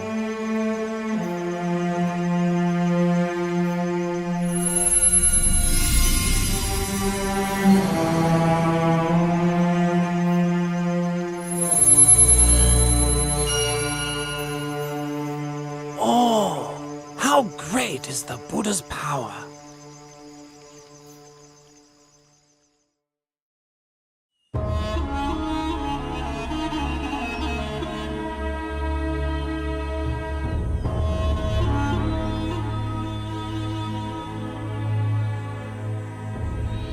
Lord Buddha, my name is Pukusa. I am a son of the king of the Mala dynasty and a disciple of the late Alara the Hermit. I am traveling from the city of Kusinara to Pava. What great fortune it is to meet you. I had made the determination in my heart that I may have the opportunity, just once, to hear the Buddha's teaching. Listen, Pukusa. This heart is luminous, but it is obscured by incoming defilements.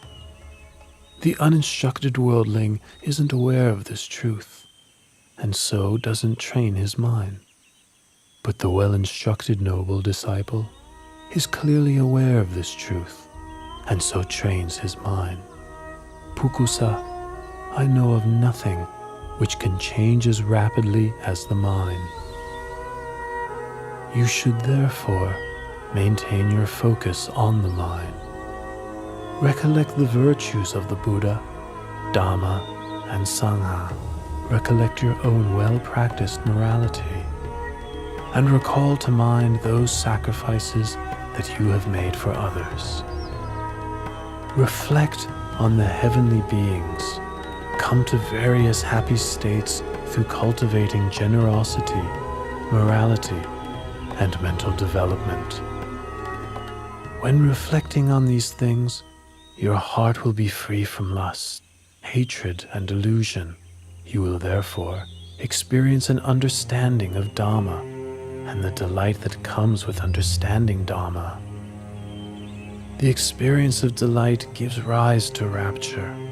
With the experience of rapture, the body becomes tranquil. The tranquility of the body gives rise to happiness. With happiness, the mind becomes firm and stable. This is called peace, non-suffering. The mind is ready to enter the stream of Dhamma.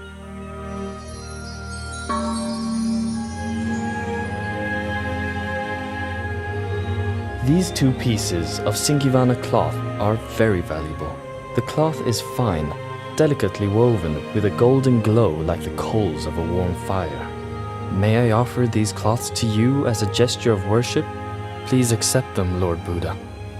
Pukusa, I would like to accept just one of your cloths. The other, please offer to Venerable Ananda, my attendant.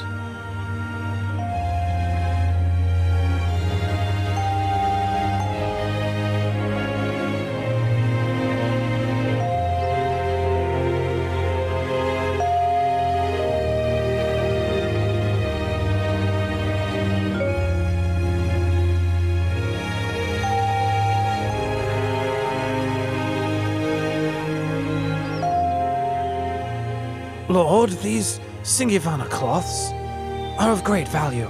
Please accept them both, and wear one as a lower robe and one as an upper robe.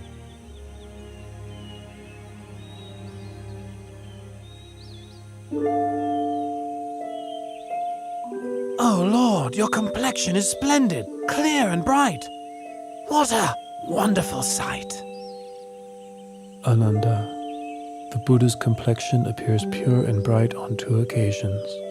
One before the moment of enlightenment, and the other before the moment of parinibbana. We must quickly travel on to Kusinara.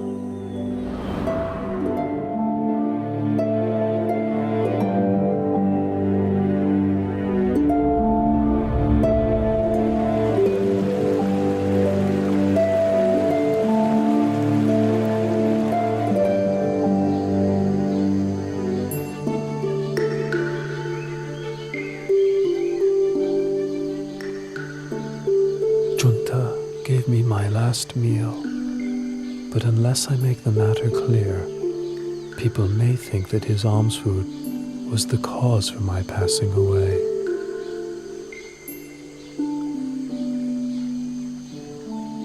Ananda, Alms food offered on 2 occasions is of special merit and will give great fruit.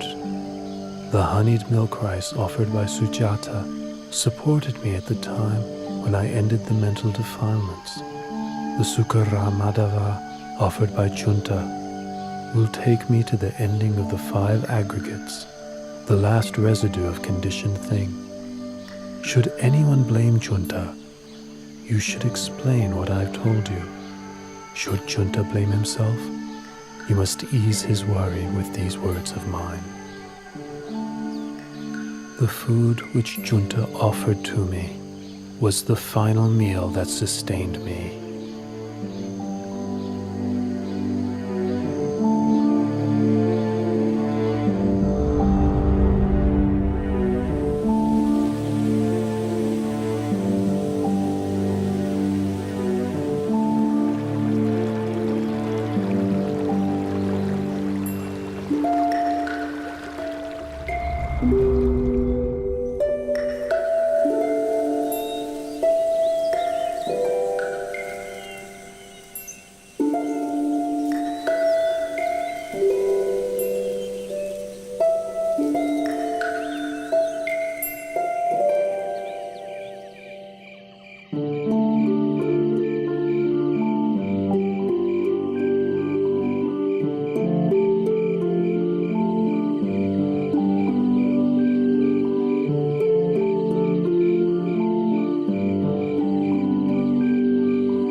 I will not rise up from this place again.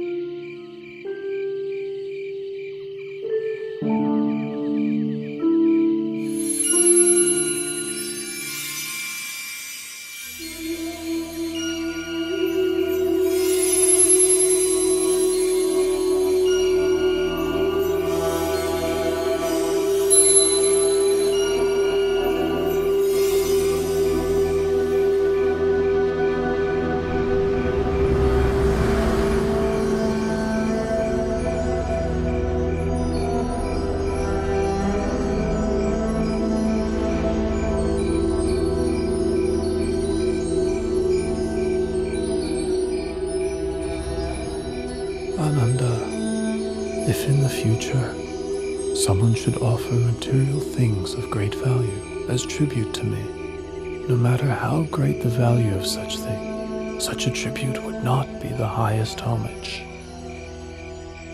Ananda, whoever should practice according to the Dhamma which is rightly taught by me, such a person pays the highest homage. Ananda, I will pass into Parinibbana tonight. Lord Buddha, please don't pass away in a small town as Kusinara.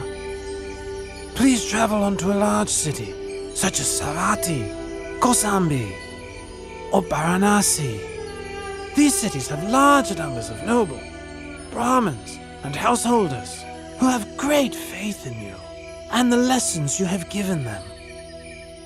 Ananda, do not fault Kusinara for being such a small town.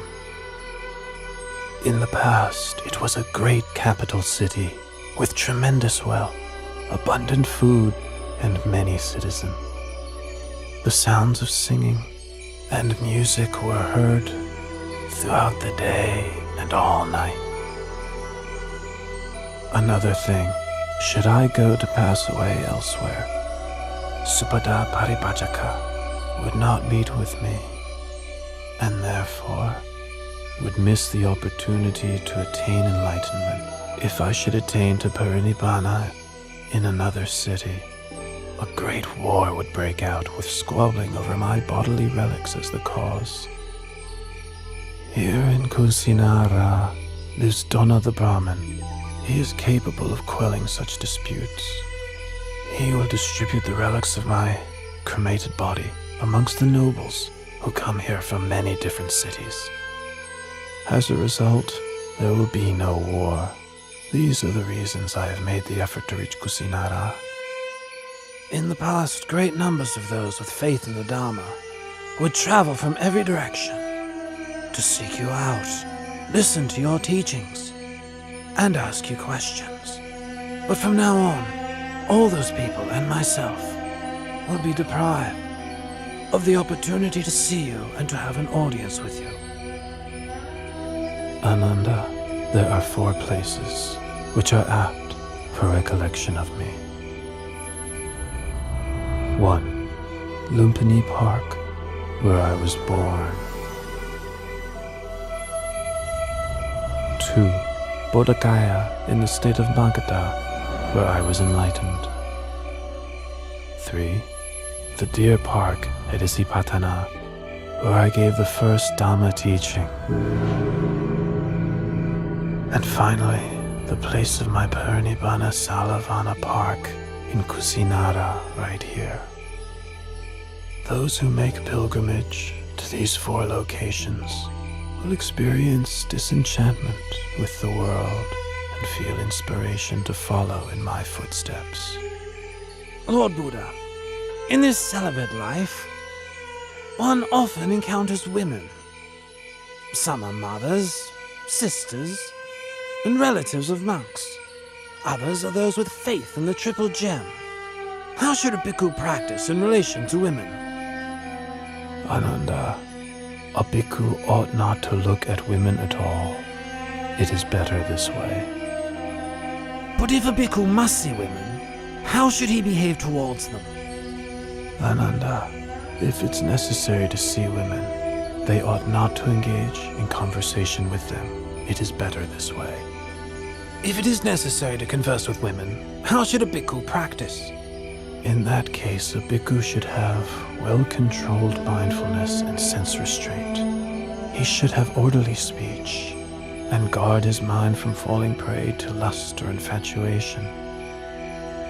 The beautiful things of this world themselves are not sense desire, but the lust which arises in one's mind due to unwholesome intention. That is a person's sense desire. Once one has abandoned pleasure in unwholesome states, beautiful objects of this world still exist, but there is no way one can be harmed by them.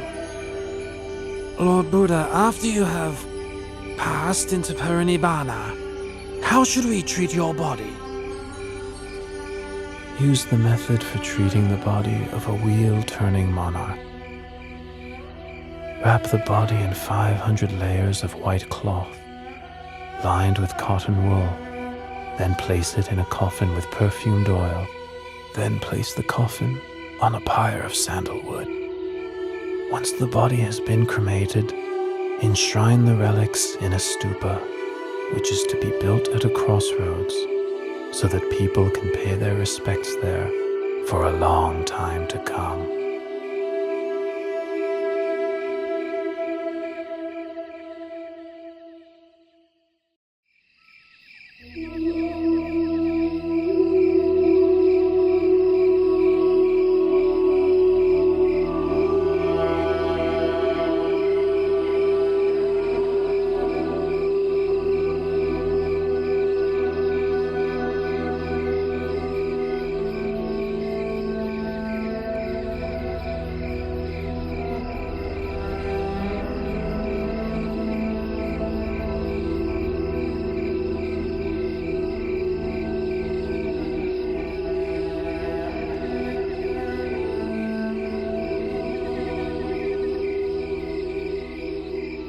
Subhata is intent on having audience with the Buddha.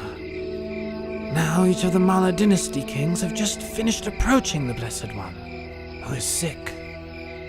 If I allow any more guests, it'll be a great burden on him.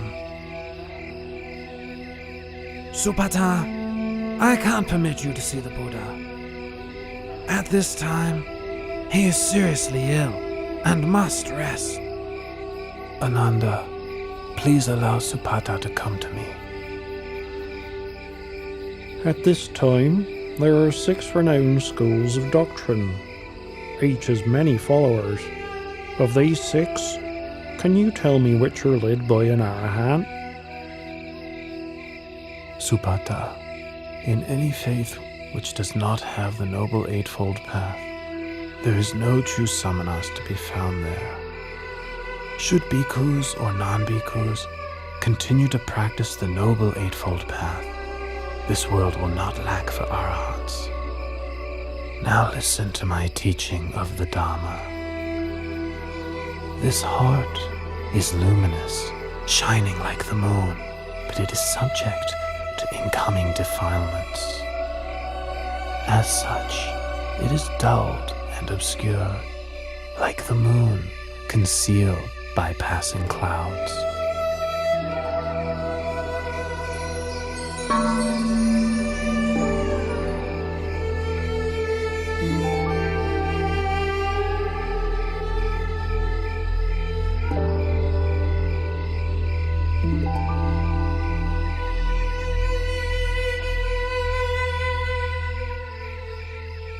Lord Buddha, teacher of the most excellent Dharma, you make right that which I've wrongly seen for so very long.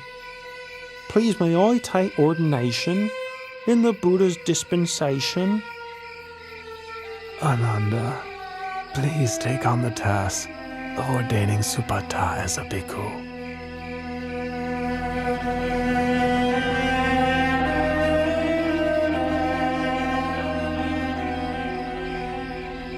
Supata, consider the hair of the head, hair of the body, nails, teeth, and skin, as well as all materiality and immateriality, according to the truth. Such things are changing, decaying, impermanent, suffering and not self, not a being, not a person, not I, not mine, not myself, not him, not his, not himself.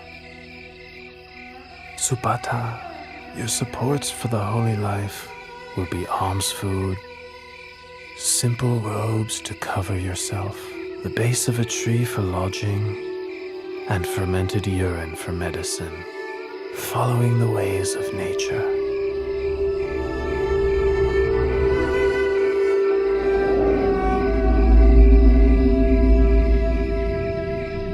Having received instruction from the Buddha, Subhada went off alone and practiced contemplation until attaining to arahantship that very night. Venerable Subhada is considered to be the last disciple who attained to enlightenment while the Buddha was still alive.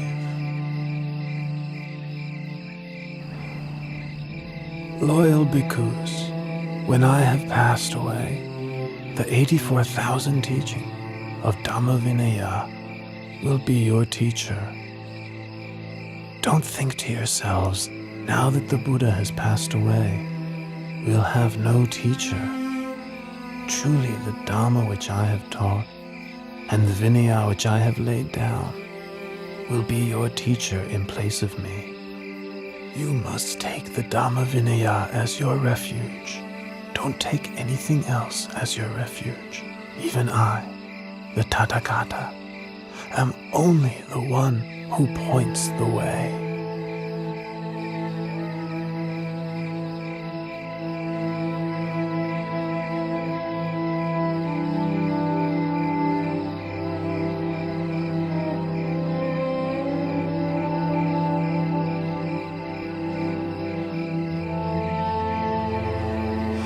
Lord Buddha is about to abandon me and enter Parinibbana.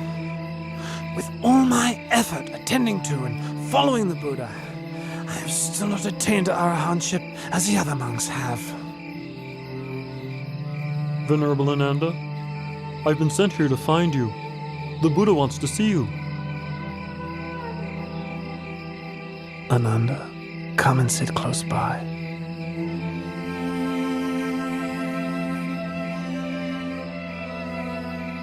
Ananda, don't be consumed by sorrow.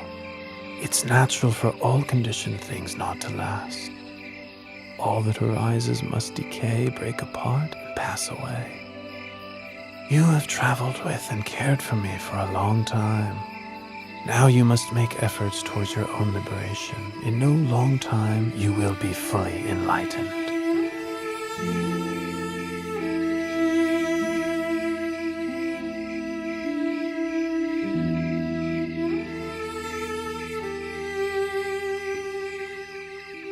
Ananda, Channa Bhikkhu has views of self-importance because he's been close to me since the household life.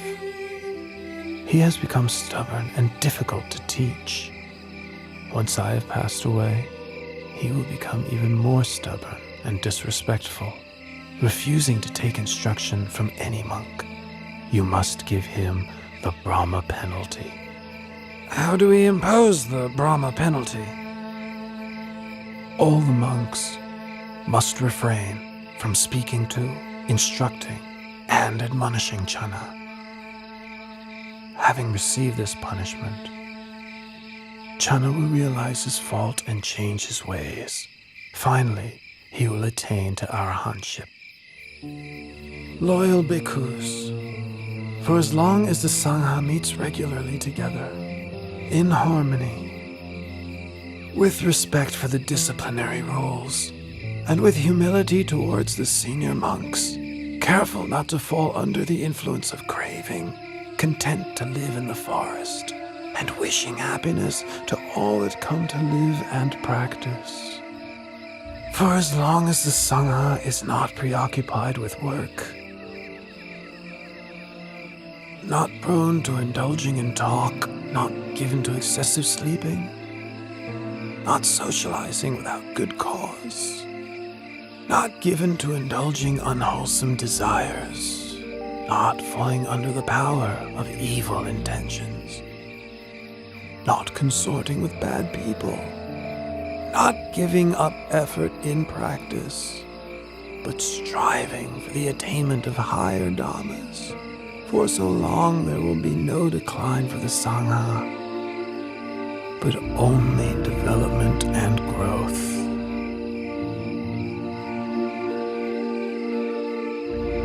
Bhikkhus, I remind you that all conditioned things are of the nature to decline and cease.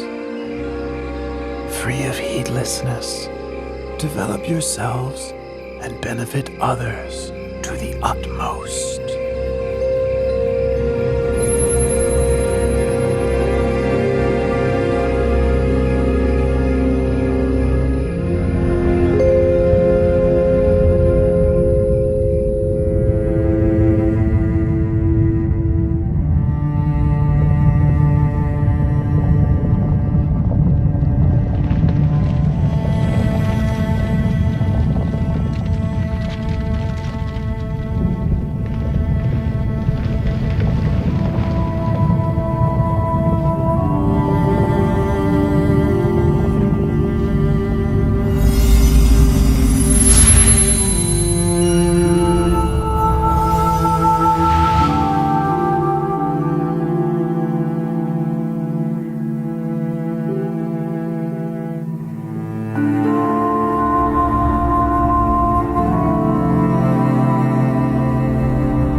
After the Lord Buddha's cremation ceremony was over, Dona the Brahmin was given the task of distributing the relics of the Buddha amongst the nobles and Brahmins who had gathered there. In each of the 8 states represented, a stupa, or chediya, was built for enshrining the relics, so that people could pay their respects to the remains of the Buddha. 1. King Ajatasattu of Magadha built a stupa in Rajagaha. 2. The Likhavis built a stupa in Vesali. 3. The Sakayan royalty built a stupa in Kapilavatu. 4. The Mauryan royalty built a stupa in the city of Al-Kapa. 5. The Kolean royalty built a stupa at Ramagama. 6. The Malla royalty built a stupa in the city of Pava. 7. The Malla royalty of Kusinara built a stupa in Kusinara.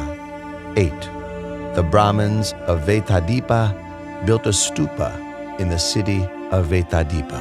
As for Dona Brahmin, he built a stupa at Kusinara for housing the golden urn, which had contained the relics of the Buddha before they were distributed. This reliquary is known as Tumba Stupa or Tumba Jediya. 3 months after the Buddha laid down the khandhas and attained parinibbana, Venerable Maha Kassapa led the Sangha in the first rehearsal of the Dhamma Vinaya at the cave of Satapana on Mount Vebhara outside of Rajagaha, with King Ajatasattu as the royal host. After the duration of 7 months, the first rehearsal of the Dhamma Vinaya came to its conclusion.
ด้วยเลื่อมใส